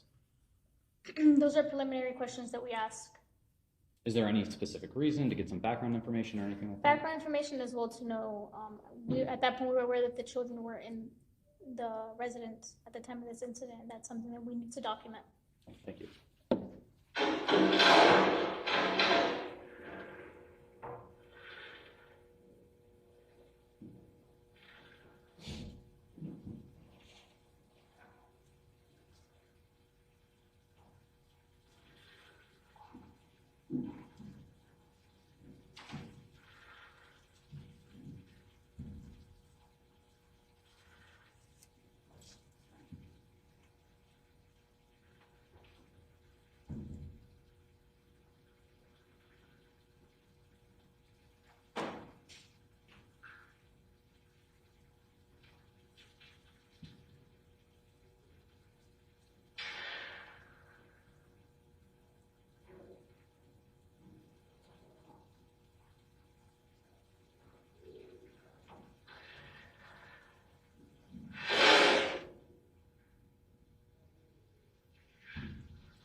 Let me just skip a little bit ahead.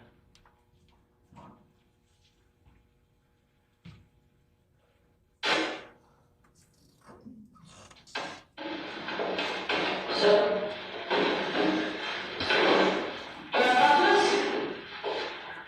and we're gonna go over your rights again. And of course, we have a couple of grand over your rights again, and the Bible over your rights again, okay? It's gonna be the same form. I'll read it to you again, and then we'll go from there, okay?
Detective, we just heard the defendant whisper to herself, "I killed him, I loved him so much." At that point in time, had the defendant made a confession of killing Pedro Jimenez to you? No. To any detectives? No. Would it be fair to say that is the first time the defendant ever admitted to killing the victim? Yes. Thank you. Alright. Okay, so a few minutes ago, you knocked on the door and said you wanted to talk. Okay, so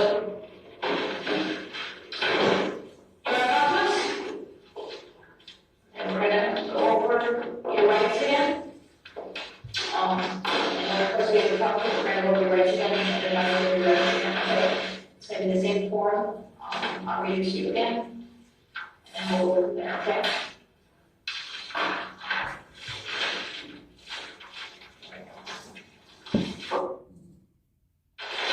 Okay, so before you ask any questions, you must understand the following rights. You have a right to remain silent, and you do not have to talk to me if you do not wish to do so. You do not have to answer any of my questions if you understand this right.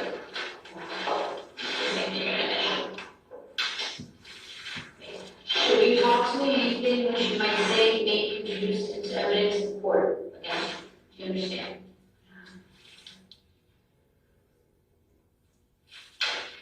If you want a lawyer to be present during questioning at this time or any time hereafter, you are entitled to have a lawyer present. Do you understand that right? If you cannot afford to pay a lawyer, one will be provided for you at no cost if you want one. Do you understand that right? Knowing these rights, are you willing to answer my questions without having a lawyer present?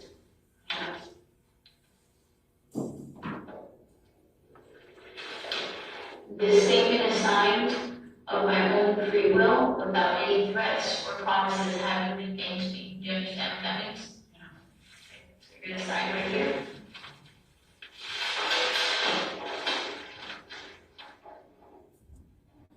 And the date is 6/25, 22, and it is 4:22 p.m.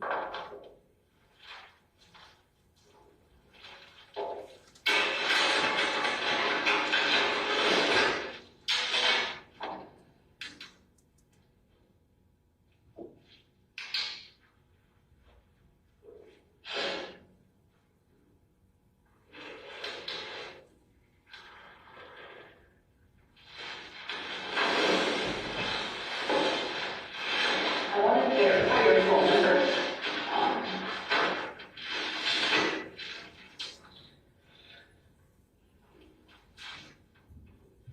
What is your cell number?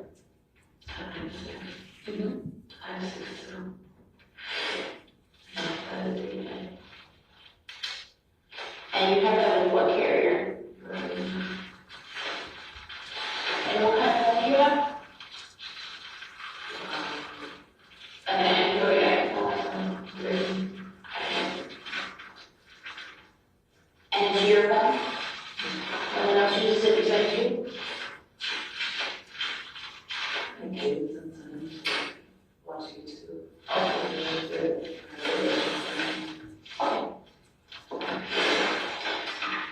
Okay. Just to clarify something, because when we went downstairs to do the fingerprinting, you told me that you didn't mean to do it, that you were just trying to scare him. What did you mean by that, and who were you speaking about? Okay, Pedro. And what did you mean by you didn't mean to do it? Just wanted him to stop hitting me. So I grabbed his gun, and I shot it, but I didn't aim him. Nothing, I didn't mean to hit him. I just wanted to scare him, I didn't want to scare him away. So let's rewind a little bit. Okay. How long have you been on Pedro for? Last month made 9 years. Last month made 9 years? Okay. And both of your kids are his? Yeah. What was your relationship like?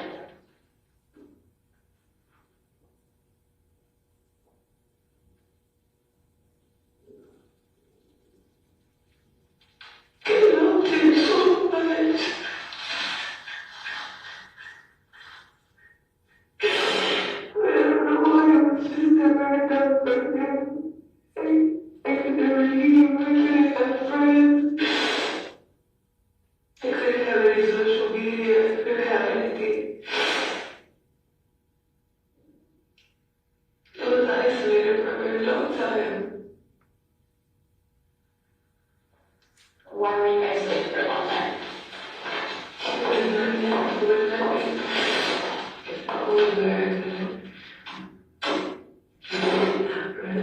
had to stay in the house all the time to talk to anybody except my mom, maybe. I tried to leave before, but all I did was wreak havoc on everything.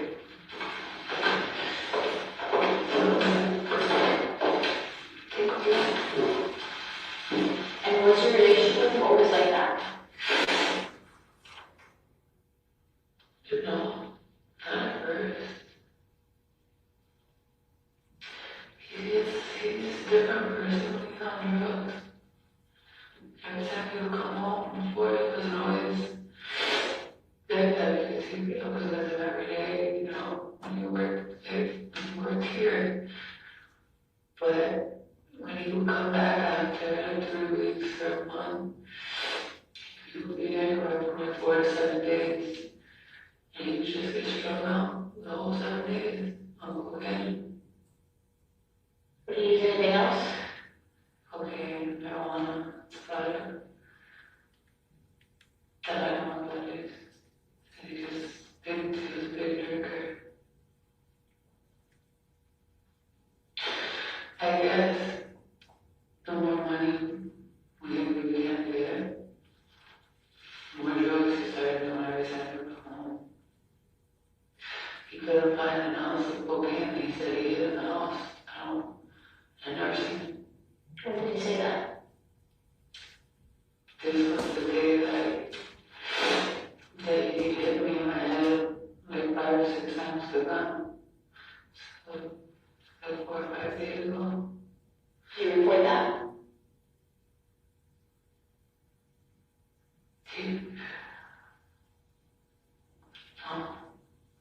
You were in the hospital.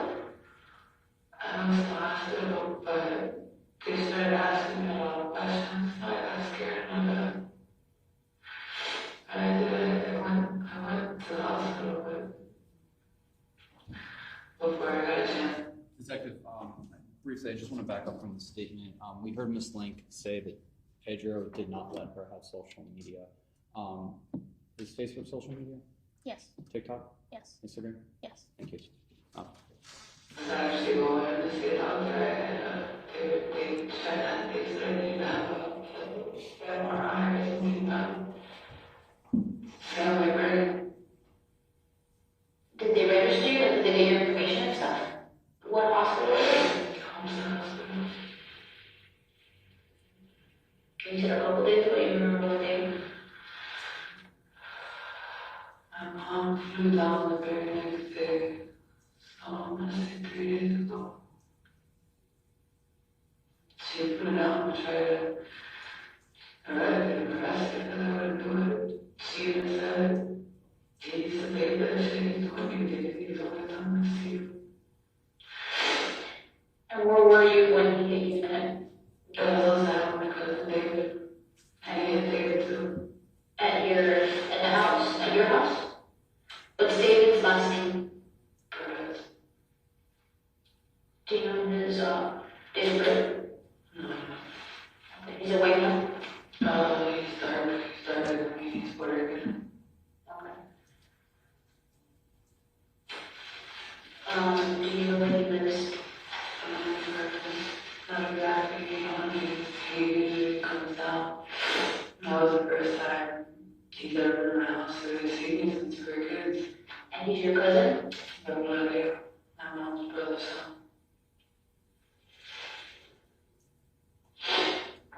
And where did Pedro hit him with the gun? His face. He was trying to push him off me. And Pedro turned back and he hit him with the gun too. And David didn't report it either? No. How old is David? David is probably about, I'm saying like 29, maybe 30.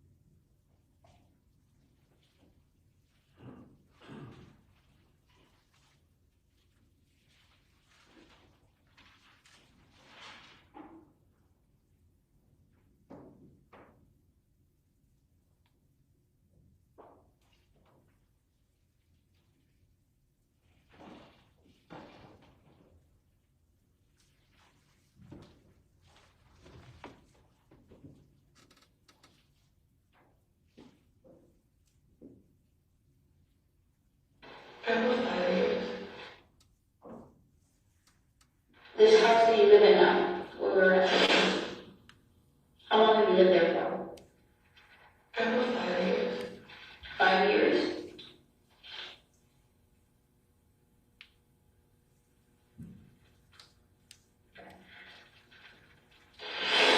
Walk me through yesterday, Friday, so today's Saturday, Friday. What was going on with you guys yesterday? Let's start from the morning. Has he been, well, because I know you told me that he travels a lot with his job. Yeah. Okay, how long has he been home? He was supposed to leave tomorrow. He was here for 7 days. Because he did nothing wrong. He was supposed to leave tomorrow, Sunday. So when did he get back from his last work? Something out there, when did he get back?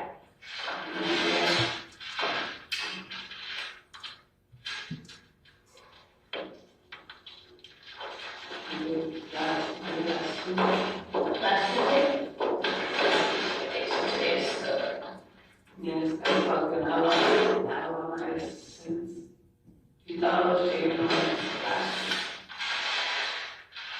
So he got back last Tuesday. Yeah. So he's been here about a week, right? Yeah. What's here?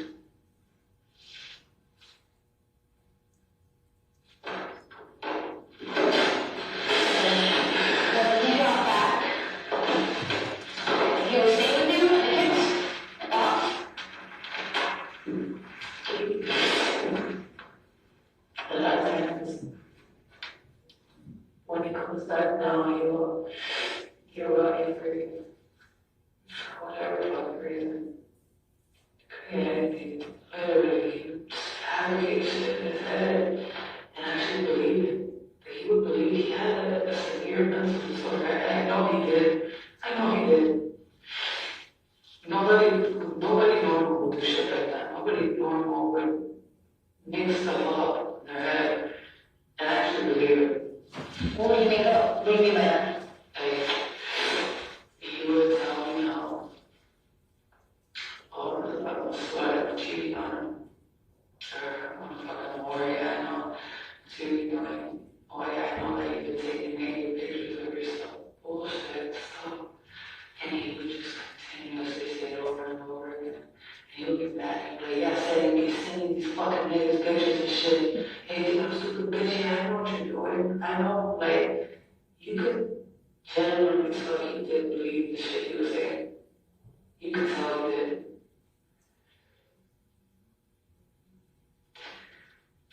So he would just leave sometimes, take his truck to his dad's house. And then he would have maybe his friends pick him up from there. And then if I went to bars, it was where he was going. One would be nice and folk out and come home.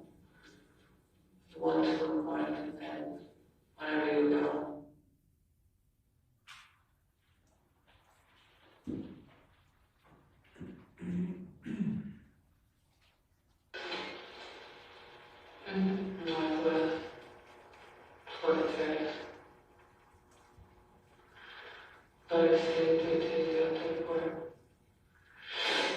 So that's what he would say if he wasn't staying with you? That's what he would always go to, yeah. That's where I used to go to all the time.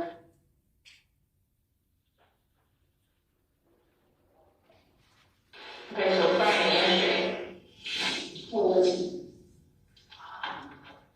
The other day, he was with his friend. He was with his friend's house. Okay, good. And then I remember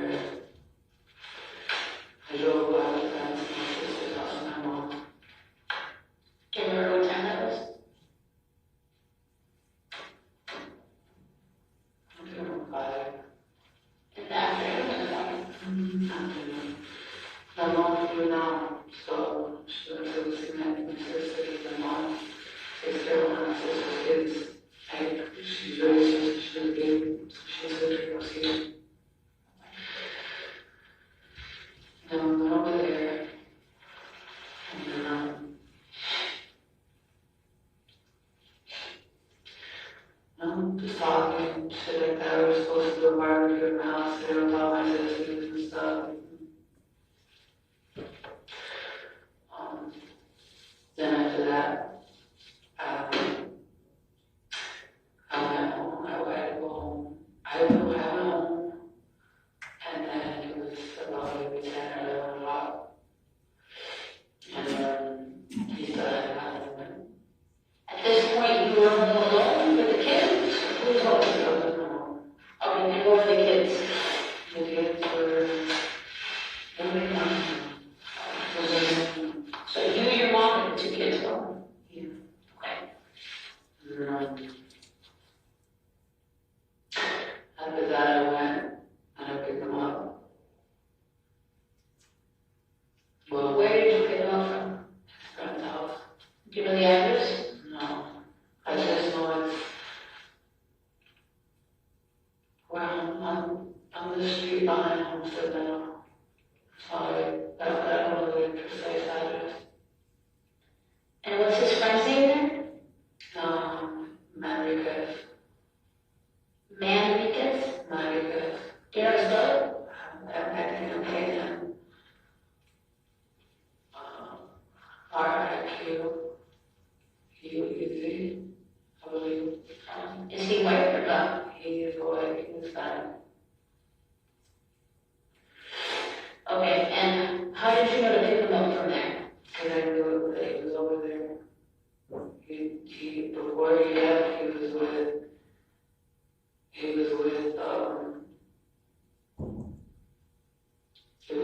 him, I believe, the brother, and a couple of the other dad. When I see that group of people, the group of boys there, I know he's gonna be there. But where did you see them with these people? At their house. Well, first they came to my house. Okay. And then they went to their house. Why did they come to your house? I guess he was, it was, I don't know. So he was home. I don't know at your house then. Because some of you were home with the kids and your mom. Yeah, that was when I got back. Okay, yeah. Okay. And then after that, I guess when I'm going to go back, I'm going to go a little bit to beat it up. Because I know that he's coming drunk on the back and he was just on the phone and shit. Did he ask you to pick him up or you decided to go pick him up? I decided to pick him up. Okay. Wasn't an issue. Okay. I picked him up. He was going by cocaine and I'm not again. It was fine. He took me on the one side, so I went inside. And he said, oh, I'm coming. He's drunk on his ass. And then you could see he had like coke bags on and stuff. When you got there, how did you tell him to come outside? His friend, he normally leaves outside. I went and I was like, well, where's Pedro at? Oh, he's inside the house. Okay. He was out there. I don't know, Manriquez is really the only one I know his name. There's about 5 or 6 of them. I was there. The boy went inside. I waited like maybe 4 or 5 minutes. It's small. It was like mine. There's a lot of traffic goes through there, a lot of people and now worse. So I went and opened the door of the house. And then finally I could see him coming out of the hallway, with the coke bag. What? I'm coming. Jeez. I was getting something from PK. You can see I had a coke bag. And that's when the fun started. My mom ended up leaving back to my sister's house because she just couldn't take it anymore. Okay, so what do you mean by the fun started? So you took him up from the house, what happened after you took him up, what do you guys do now?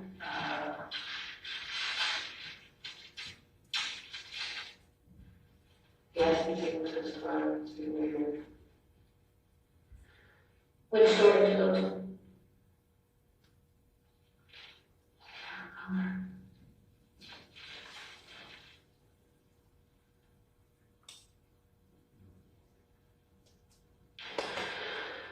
It has to be one of the two, there's only 2 stores I ever go to.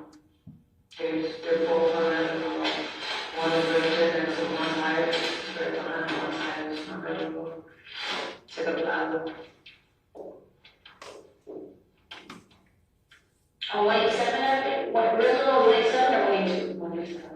187 Avenue, the shopping center, by 317th Street, I think it is. It's past Campbell Drive.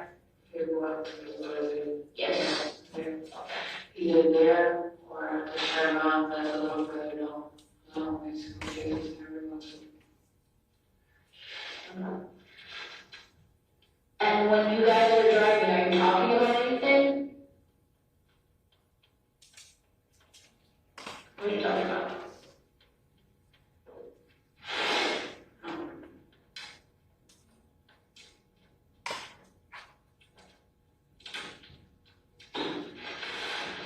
I did shoot on him. Okay. You can be 100% certain. Friend told him,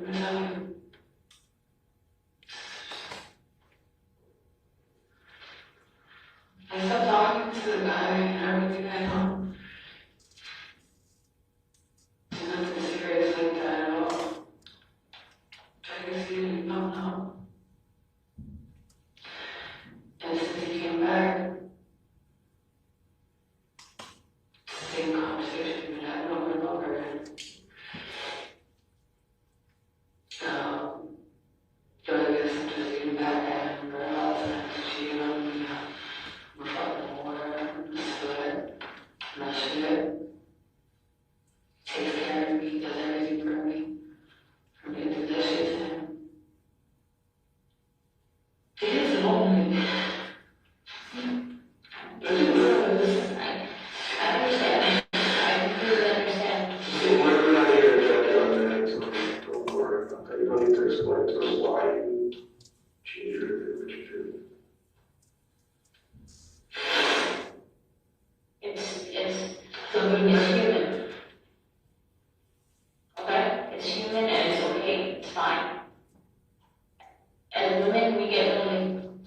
You're home with your kids all the time, raising two kids by yourself, he's always out on the road. I can't on social media, I can't talk to anybody, I can't even talk to my cousins. The only reason why So again, Detective, we just heard Ms. Link say she wasn't allowed to have social media. Is that Yes. correct? Facebook is social media? Yes. TikTok is social media? Yes. Asked and answered.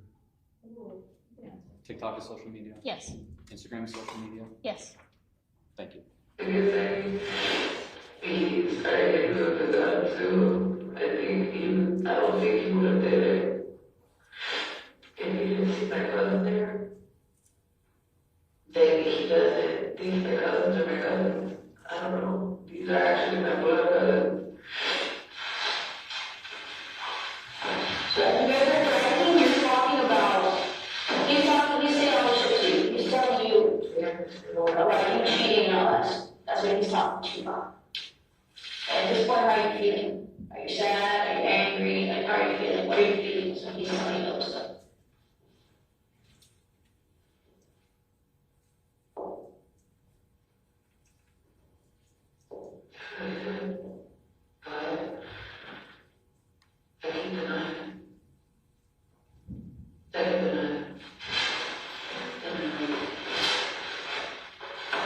So you can tell him no, that you didn't cheat, because that's the way you still work.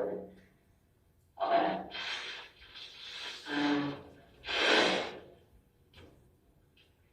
I know that's the house.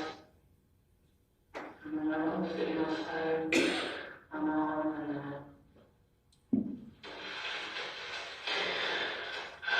his head talking shit to me over and over. He's talking shit about me to my mom. You know?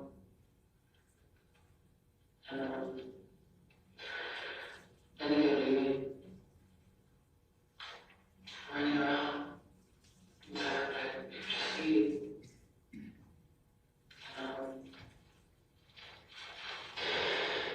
I guess what my mom is not there.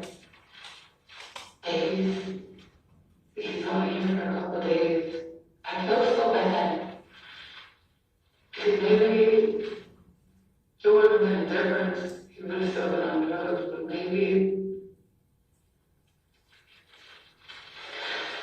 maybe could,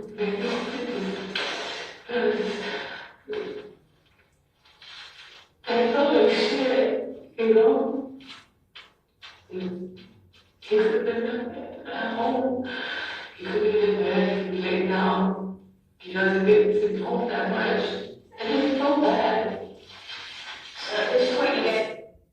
We just heard the defendant say he doesn't get to be home that much. To the best of your knowledge, is she referring to that 1237 address? Speculation. Here in that right. Because the whole time, since he got back, that's all it's been. I felt so bad. I felt like shit. Even when he was empty and had the blood and everything, to go the first and the second day he came back. You know, he was broke, pretty much. I don't know how much I can go with this thing with I already talked, and I didn't have from the back of the city to the roller coaster to my house, through the 5-6 blocks down. I'm back to the corner the whole day, the night pretty much. What was that? This was the night that I called the police actually came. And I just put a little blood on the driveway. That's the night the neighbor that was with me and had it done. He came, you could just hear him banging on the door. He came, he banged on the door. And that's when we were talking about. No, and he came over for the city, but he's sporadic as fuck. And that's, he tried to attack first David. My first David back, and I got in front of him, and that's when he started hitting me, he started punching me, he started coming bruises on my arms and everything. He started hitting me in the back of my head. And then I just know that he grabbed his gun on top of the china cabinet, and then I ran outside. He grabbed me by my hair and just started hitting me over the door, get on my head. You know, you know that. And it's so bad. It was nothing but chaos and fucking havoc since he got back. I tried to make excuses for him. I still would. If he was here. I feel bad for him. I feel bad for him. Because he was right. But I just shoot him because I wanted to shoot him. I just shot the fucking gun so he could hear. I didn't think it was an aim. Let's go back a little bit. You said that you grabbed the gun from on top of the china cabinet. That was a couple days ago. Okay, was that gun always there? He always had it there. Okay. He always had it there, and he can probably take it with him over the road. So when he was out on the road working, where was the gun? In the truck. Okay. And then when he was home, the gun would be where? He put it on top of the china cabinet or in my kitchen. The cabinets are way on top. Okay. So Friday, you guys are arguing. Yesterday, you guys are arguing. When you come back, you come back home, you guys are arguing. Around what time is that? Do you remember? Like 10 or 11. Okay. And what happens? What continues to happen? How does the night continue to progress? 1 minute it's okay, the next minute going back to it all over again. Like we'll be talking about something, we'll be laughing, and we were home, and then it flips back on again. Flips back on again. And everyone inside taking a box of gold. would get so angry with you, he would just walk me. I don't know where you go, I don't know where you go. But he would come back maybe 20, 30 minutes later, do the same shit. And then my mom finally was at 4 o'clock, she just got tired, and she called my sister, she called Jason, her boyfriend, look at her, and she said, I'm getting tired of shit. So, she left. Told her to leave me. What happened after she left? You can see he kept coming back over and over again, like,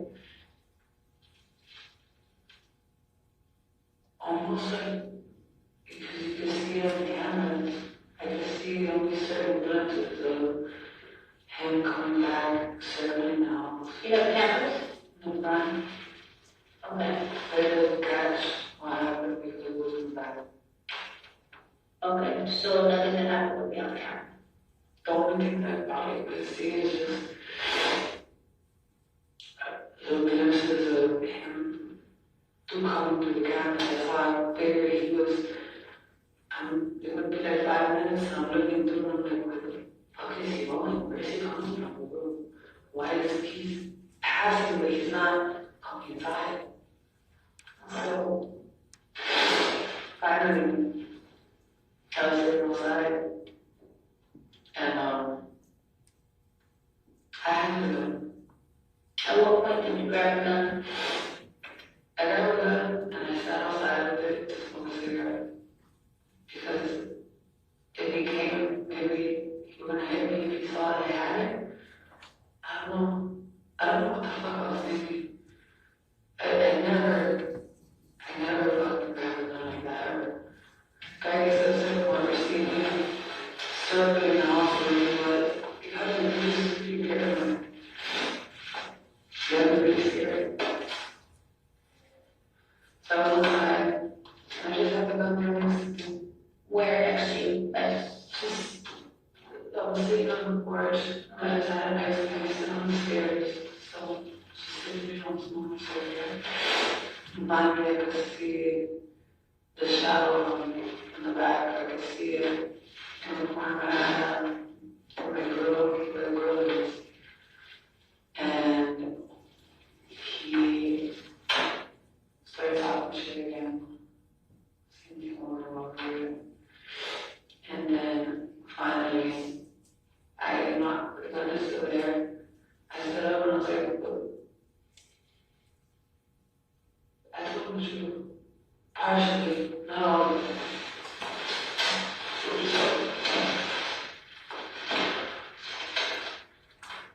You were right about the name Alex.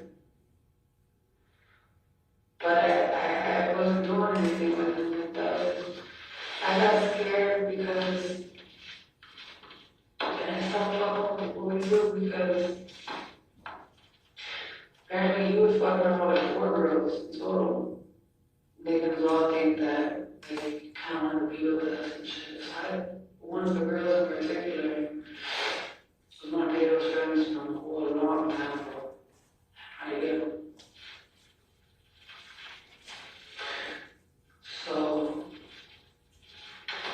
fast forward, I didn't have that shit off with the kid and everything. So the name was but it's not like that. It was never like that. He was just using me to piss off Dora. He was an asshole, and she called him when she found out when she forgot me. She called him like 5 times on Facebook. And that's it. So then I started talking to her. And then, we hashed it out. I didn't know about you at all. I'm sorry. I begged her, please don't tell him. Please, she didn't tell him. Supposedly she told me she didn't tell him. But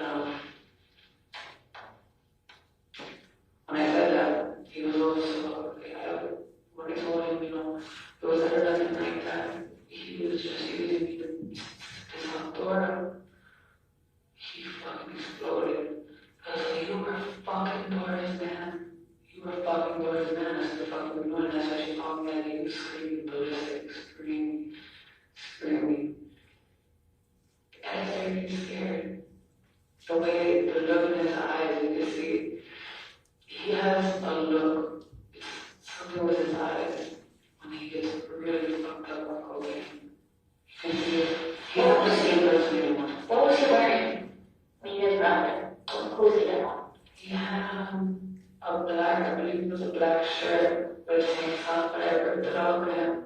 So I can put trying to get under there right now. We'll get to that. I just want to know what he was wearing. And he had a pair of cargo pants on. I can't remember what color they were. I think maybe black cargos. Did he have anything in his hands? Yeah, like, did he have anything in his hands? No. Okay. Okay, so now you guys continue to argue. Well, he's yelling at you. This morning, and I'm tired, I'm done just pushing on and down. That's when he pushed me back and I fell to the floor. I know that he grabbed me by my hair. I was trying to sit stairs and he just leaned over and I grabbed the gun. And he let me go because I had the gun in my hand and you could see he turned around. He tried to take off. And he was like, they were gonna lock me in the house. He started running, and I just shot to try to prevent him from going inside the house. Where was he standing? When I shot him? Yes. I was doing that. I was really scared of it. Okay. So, draw me where your house is. So you see on my house on the other side of the room. And so I have the porch here, the stairs. So at this point, I'm right here. I grab it. Okay. This is the end of the house for the white marble. Okay, so this would be the front of the house. This is the back of the house. And this is the front. This is the front of the house. This is the back of the house. Because the house is not a door. Okay, so what you're saying, so this is the door to your duplex, and then this was the door to the other duplex. This is the way. Once you put the street, just Yeah. the street. So that's the street. There you go. All the houses are like that. Okay. That makes sense. I see what you're saying now. Okay. So I'm in the front, I'm in the back of the house. Because that's usually where I consider the front, that's usually where I'm going now. Okay. So at that time, I remember once he started taking off, he started running this way. And he said that he was going to run the house to lock me out. Because he could sleep outside, bitch. So I ran right here, I was right here, I saw him right here, and I just shot him. I didn't even really hit him, I don't even know how I hit him, I didn't even aim at him like that, I just shot it so he could hear the boom and make me scared to run away. The babies were asleep in the house. I'm tired of being locked outside, I'm tired of this shit. So as he is running away from you, that's when you shoot. Because he's running to go home to the house. Because he's running to go in the house and out the doors. What happens now after you shoot him? What happens? He was still running. He ran. He didn't go in the house. He ran. So I think the house was behind him right here. He was running kind of like on their porch. Okay. And I don't know where he went after that. So I went, I was looking, I walked to the front, I was looking, and I couldn't find him. So then I went back out in the car. While you're walking to the car, are you on the phone with anybody? Are you talking to anybody? No. Okay, so you're not talking to anybody? No. As you're walking? No. Okay, and where's the gun at this point?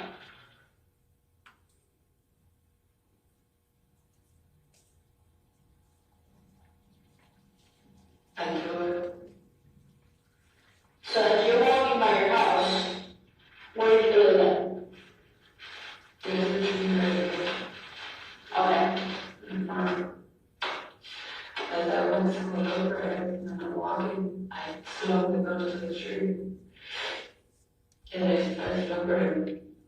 it, and then, because I could hear him, when I go in, I thought maybe he was lying at first, but I could, and he was running. I thought maybe he was fucking around, I don't know, but I kind of got scared.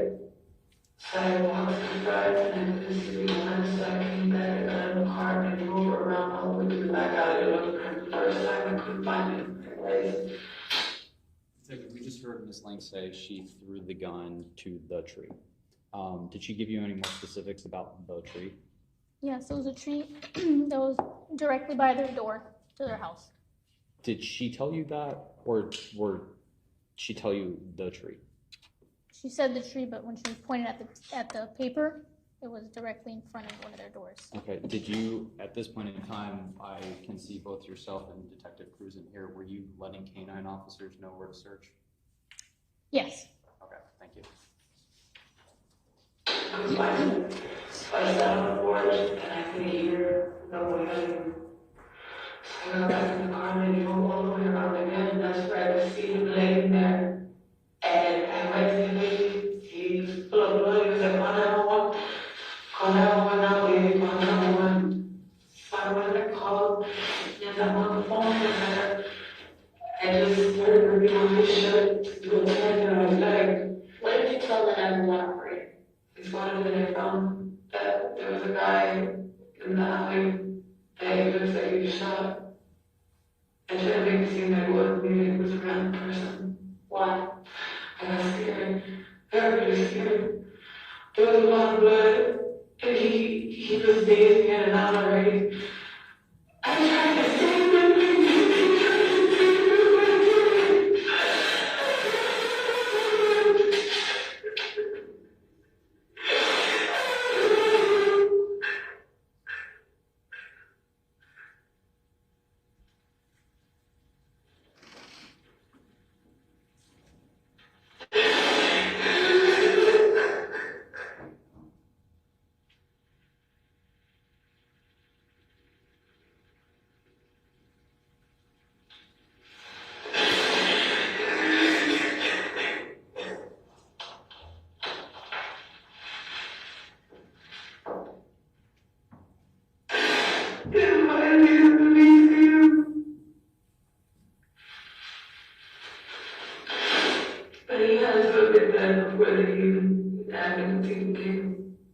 You were there when the ambulance arrived?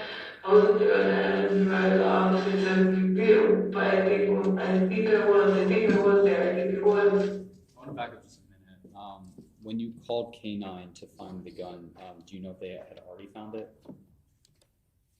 At the time that we notified, I don't know if they had found it. Okay. We just notified everyone on scene where the gun was thrown. Okay, thank you.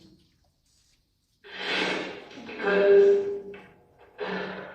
I told her, and I remember before I walked away, I kept asking the officers if he was breathing, and they said, yeah, I said, yeah. But when the ambulance got there, because you could see him pumping his heart. And I asked him, was he breathing? And he did, I said, no.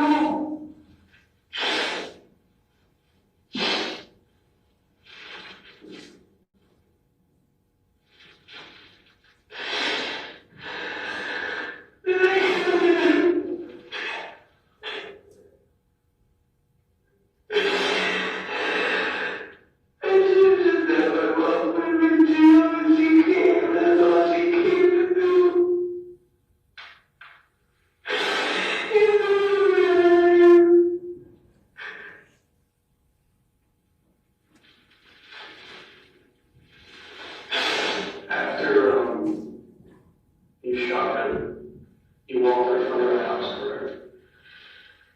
Yeah. Did you say anything? Anything to them? Did you say anything out loud? I said, where are you going? Where are you at? Do you really care? I didn't hear anything. I didn't hear anything. That's what you said? Yeah. You said that's when I got out of the car.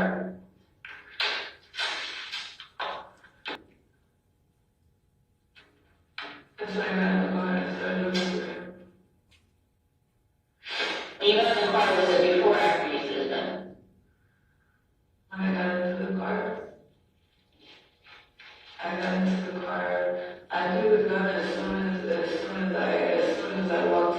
want to look at. Because in case anybody were to come, the police were going to come because of the pain. That's why I threw it. I didn't think I hit him. I didn't know what because he said it after the fact. This was before anything. I threw the book because I didn't, in case the police came from hearing that loud and shot. Or the neighbors called because it was right there and they can hear it to this day.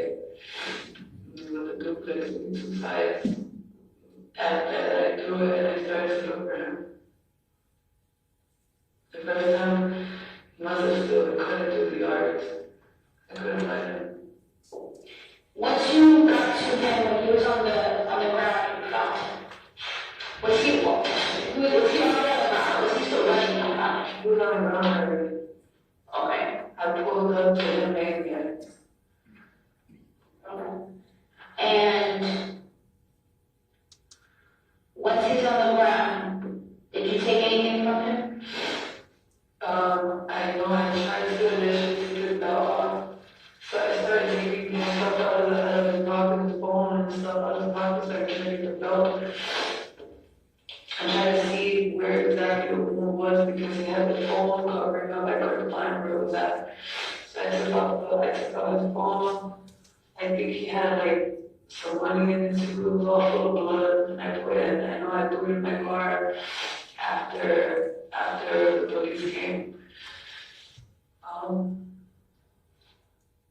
But that's when I was thinking I'm gonna take the belt off.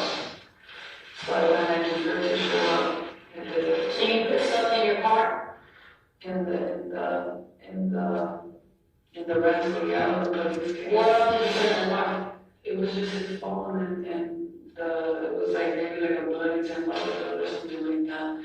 I just needed to get his phone out of the way so I could find it. I guess his phone was literally right there where the wound was, so I couldn't get it. And his belt was too tight, it was over the phone. So I took the phone out of the pocket trying to get the belt off. And then it happened. Are you sure he had a belt? Yeah, he has a belt, yeah. Because it was holding the phone down. He had a belt on. What if I tell you he didn't have a belt?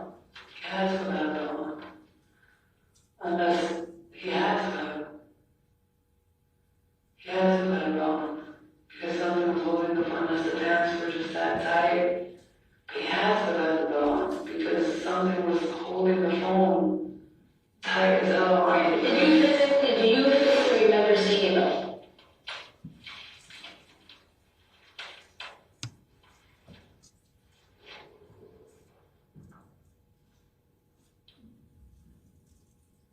Now you're saying no, and I can't remember.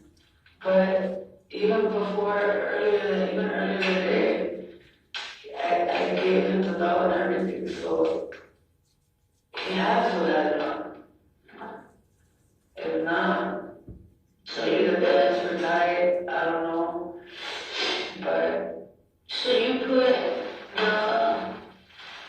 his money and his phone, you put it in the car. Yeah, he still has stuff in his pockets and other pockets and stuff too. At what point did you put all that in the car, before or after the cops arrived? This is the cops' mom. They were there already though? The cops were there, and that's when I started screaming because the guy said that he was breathing. So that way my car was on the whole time. The car was on, so the officer came and he tried to tell me to walk back to the house. Come, like he should calm me down. So I went, I put the stuff in the seat of the car, I turned the car off, and I got the keys and I went with the officer.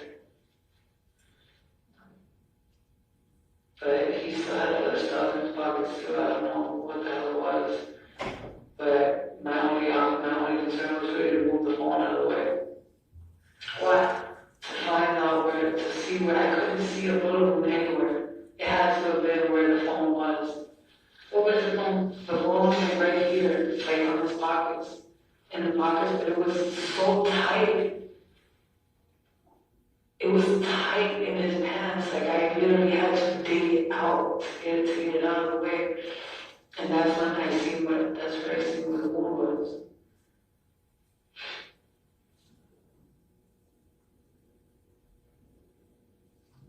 And maybe I was looking for it to see if he had a dog on. Maybe. But it ended up being his shirt there with all the beer. I ripped his shirt off, and then that's when I tied it around his leg trying to stop the bleeding.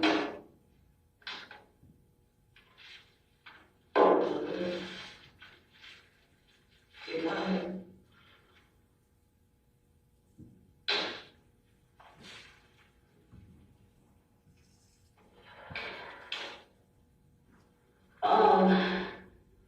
The gun that you shot him with by the house. Are you familiar with guns? No. Okay, you know when you shoot a gun, there's a casing Okay. that gets ejected from the gun. Did you pick it up? No.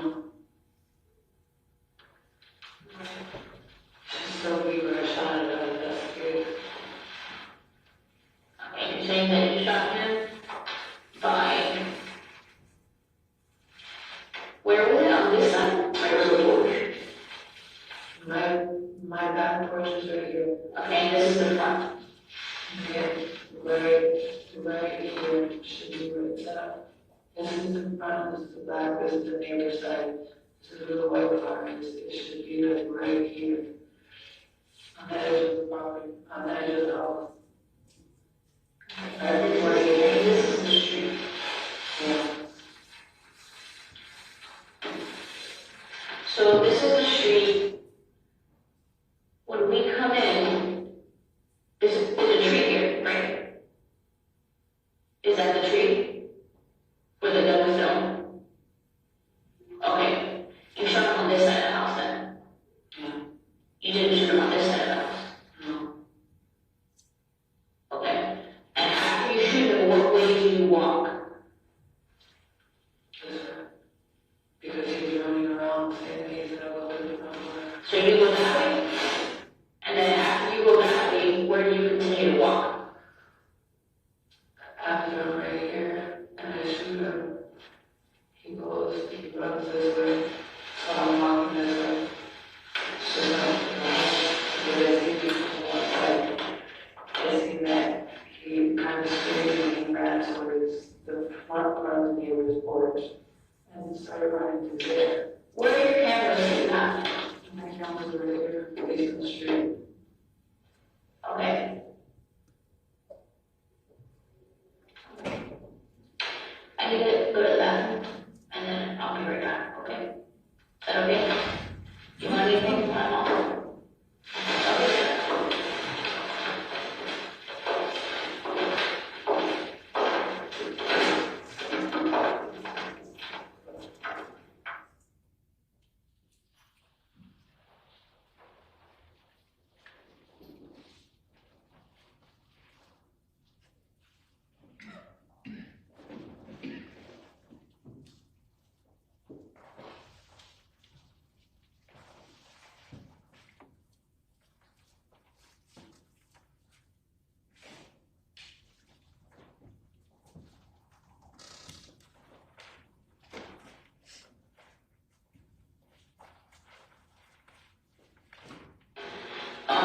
Where did this pistol get hurt? Man, I'm worried now. Right. Okay, so just to clarify this, so this is the street, this is 14th Street, right? This is the neighbor's house, and there's this in between, and this is your house, right? Okay, and you're telling me that the shooting did not occur in between here? Okay, what did I tell you that you're lying right now? So you're bullshit. I'm bullshit? I know where I was. Okay, that's nice. What did I tell you that I have somebody that told me shooting happened? No? Detective, a moment ago, we heard Ms. Lincoln say that she had to remove some items because the defendant's pants were so tight. Permission to publish states 12. I want to show you what is in evidence as states composite 12, which is 7 of 15. You just take a look at the shorts in that photograph. What kind of shorts do those appear to be? Basketball shorts? And would you agree with me that basketball shorts are not so tight fitting? Yes. Same. What did I tell you that I have you on camera? Okay, and I'll quote exactly what you say on camera. So you know that I'm not bullshitting. Okay, that I'm not bullshit, as you said. Okay, I'm not gonna hit an artery, you'll be fine. That was 10 minutes prior to you calling the police. And you're walking with a gun in your hand. You walk towards the house inside your house. You walk back out with the gun still in your hand again. Then you walk by the tree. I shot him right here. I'd say yes. What about that comment that you made? I don't even remember saying that. Honestly, I don't even remember saying anything at all. No, he didn't say anything. You said that. He didn't say anything. You're right about that. You said I might have been a robbery and I said you would be fine. I don't even remember saying that at all. No, you said that. You said it. You said that. Okay, he didn't say anything. You said, I might have been a robbery, you'll be fine. You said that. And it's on camera. And you're walking with a gun in your hand. Okay. Okay? Listen, I'm not here to play games. Okay, listen, I don't need to sit here and listen to lies anymore. I don't. Because quite frankly, there's a lot already that's telling me what we did. You think that I'm in here bullshit? You think that I'm in here bullshitting you? I'm telling you right now that I'm not. Okay? Yeah, I was angry. Okay? You didn't shoot him and drop the gun right away. That doesn't happen. Because you're facing with the gun still in your hand. Okay? You move your car. You go around to find him. Did I still have the gun when I got in my car? You tell me. I shouldn't have to tell you what you did. You should be able to tell me what you did without lying. There's bits and pieces in one. I don't even remember saying that. I don't remember saying that at all. But I know that I shot him right here. And he was right here, and that's when he went that way. I know exactly where he was. I didn't shoot him in the house. How far away were you from him when you shot him? If you look at him, he was about right here, about in the corner. And I'm right here. So you standing on the opposite side of the house when you fired? And was he near anything? There's nothing right there, like, except for chairs, maybe another tree that were kind of behind him. When he was by a tree? There's another, like, bush. There's like right here. There's a tree with a bush and a tree kind of thing. It was like maybe the something that was next to him. That would have been next to him, at least. Because I know it was right here. Okay, so he's Okay, so he's trying to get away from you at this point then. He's trying to run the house to let me out. Okay. At this point where you're standing with the gun, aiming at him, as he's running away from you. No, I'm not aiming at him. Where are you aiming the gun at? Because the gun was just in my hand. Okay, it was down. And then once he said, oh, you're gonna sleep outside tonight, bitch. That's when I literally just lifted it up and I just cocked it and I shot it. It was already cocked and everything. I shot it. And he's running or walking away from me. He was running into the house. He was trying to run into the house. He's not running away from me. He was running into the house to lock me out. Okay, did you physically see him run inside the house? No. Okay, but listen. You're telling me this, right? You're here. He's here, right? I'm right here at the corner of the house. Okay, and he's here. Yeah. Where is your front end at? Where is your front door? The front door is right here. Okay, from here to here, he's running away from you. He's running into the house. No. The door is here. Yeah, it's in the house.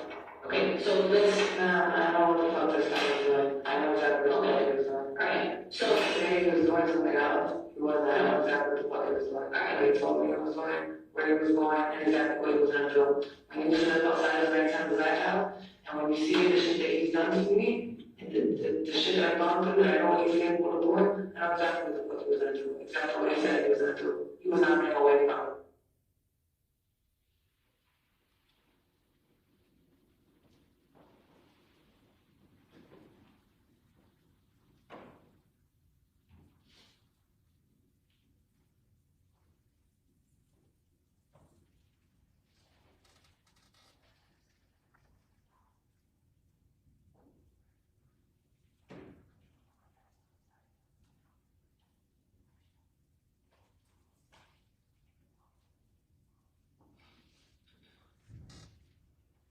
You come this way. After you shoot him, and you walk around this way, and you come this way, what do you do when you come back this way, when you come this way? Before you walk back over here to come to them? Did you go back inside the house? I don't remember. I don't even remember. I could have sworn from what I can recall, that I went this way. I thought I took the gun as soon as I did it. Yeah. And I walked onto the sidewalk, and I started calling out for him. Telling him too that I was taken to the hospital, but that should be on them too. So, I couldn't find him. The first time I went and drove around, I didn't see him again. That's when I came back, I parked the car, and I think I sat on the stairs, and I could hear the wind.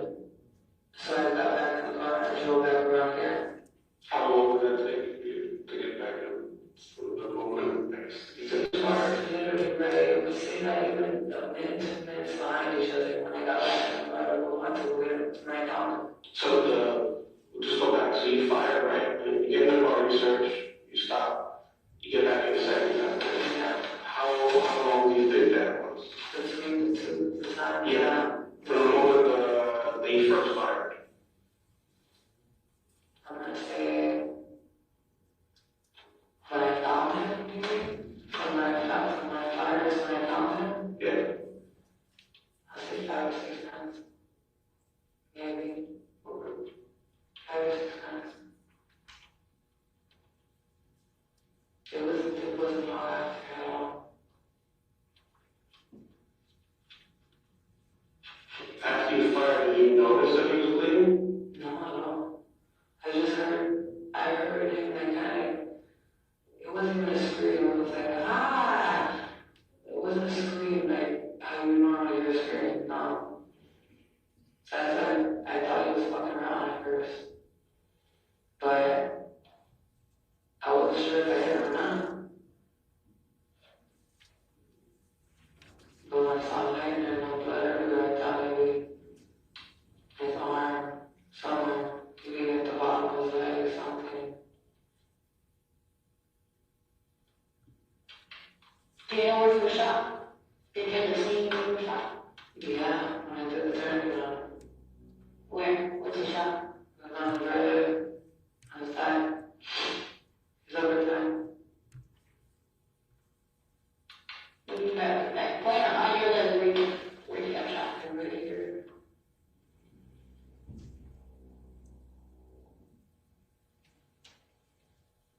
Am I wrong?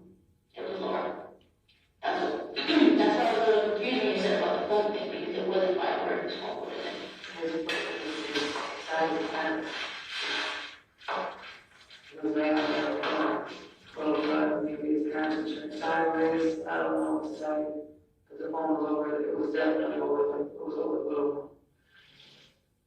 And, I don't know, it was so good, if I'm not mistaken, it was right here. Like, you know, I thought it would have been somewhere else, maybe to the grave, maybe some flesh wound or something. When I saw him laying there, I didn't think at all. But that's what it was. At any point, did you try to put the gun inside the house? I don't think so. No.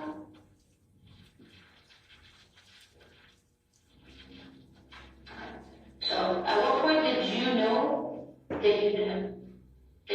shot 12 points left. He's fine. So, why, if you're telling me that you knew you hit him when he was on the floor, then why did you say what you said on camera about hitting his artery? And then you'll decline. You should have think that he actually did. So you were just telling me shit when you said that? Yeah, I didn't really think I hit him at all. So you remember saying that?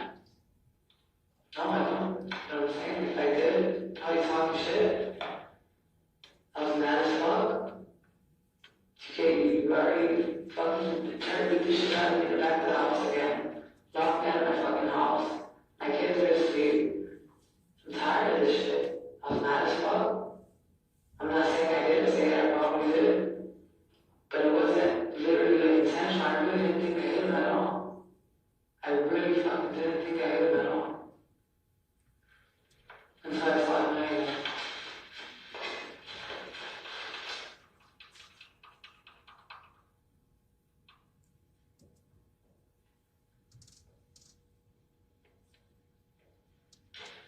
I love him more than anything when he was fucked up.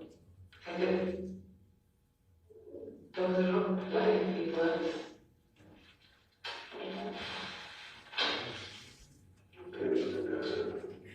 We're going to step out, be right back. If he is, come on in the door, okay?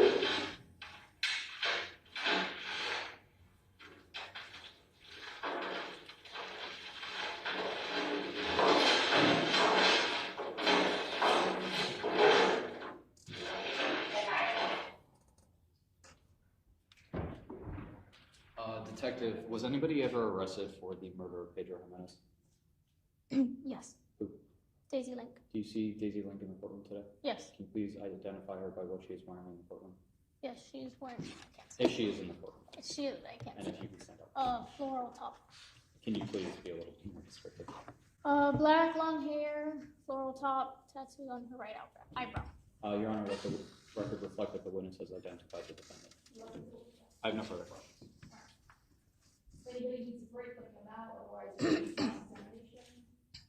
Nobody needs to break from it. All right, Mr.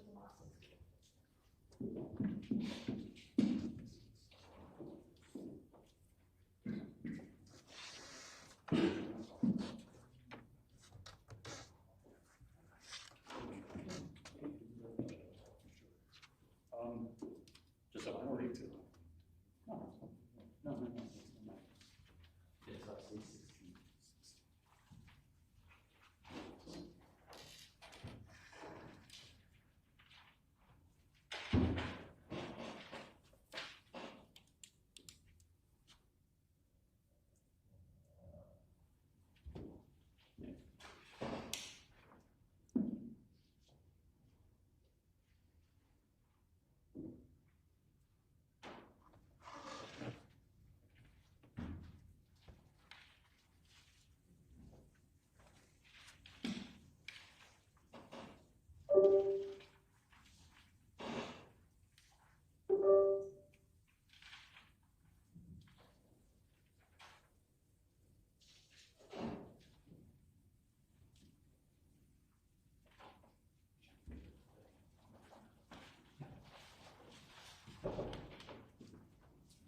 So, Detective, a little while ago, before we played the interview, if you recall, the state played a couple of videos for you with a similar angle. Do you recall that? Yes, sir. Does this appear to be a video from the same camera that you saw those two videos a little while ago? Yes, sir. And you remember the individuals you saw in that video? Yes, sir. Go ahead and play.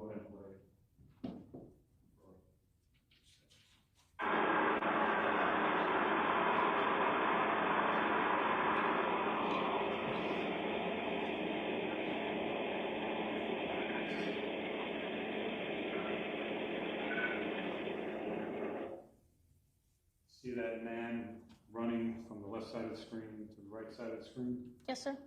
Does that appear to be the same man that you saw in the videos that were played?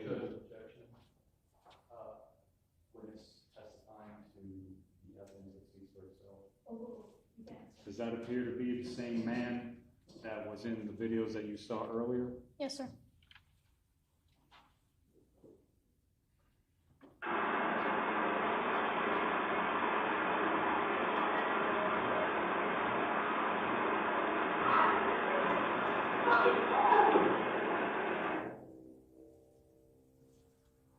That woman on the right side who just opened that car door, does that appear to be the same woman that you saw in the videos we saw earlier? Yes, sir. Before she came on screen, did it seem to you like she was yelling something at the man who just ran across the street? Yes. So, hold on.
There may be more questions about this detective and her investigation as it relates to evidence she obtained, and it might be questions regarding this video.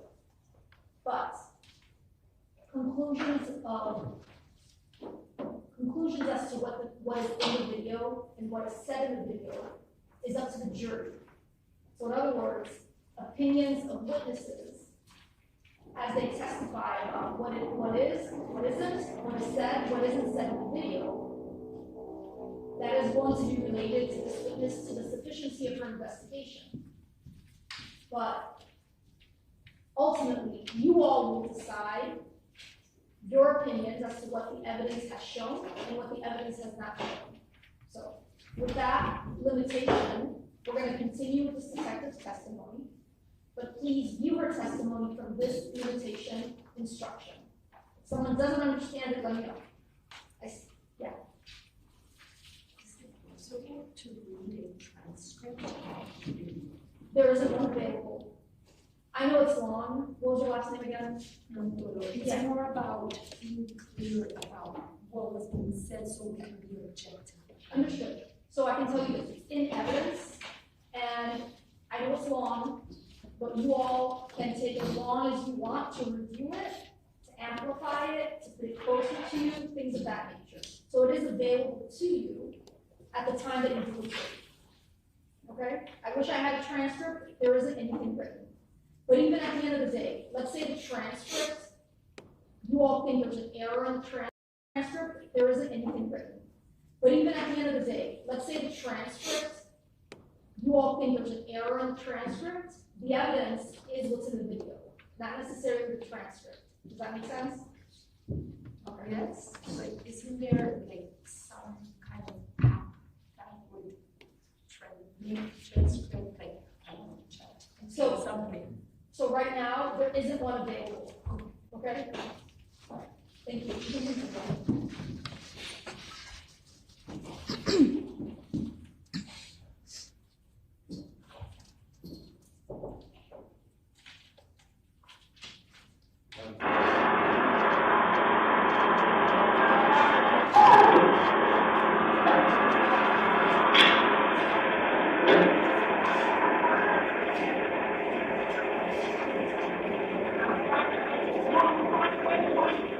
Not if you're hiding from me!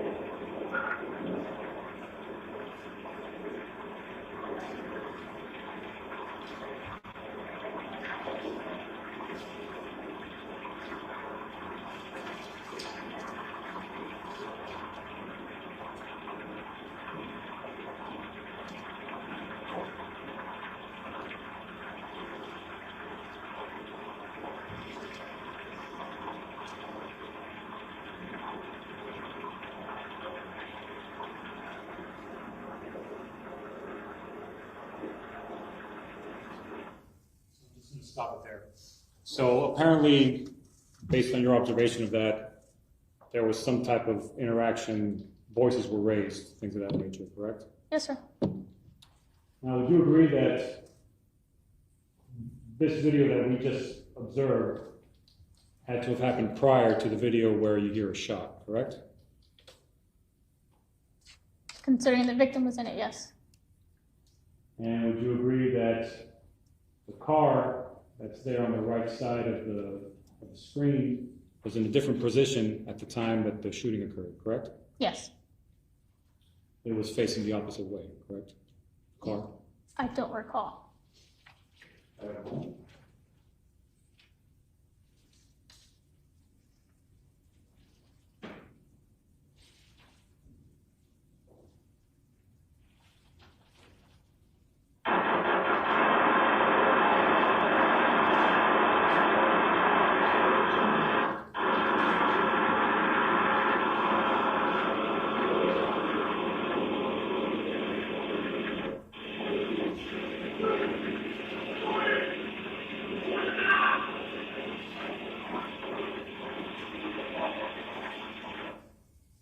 This is moments before the gunshot, correct? Yes.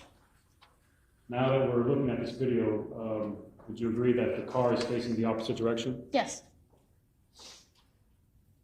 Based on the video I showed you before, had you seen that video before during the course of your investigation? No. So the video I just showed you where the car is facing the opposite direction, where Mr. Jimenez is running around, you've never seen that video before? What I can recall, off the top of my head, I remember all the videos.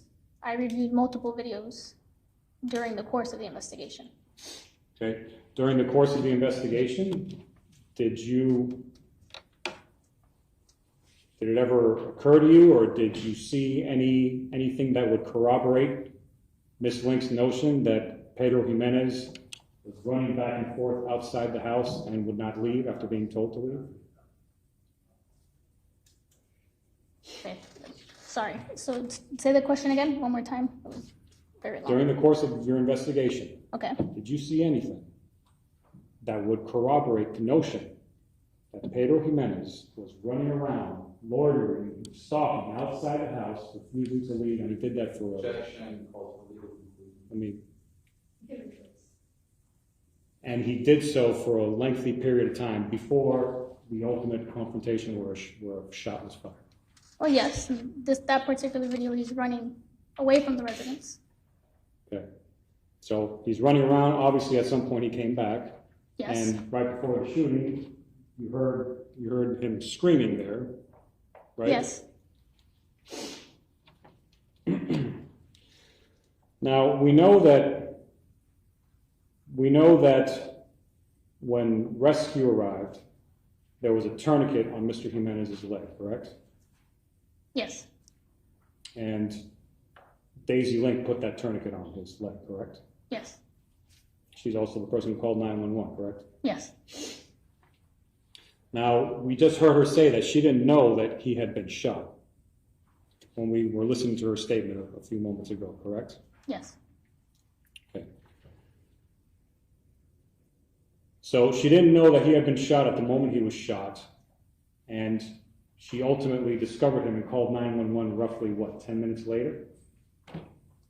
Yes. So if she didn't know that he had been shot, is it consistent with her finding him about 10 minutes later? Is that consistent? Yes. Okay. So in other words, there's nothing to indicate that she purposely waited 10 minutes. I mean, You're answering based on your investigation. there's nothing to indicate that she purposely waited to call 911, correct? Correct. As far as we know, she called 911 as soon as she realized what was happening, that he was shot, right? Yes. And she took measures to try and help him by putting a tourniquet on his leg, correct? Yes. Now, you testified earlier that when she was transported to your headquarters, she was not a suspect, but she was an important witness. Did I get that correct? Yes. Who transported her? A patrol officer. Do you know which one? I do not. When somebody is not a suspect, what is the procedure as far as transporting them to headquarters? Are you supposed to put them in handcuffs? Are you supposed to, what's the procedure? If they're being transported in a patrol vehicle, it's a marked patrol vehicle, yes. Procedure is they need to be handcuffed. Why is it? If they're not a suspect, why is that? Safety reasons for officers. Anyone riding in the rear seat of a police vehicle needs to be handcuffed whether you're under arrest or not. So it's a safety measure specifically outlined for transport, is that correct? Inside a patrol vehicle, yes. Okay. So what is the actual procedure? Are you supposed to put the handcuffs on right before they get in the car, or how does it work? Prior to putting them inside the vehicle, yes, you handcuff them and then you place them inside the vehicle. But there's no procedure that mandates that they need to be handcuffed for any period of time prior to the transport or after the transport, correct? Not to my knowledge. Okay. So am I correct that it would be proper procedure to only, because she was not a suspect at the time, to only place her in cuffs for the transportation, and that's it? The cuffs can be removed once the transportation has been completed, yes. Correct? Okay. So, as far as you know, was she not in cuffs prior to the car ride and after the car ride? By the time I arrived on the scene, she was already inside a patrol vehicle. I don't know what happened prior to that. Okay. If she had been held in handcuffs prior to being in the patrol vehicle for an extended amount of time, would that have been incorrect procedure, as far as you know? I don't know what occurred prior to me arriving. When I arrived, she was already inside a patrol vehicle. I understand that you weren't there, so I'm Okay. not asking you to speculate on what happened. What I'm asking you is, given that you're familiar with the procedure, would it have been incorrect procedure to place her in cuffs and hold her for an extended period of time when she wasn't being transported? Depends on the circumstances. Okay, so procedurally, what would be a circumstance where you would handcuff somebody who is not a suspect, who's not being transported? If somebody is combative and is posing some kind of threat to themselves or others, or acting in a threatening manner, then yes, so they will be placed in handcuffs. Okay. As far as you know, did Ms. Link pose any type of threat to any law enforcement officers who were there before she was transported? When I arrived on scene, she was inside a patrol vehicle. Okay, so you don't have any information. You're not aware of anything that she did which would have justified her being placed in handcuffs for an extended period of time prior to the transport, correct? Correct.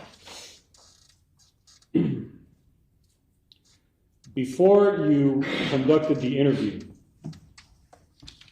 what other members of law enforcement had interaction with Ms. Link, if you can recall? Aside from myself and Joseph Cruz, I do not know. Was there ever a domestic violence detective, female detective, who... What's the question? The question was there a female domestic violence detective who interacted with Ms. Link while she was fingerprinted and before she gave her statement? Oh, you can answer. A female domestic violence detective? No. There wasn't. No. Just asking, no, sorry.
So I just want to be clear.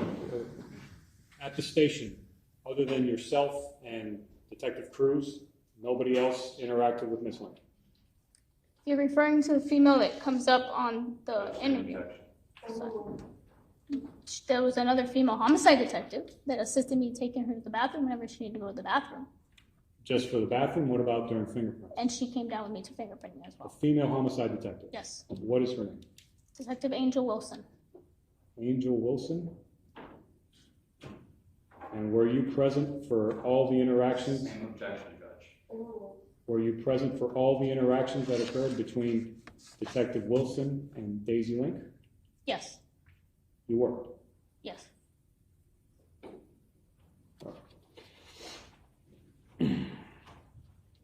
Now, based on the investigation that you conducted here, isn't it true that when Mr. Jimenez first arrived at Daisy Link's home earlier in the evening before the morning of the shooting, there were other family members of Daisy Link's at the home as well? Yes. Her mother was there, right? Yes. And were other people there too? Her children? And her children. Are you aware of anybody else who was there? No. At some point, the mother left. Yes. And when the shooting happened, nobody else was there other than the children, correct? Correct. And the children were inside the house sleeping? Yes. When all this was happening? Yes.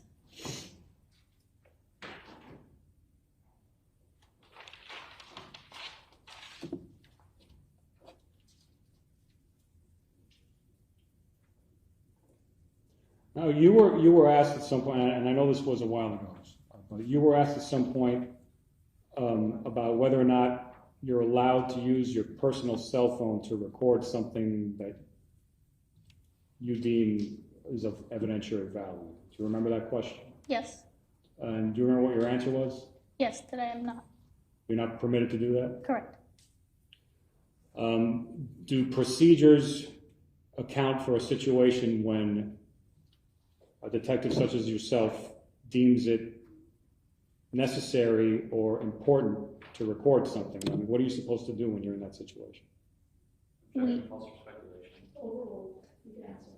We are not allowed to use our personal cell phones for that. Okay, so what are you supposed to do? Are you issued another phone? Some individuals are. Who's issued a department phone? There are certain detectives that are issued. It depends how many phones they have available, if they have even phones available. Are those smartphones? Yes. And typically are those phones used to make recordings? Overruled, this was explored in direct examination. Take pictures for evidentiary purposes, things of that nature? Yes.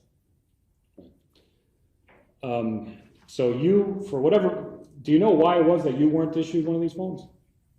I don't know. Don't have one though. Okay. How many other detectives were working on this case? I know it was Detective Morales was one, right? Yes. Detective, who's the other one?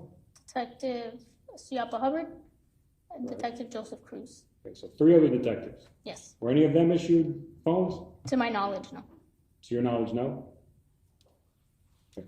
Is there a procedure lined out for what you're supposed to do when there's evidence that should be collected, which you could collect with a personal phone, but since you don't have one, what are you supposed to do in that situation?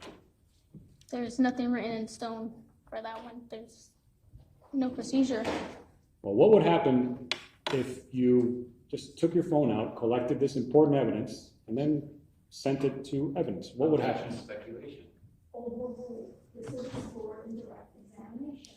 You can answer. What would happen? If I were to take my personal phone and record collected the same evidence, and then you turned it over to evidence. Depends on the circumstances. Sometimes they want to subpoena our phones, our personal phones. So that's the biggest reason why we don't use our personal phones, is so our personal information does not get subpoenaed along with evidence. Okay. So it does happen. It has happened. It has happened to certain individuals, yes. So is it fair to say that if a need arises, you could use a phone to collect evidence if there's no other way to do it, correct? Yes. How long was Daisy Link in that room for? The room that she was giving that interview? Approximately 11 hours, I believe it was. 11 hours.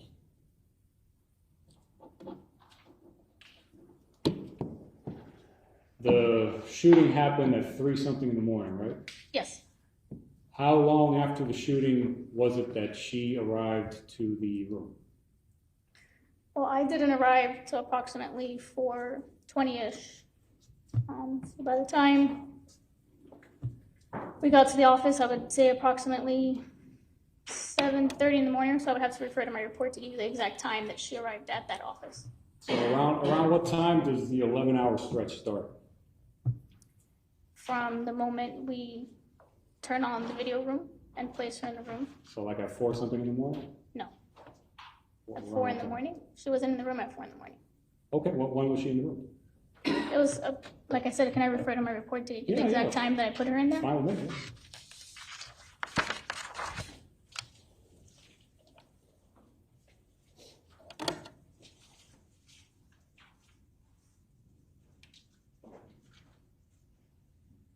At 9:20 a.m., she was placed in the interview room. So the 11-hour stretch starts at that point?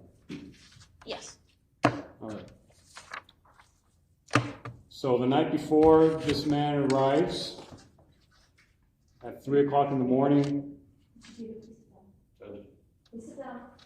If you want to object, you can stand up, or you have permission from the court to object while seated. I will give as much flexibility as you want to be comfortable. Thank you. So I understand. This man arrives at her home the night before. At 3 o'clock in the morning, this shooting happens. Objection, counsel testifying. Oh, that is what cross-examination is. Thank you. Please have seats. Please have seats. Thank you. Shooting happens at 3-something in the morning. She's taken to police headquarters. She's handcuffed. She's placed in the room. And then beginning at what time was it again? 9:20 a.m. 9:20 a.m., some 6-something hours after the shooting. No question pending. Right, because I haven't heard of the end of it. Because counsel testifying. He's re-asked it. I'm sorry, over here, folks. I'm in the middle of court. Thank you. So some 6 hours after the shooting, Ms. Link begins an 11-hour stretch of questioning. Is that correct? It wasn't 11 hours of questioning. She was in the room for 11 hours. She was in the room for 11 hours. Yes. So what time did she finish? What time is it over? Can I refer to my report like when she was transported? Please.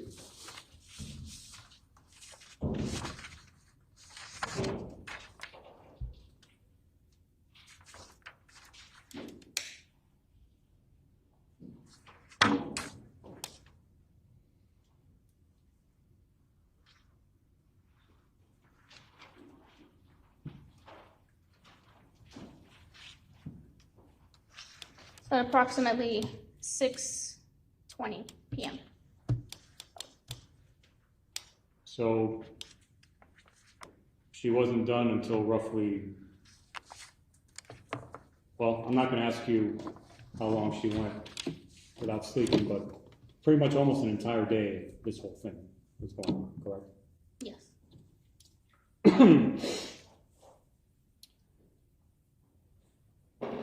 Now, the gun that was eventually found, it was found after she told you what she did with it, correct? Yes. It hadn't been found prior to her giving you that information, correct? No.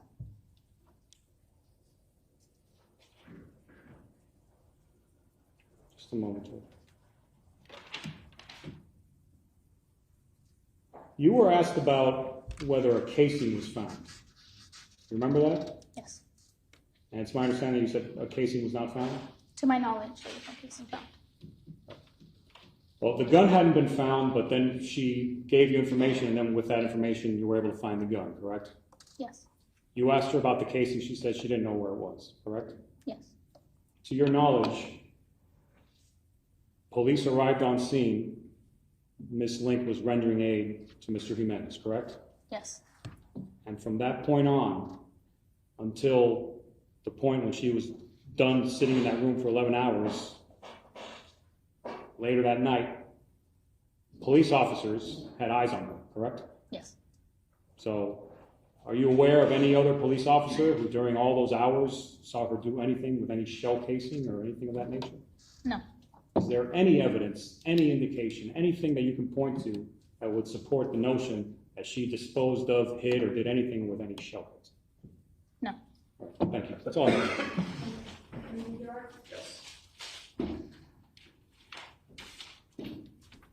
Detective, I want to talk about posing threats for a moment. Would throwing a chair at a detective investigating a homicide scene be a threat to that officer? Yes. No, he's gonna ask another question. Call for a legal conclusion, ask another question. Judge, can we go sidebar? No, we cannot. You can ask another question. Thank you. Do you know if the defendant threw a chair at Detective Daniel Morales? No. If there is evidence to collect on scene, are there certain officers, for example, a CSI officer, if a casing is on scene or firearm is on scene, that is the person who would be responsible for actually collecting evidence? Yes. And so if there is evidence on scene, you yourself are not going to collect it, a specific officer will collect it. Is that correct? Yes. So, for example, if there is specific video that needs to be collected, are you going to call a specific officer? Yes. Are you aware during the period of time that the defendant was in custody if she was allowed to sleep? Yes. Did she sleep? Yes. Again, did you offer her any kind of accommodations? Yes, food and water. The defendant told you that she didn't know where the casing was, right? Yes. Are you aware if the defendant was being completely honest with officers? Objection, made promise to the jury. Sustained. Are you aware if the defendant had lied to officers? Objection, same. Objection. Sustained. Did the defendant lie to you? Objection, same. Objection. Sustained. One on the sidewalk.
Saw earlier, we saw a woman say, "It's not like I hit a major artery. You'll be fine. Do you want to take me to the? You want me to take you to the hospital?" No. Okay. Did you confront the defendant with that statement? Yes. Did she deny making that statement? Yes. Did her story change about that statement? Yes. Earlier,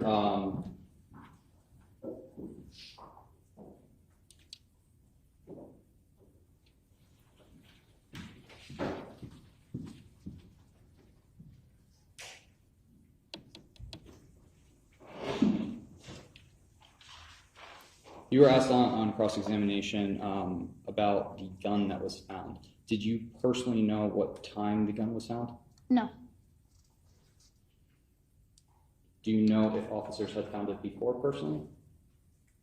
I don't know exactly when they found it. Okay.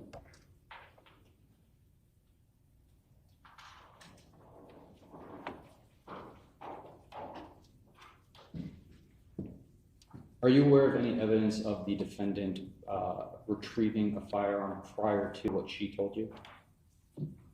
No.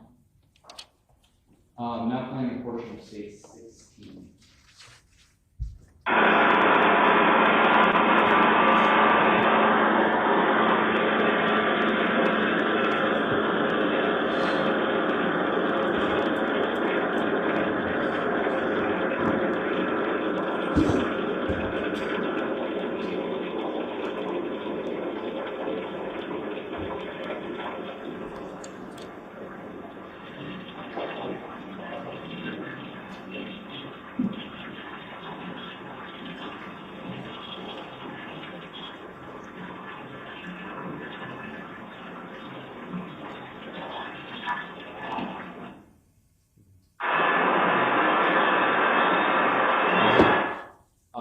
We just played a short portion of this video. This woman, did it appear like she was holding anything? It looks like there's something in her hand. Do you...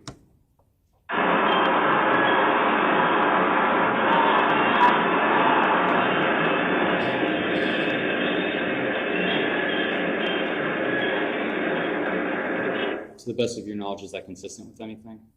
Objection calls for speculation. Same.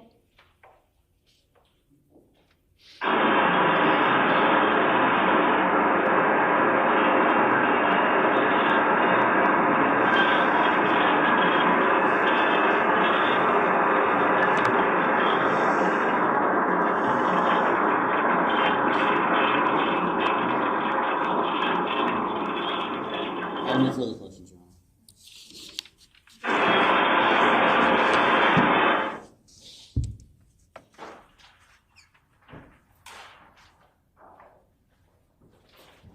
Nothing further state? Okay, folks. We're done for the day. I know it's been a long day. We're gonna resume again on Monday, Tuesday. We're off on Monday. Tuesday, same time frame, 10:30 to 5:30. Roberto will tell you where to meet him, probably the third floor. Please don't really research about the space. Talking about the space, please don't allow anyone to talk about the space. If anyone becomes aware of the violations of these rules, please inform me and I will obey. If you all need to use the restroom, use the room, go for it. Roberto will wait for you. Okay? If you feel more comfortable just leaving with him now and then using the restroom that are on the third floor, another floor, he'll wait for you all. It's still light out, so but if you need any other help getting to your cars, let me know. Okay? So. All right, for the jurors. You'll take possession of your notes that you have in your hands.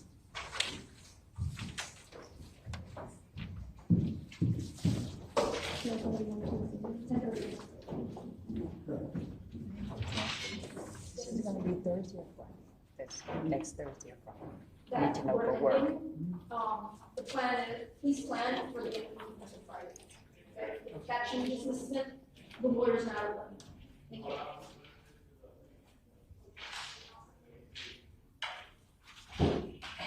She just asked me if she should plan to drop for the day or Friday. Is there anything anyone wants to bring up? The state did file, I know that the plan was to rest today. Obviously, we're 5:33. The state did file a motion for reconsideration. A copy of it was furnished to the defense defense counsel as well. Of what? The reconsideration of the court's not allowing us to publish a portion of the jail call video. And what would that go to? Remind me again what that goes to. It would go directly to the defendant's state of mind, directly to the defendant's intent, as well as element 3, the defendant's depraved mind, and also her consciousness of guilt. Okay, you filed it? We did. Send me a courtesy copy with Mr. Tomas, and then, Mr. Tomas has a copy, but I can also send another copy to the court. So we'll meet again on Tuesday at 10 a.m. and we can have an argument on that. If I deny it, you all will rest, right? All right. And Mr. Tomas, it looks like we need to be ready to go on Tuesday. Yes, ma'am. The, let's say I grant their request. It would be short anyway. It's maybe 30 seconds. So, and what witness would you bring this through? Detective Tomas. All right, so just have her on standby for Tuesday. Regardless, if you all want to put on a defense, please plan for that for Tuesday. The jury, regarding the post Miranda statement, the jury instruction still allows the jury to make a finding that a statement was knowingly, voluntarily, and independently made, something along those lines, right? If you find that it wasn't voluntary, you should disregard it. That's right. But as a professional courtesy, I'm going to say this in front of the thing. Let us know if you all are going to contest it, because I allowed some leeway because the jury instructions allows them to consider it anyway and look at it. I'm sorry, the jury instructions allows them to look at the post-Miranda statement through that lens anyway. And even though we know we're not contesting it, they can still consider that for what it's worth. But I was a little taken aback with the challenges, and I allowed it. The state went back in and asked questions pertinent regarding, yes, it was it was an 11-hour stay, but she slept, things of that nature. She was fed, things of that nature. So just if you're going to contest it, please let me know so that we can plan accordingly. Okay, is there anything else that I need to bring up? All right, thank you all. Have a good weekend, long weekend, and we'll see you on Tuesday. I just pulled this out. Yeah, just pulled out. If anything, Yes,